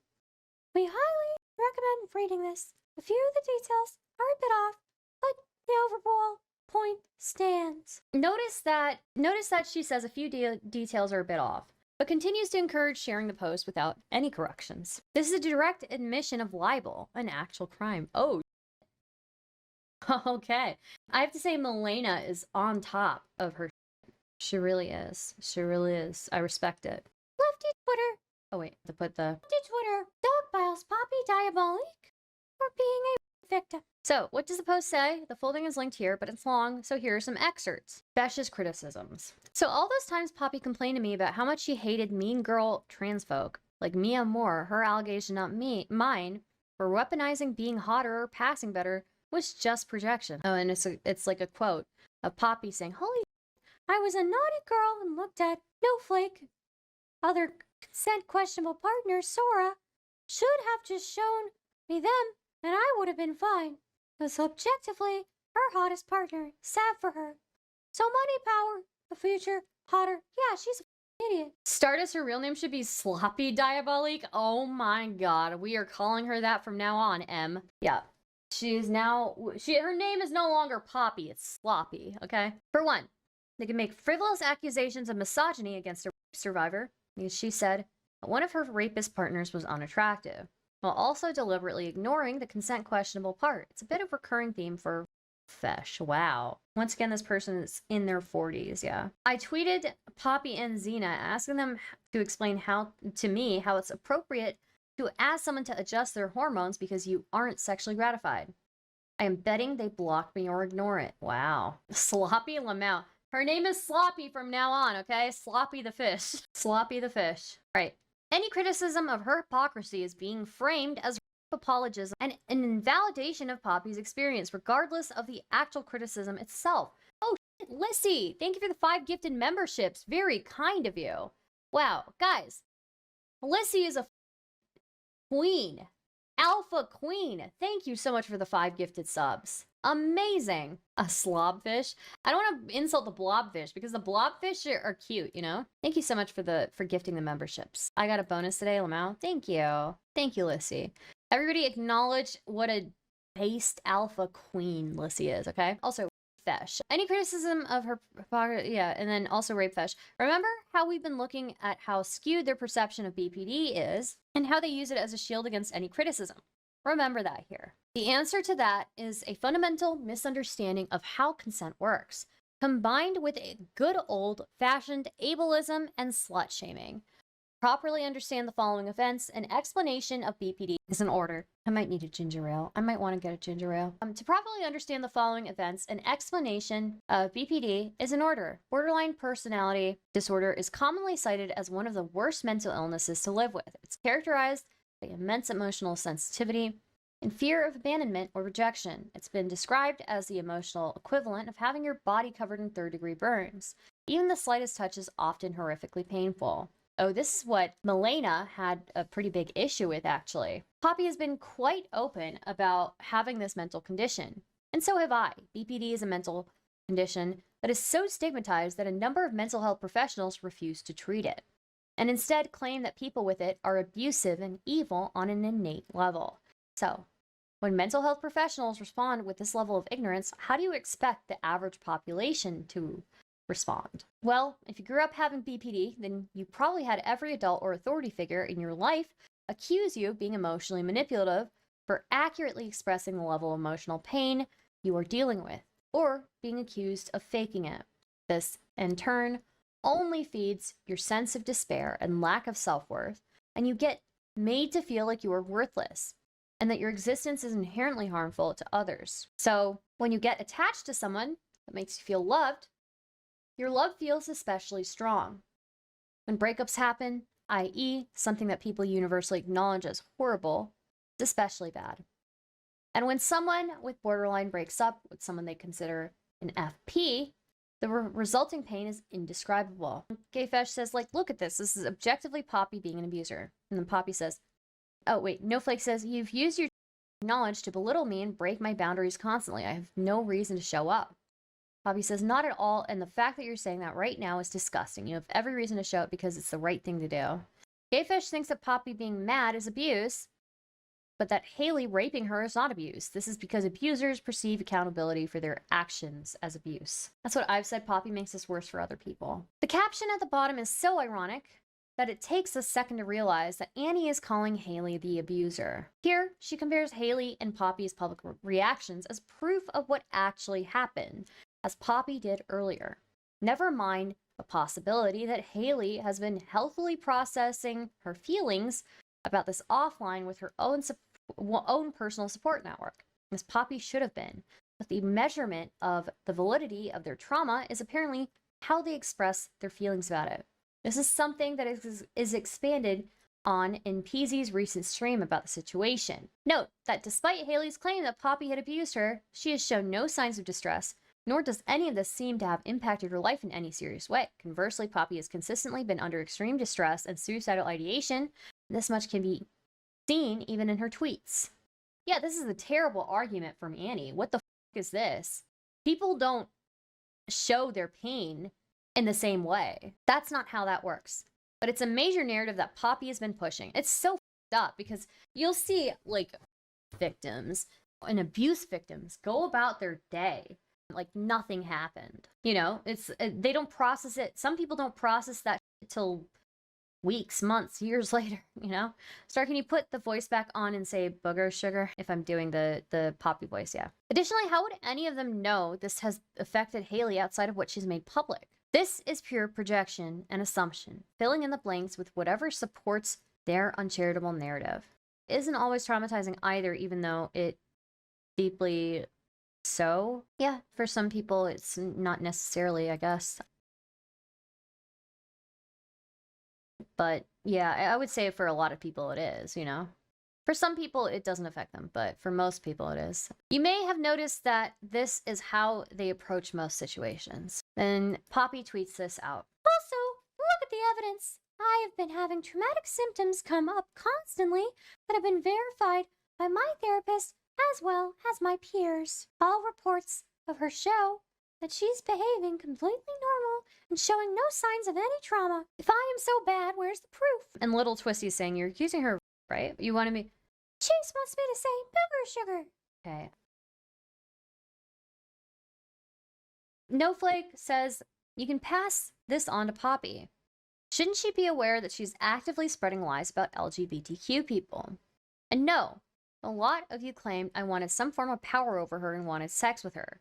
But both of these are impossible. Asexuality. Asexuality is a lack of sexual attraction to others or low or absent interest in desire for sexual activity. It may be considered a sexual orientation or the lack thereof. It may also be categorized more widely to include a broad spectrum of asexual sub-identities. If I am so bad, where's the proof?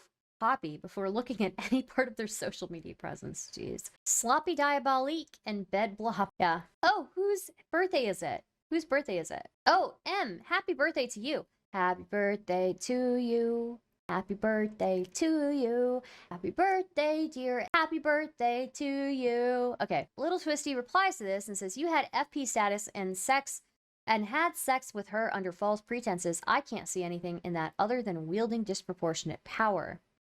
And Noehflake replies, I had FP status like every other woman she dates. I didn't want anything. It was pushed on me while we were supposed to be sleeping. You literally don't make any sense. Okay, Hayleigh accuses Poppy of viewing every partner she has as an FP, with there being no logical basis. This is meant to paint Poppy's attraction to her, and by extension, her having BPD, as inherently predatory. This is deliberately meant to target Poppy's greatest trauma and insecurity. Remember, the cruelty is the point. Projection and assigned intent. Consider how none of these obligations of an FP are applied to Poppy in her treatment of any partners of hers who've had her as an FP, myself included. Or at least that's what the initial plan was before Saige posted a screenshot of Hayleigh perfectly describing and admitting to rape by deception, but not wanting to call it. You can read this for yourself and make up your... Yeah, we read this last time. It was so stupid. It recently reached its peak when a streamer called Rowden has publicly made posts speculating about whether to find Poppy's real-life location and brought up Google Maps on streams to point out the general location of where she lives. Rowden has made posts saying that he's doing this because he believes Poppy is a danger to his local community and that he needs to protect his community. No, when people say like that, relating to members of vulnerable communities, that means they want to lynch them. Whoa, that's a quick jump. I don't know about you, but Rodden sounds like a ethnic name to me. Hello? What the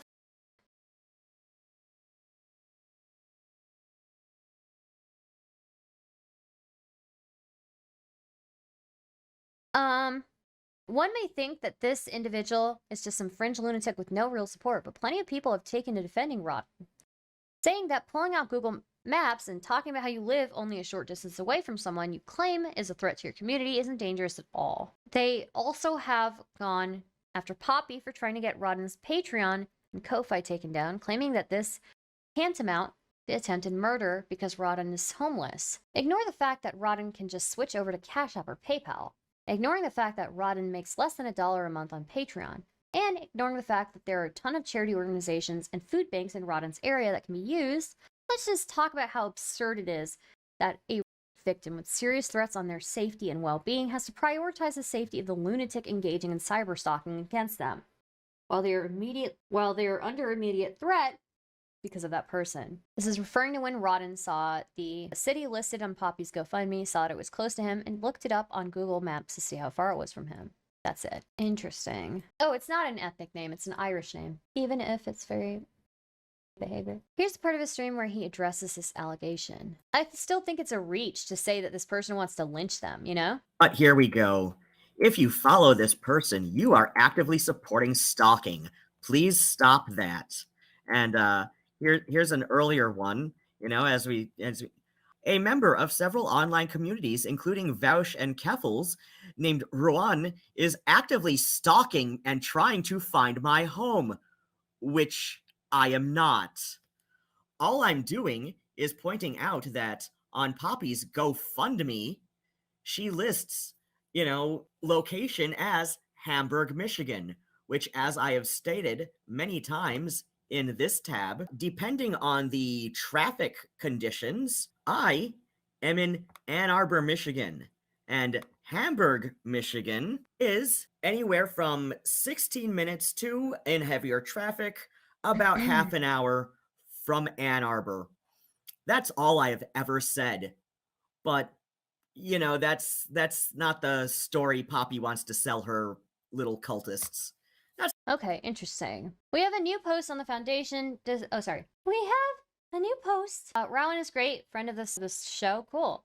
Yeah, no, it still is it's such a reach to say that Rowan, you know, when people say like that relating to members of vulnerable communities, that means they want to lynch them. You don't know anything about this Rowan guy. You don't know anything about him. That feels like such a reach, you know? Rowan was in chat earlier. They confirmed that Poppy and Zena smell bad. Damn. I remember that, yeah. Then Zena and Poppy say, we have a new post on the Foundation Discord asking everyone to report Rowan's stream, channel, Patreon, and Ko-Fi for attempted doxing and trying to find us live on stream. Well, I don't agree with a lot of things that Rowan has to say about things like plurality or BPD. That's not relevant here.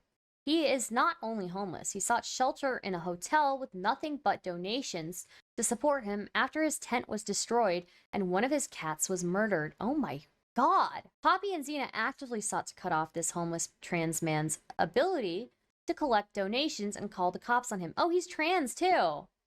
Damn. So they're just like completely ignoring that he's part of a vulnerable community himself. Maybe they want to lynch him. In the middle of winter in the northern Midwest, they want to cut off his ability to collect donations. That is up. Yeah, CBR helped him financially a ton. What was CBR? I'm trying to remember. Can't remember what CBR is. Zena and Poppy's Foundation tweets. So apparently, there is an argument floating around that reporting the Chud's financial links is attempted murder. This is hyperbole, plain and simple. Oh, it wasn't hyperbole to have somebody write an article where they're saying that this guy's trying to lynch you, right? For one, he has PayPal. Oh, okay, it's Caffles community, okay. For one, he has PayPal, so donations can still be taken. And two, this person can contact friends or others to stay with.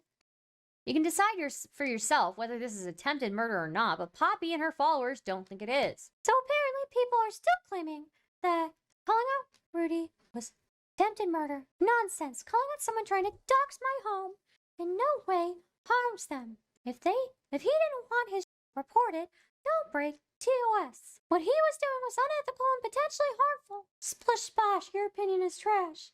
Do not impact font meme. Jeez, dude. How is this controversial? Look, I don't know that I consider it like attempted murder either.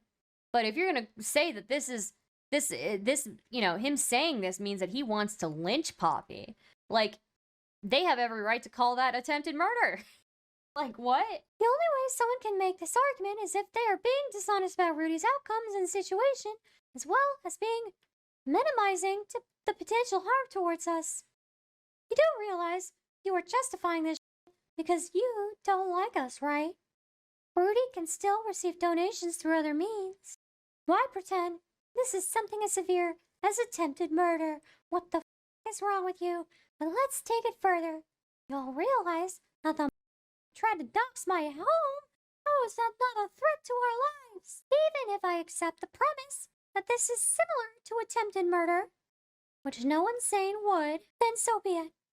This person threatened to reveal my home and bring harm into my IRL life.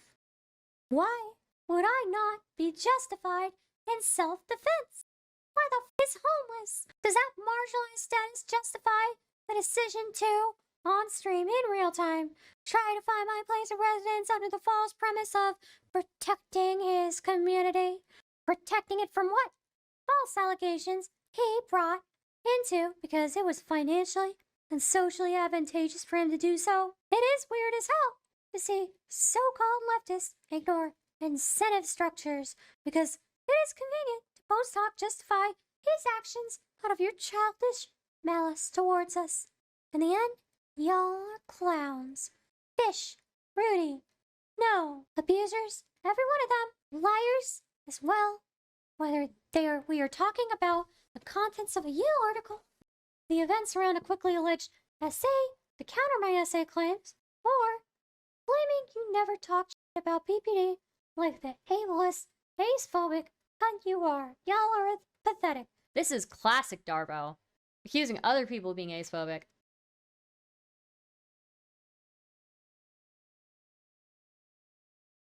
Poppy has guns, by the way. YBE says, why don't these people just stop talking to each other? LOL. True.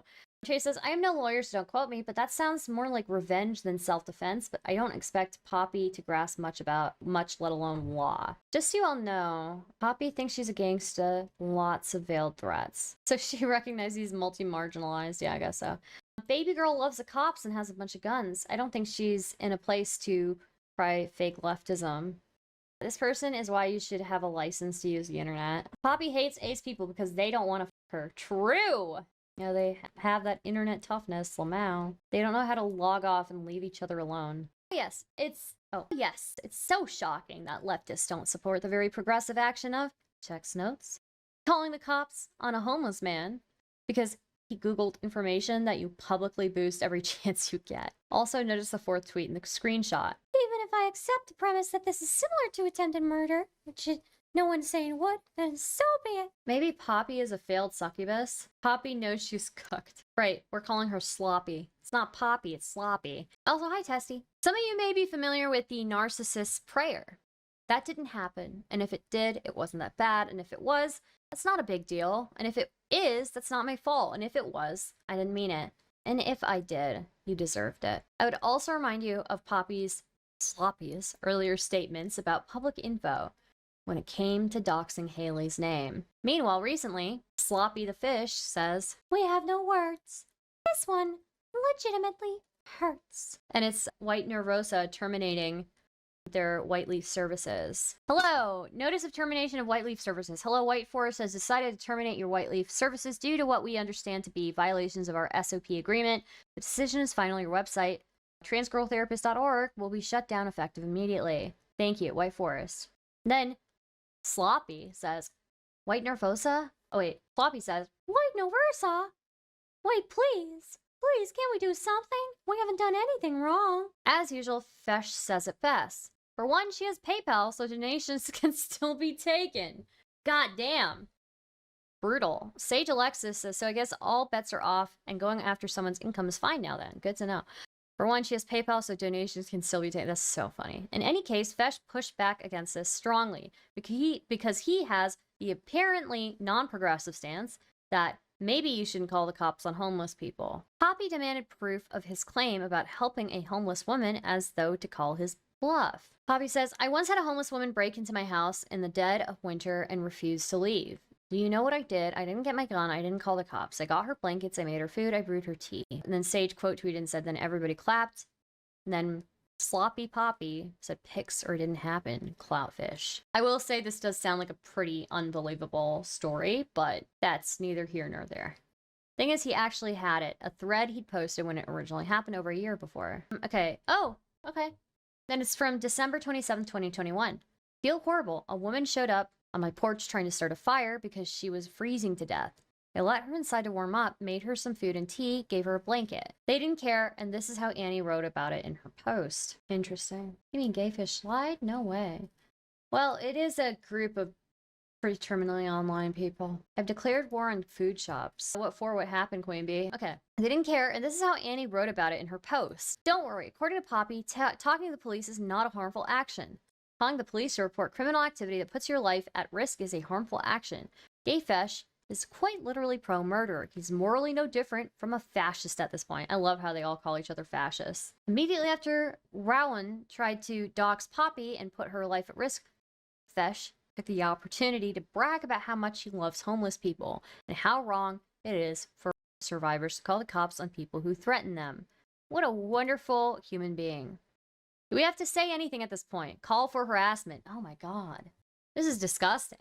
I kind of want to start a blog now, seeing how these people talk about this stuff. Call for harassment. So Annie Gallagher's article ends with a call for harassment against anybody who's a detractor of Poppy's. Sloppy Poppy. Imagine if your life depended on Poppy accurately telling what happened in any situation. Yeah, wild, wild. So that begs the question of what do we do? And there's a simple answer to that. Nothing. You leave those clout-seeking paradise alone. So that begs... Excuse me, guys. Sorry, it's been a long night. So that begs the question of what do we do? There's a simple answer to that. Nothing. You leave these clout-seeking parasites alone with each other and let them cannibalize each other. People may not believe Hayleigh is an abuser now, but all she needs to do is piss off the wrong person, and then suddenly a lot of people will consider. It's the same reason why so many people were mutuals with me for close to a year before deciding that I'm some sort of devious predator. These people are sheep, so just lead them to the slaughter. Anyways, here's a list of prominent accounts and figures who decided to attack Sloppy Poppy, or publicly defend her rapists. I may not be interested in inane blood sports, but I never said everyone else didn't have to be. Wow. Bitch move here. Noehflake, Dormiyu. Okay, Noehflake, Poppy's rapist. Dormiyu made frivolous accusation of sexual harassment against Poppy to protect her rapist. Luxander, Lux_banana. Athena set Poppy up to share DMs with Faerun so she could clip chimp them. Faerun, Gayfesh, most prolific proponent of Poppy's harassment, attempted to dox Poppy's house. McDizzy defended Rowan's doxing attempt and defended the people who pushed Saige Alexis to attempt suicide. Hayleigh Vitrum, one of Poppy's exes who is also part of her group of stalkers. Admiral Paco was responsible for Saige's suicide attempt, proceeded to join Poppy's stalkers. Lady Raincloud was responsible for Saige's suicide attempt, engaged in sex pest behavior, proceeded to join Poppy's stalkers. Aztec Tunes, one of Poppy's exes, was responsible for Saige's suicide attempt, sexually harassed Saige, proceeded to join Poppy's stalkers. Jessica Metal, Pranarchist. Infernatrix Sophia, Sinister Sophia, Man, Punish Jacobs, Beatrice, Bastard's Passion, Draco Scotland, Beyond Safe Words, and then Public Loser, Immortal Villain Arc, Public Loser TTV. Bold to accuse someone of sex pesting against Sloppy. True. Absolutely true. Flying a bit too close to the sun here? Wait, what do you mean? Okay.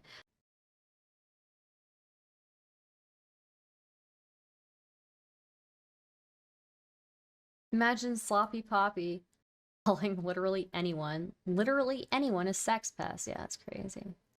But guys, it wasn't Poppy, it was their alter that is a creepy sex offender. So true.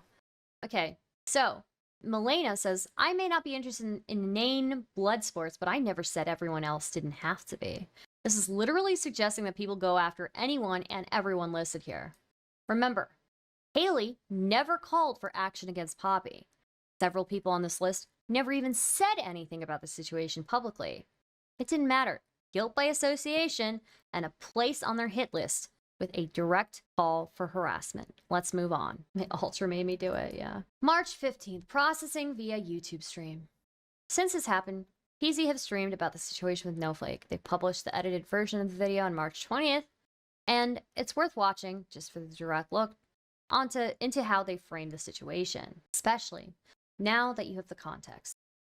We dropped the Poppyamory 1 document shortly before they switched topics to Noehflake in what they call an H-bomb moment, which, sigh, and it was stunning watching them drop lie after lie that we had just dropped evidence against. I strongly suggest having the document up and following along as they tell their lies so you can see just how extensive their deception has been. And this is where the situation with Hayleigh sits now. Next, let's talk about how Poppy and Zena deal with a trans immigrant from the UK that tried to speak out about how they made it uncomfortable. Ooh. My alter made me do it is a reasonable thing, if real, but you still have to accept the outcome. True. If your alter did it, your alter gets thrown in jail, and that's you too, you know? Can't have your body walking around there, and one of your alters is a criminal. Sorry. Chase, my other alter doesn't do laundry. Dormiyu, apology. Made it uncomfortable. That sounds so dehumanizing. Yeah. Yeah. I wonder what I was flying too close to the sun. Okay, anyways. Dormiyu, apology. Recently, Dormiyu abruptly posted this after months of actively engaging with the conflict publicly on Twitter. I need to make an apology to Sloppy Poppy and Zena, sorry. I was a bad friend to Zena, and I lied about them and their fiancé, resulting in Poppy losing her job. As I complained to her employer, I'm deeply sorry for the hurt I've caused. I took an awkward situation and framed it as abuse. Well, I mean, they were still being a sex pest. Recently, Dormiyu abruptly, oh, sorry, Then Dormiyu replies to that, I'm sorry. Then Dormiyu replies to that, I am in the process of deleting all tweets and removing all likes I can find in relation to my behavior towards Zena and Poppy. Is Willow's picture furry? Yes, it is. None of them can do laundry, all those alters, and still gotta make Spawn do it. Well, yeah, I'm gonna have a bunch of headmates, or whatever the they call them. May as well make one of them be useful, you know? This is the workhorse, you know? Or something. Willow says, I'm in the process of deleting all tweets and removing all likes I can find in relation to my behavior towards Zena and Poppy. Please note, I will be blocking all accounts associated with the anti-ZP list. What's the difference between alters and tulpas?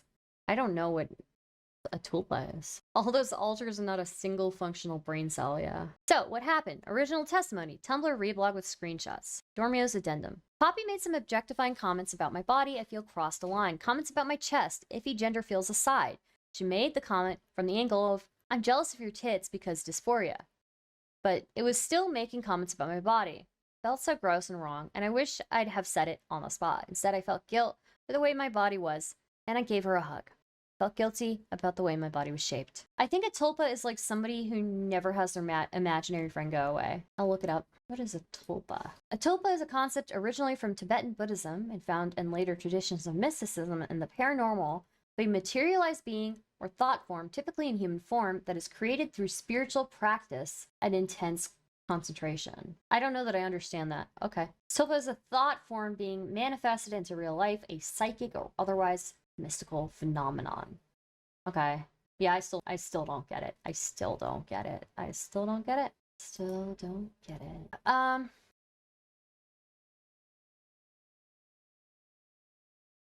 Follow up for clarification. Poppy had been showering and walked out of the shower in a towel which covered her whole body. That was all fine. Poppy went straight to the bedroom and shut the door behind her, came out of the bedroom and walked into the office wearing nothing but a pair of knickers. She had her tits out and immediately went from the bedroom to the office to sit down opposite me with her tits out. If she wants to be naked behind a closed door in her own home or when I'm not there, she can be my guest, but I'm not always fully clothed in my home either. But if I had a guest staying over, I would make damn sure I didn't just stroll into the room they were staying in almost completely naked. Below is a visual demonstration for all of you gormless assholes sending anon messages. Obviously blacked out private stuff, but the point is you can see the edge of Zena's desk in the shot. I was sitting at that desk, facing towards the wall on the right of the picture. Poppy had actually turned to face. There isn't a defense for what she did. There isn't an exception of excuse. She flashed me. Wow. Poppy calling anyone this kid when they are objectively more of a child with their underage alter than most adults is actually gold. That's so funny. Crazy. Poppy had been showering. I'm suspicious of this. It was her once a month shower. She had a guest over. You know, she had a guest over. Once a month, the shower. PZ's response, mockery, and boosting of displays of loyalty. This kid is mad because we didn't give it money for immigration papers and because we wouldn't let it bring its awful partner who tried to abandon it to our home. This is entirely retributive. It had pushed back on the stalkers until this and then joined them, just like my ex. It's almost like when people realize what she is, they take a closer look at the other accusations and realize the truth. Remember the opening to Dormiyu's testimony. I severely misjudged Poppy, sloppy, in my time being friends with her.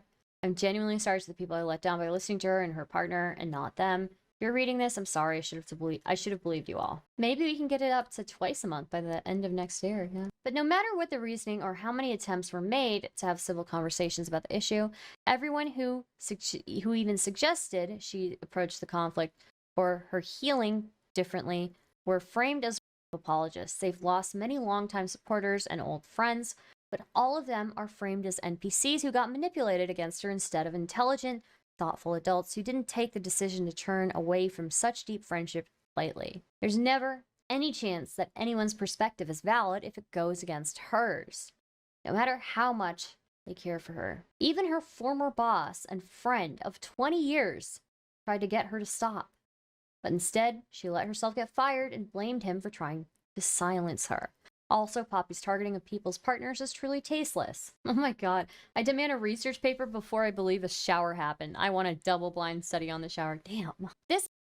Okay, here it is. This saw boobs in a non-sexual context, admits it is not that big of a deal if it's in a non-sexual context, and then writes a essay about this non-event as if it is some sort of abuse coming out story. Capitalize on the attempted cancellation of Poppy. Vulture ass. I don't know. It's uncomfortable. I could see being 18 and being uncomfortable. Poppy quote tweets this. Ooh, okay. Darvo in action. There's so much wrong here. I never said it was revenge porn. Oh, wait. I never said it was revenge porn and pushed back on that claim. Tumblr's for people who are unwell. You begged for cash 3 times in DMs. More in VC. You lied about your accusation. And non-sexual nudity is fine, actually. And then, Base and Boypilled says, you know what? Oh, wait, here it is. Walking out of a shower in your own home is not sexual misconduct. Taking pictures of someone without permission and lying about your intentions to coerce, whatever, he's probably going to say it is. You know what? On this subject, shout out to Dormiyu for showing up in my DMs because they didn't want me to think less of them after accusing my mom of a crime. And when I asked for evidence of it, they said they didn't think the evidence they have would convince me. Okay, but in a situation like that, what is the evidence going to be? Like, why is no evidence required for Sloppy Poppy, but evidence is required for everybody else? Interesting. Evil and Tired is Shiloh, aka Patchwork Heart, aka one of 2 people that Poppy considers more of a kid to her than her own actual kid. More on that later. Xander the Galaxy Bun says, my girlfriend just flashed me, and by flash, I mean I looked over and she was changing into PJs, and she didn't announce it to the household first. Some would say I'm supposed to be feeling extremely uncomfortable right now. It's bad that I just think she's cute. Galaxy Bunny is Zena, by the way. Simply being topless isn't an offense. You should have said something if it bothered you so much. It's not just topless. It was nothing but knickers. Like, hello?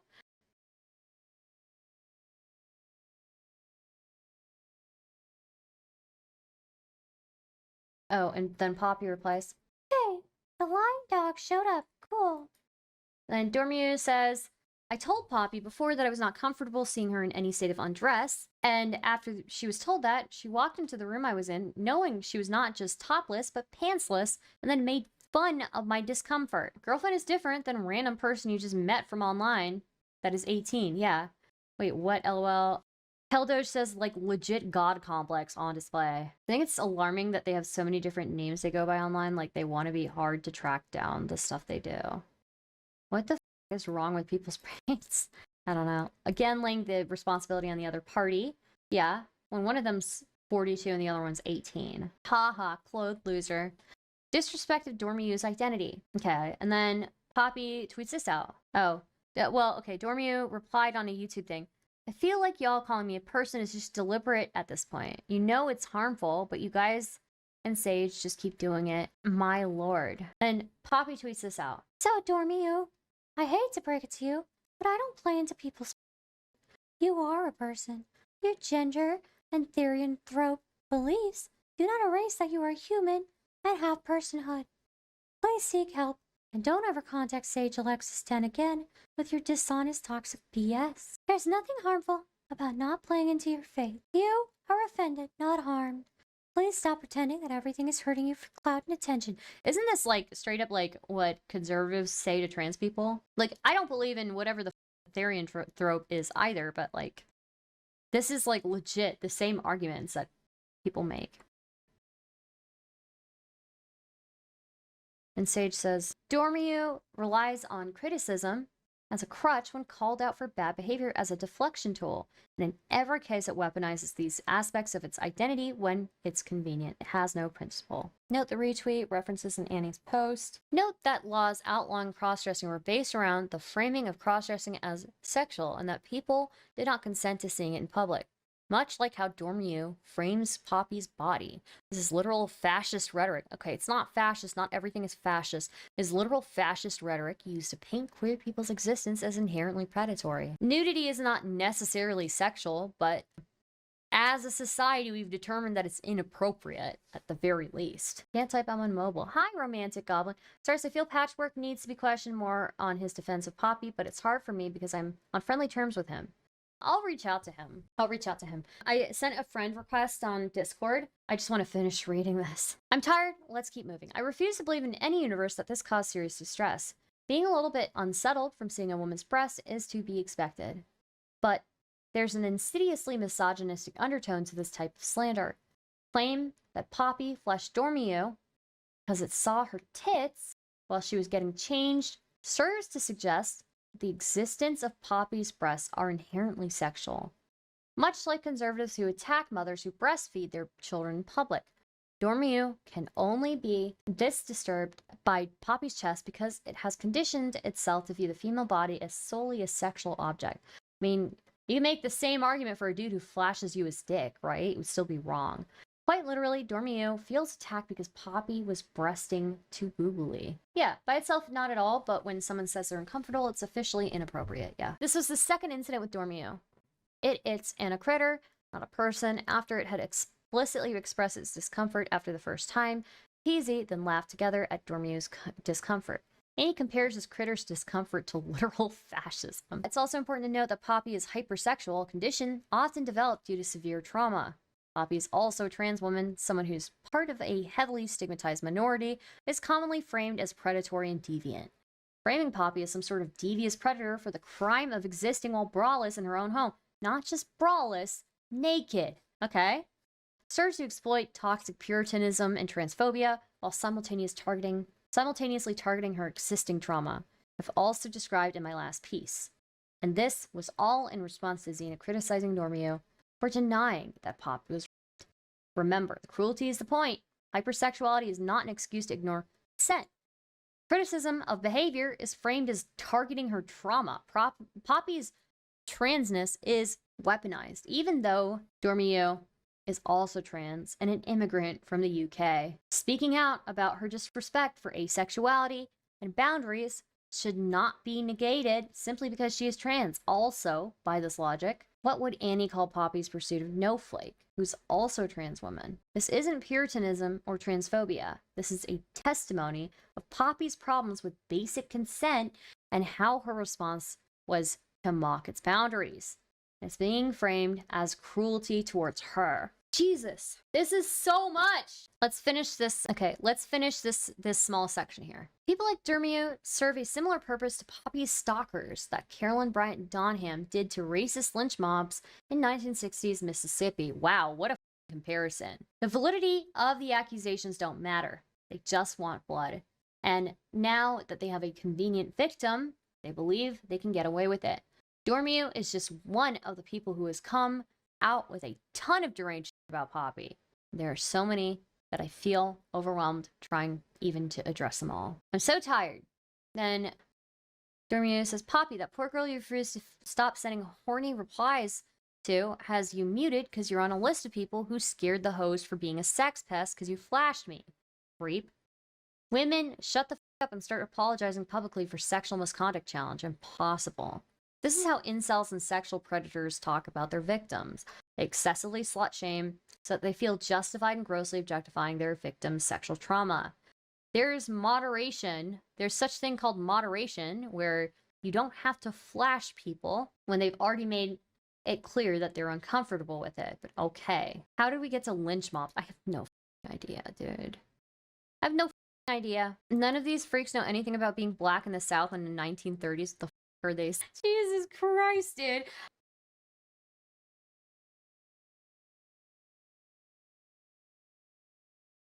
Especially, okay, I hate to say it, okay, but I'm gonna say it, okay? I hate to say it. I'm gonna say it. A lot of these, like, hyper leftist places, a lot of these hyper leftist spaces online, ones like this one, I feel, are, like, very homogenous. Like, it's all white people. I don't know. But don't compare your online drama to lynch mobs or the Holocaust challenge. Impossible. Crazy.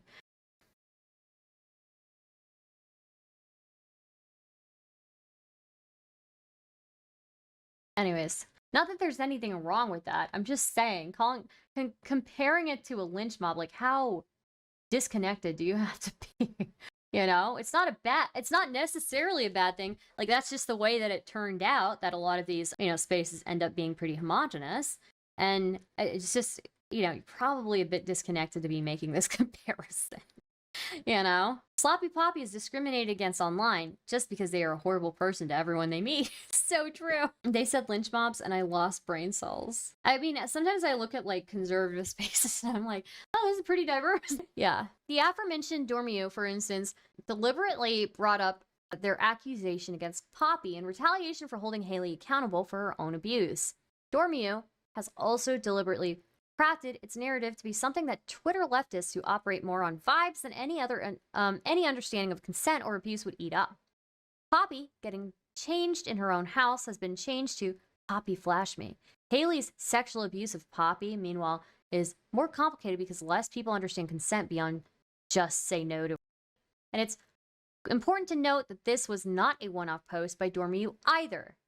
This subhuman piece of has continuously attempted to derail any attempts to hold Hayleigh accountable for their actions by going, hey, Poppy Flash Me. She's the real predator. It's incredibly transparent and manipulative. Damn, this Annie person's mad as...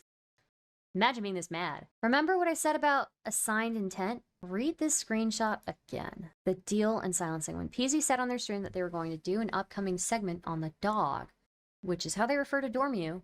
Though I should mention that Dormiyu identifies as a wolf now. They reached out for a truce. This let PZ know that they had the power in this situation. So this is the truce they offered. When people come for my Discord, mommy, I throw hands too. So true, Kay. Damn, what page are we on? 184 out of 319. Who reads this and says, yeah, these are good points? I don't know. Guys, it is 11:34. We have to call it here because I'm too tired to keep going. I don't think I have the energy for it. So one, thank you for all of the new members. Thank you all for being here with me. If you like the content, please consider liking the YouTube stream, subscribing on Twitch, or becoming a member on YouTube, or even super chatting. I would greatly appreciate that. We also have Discord subscriptions now. And yeah, I just really, really appreciate it. Also, yeah, I hope you guys enjoyed. Come back tomorrow because we have to finish this. I want to finish this. We have half of this left. I want to finish this, or less than half, really. We're almost at 300. I'm almost at 200 out of 300. So we've got like a third left. I want to finish this. I want to move on to other drama. I have to finish this. But, you know, there's so much left, right?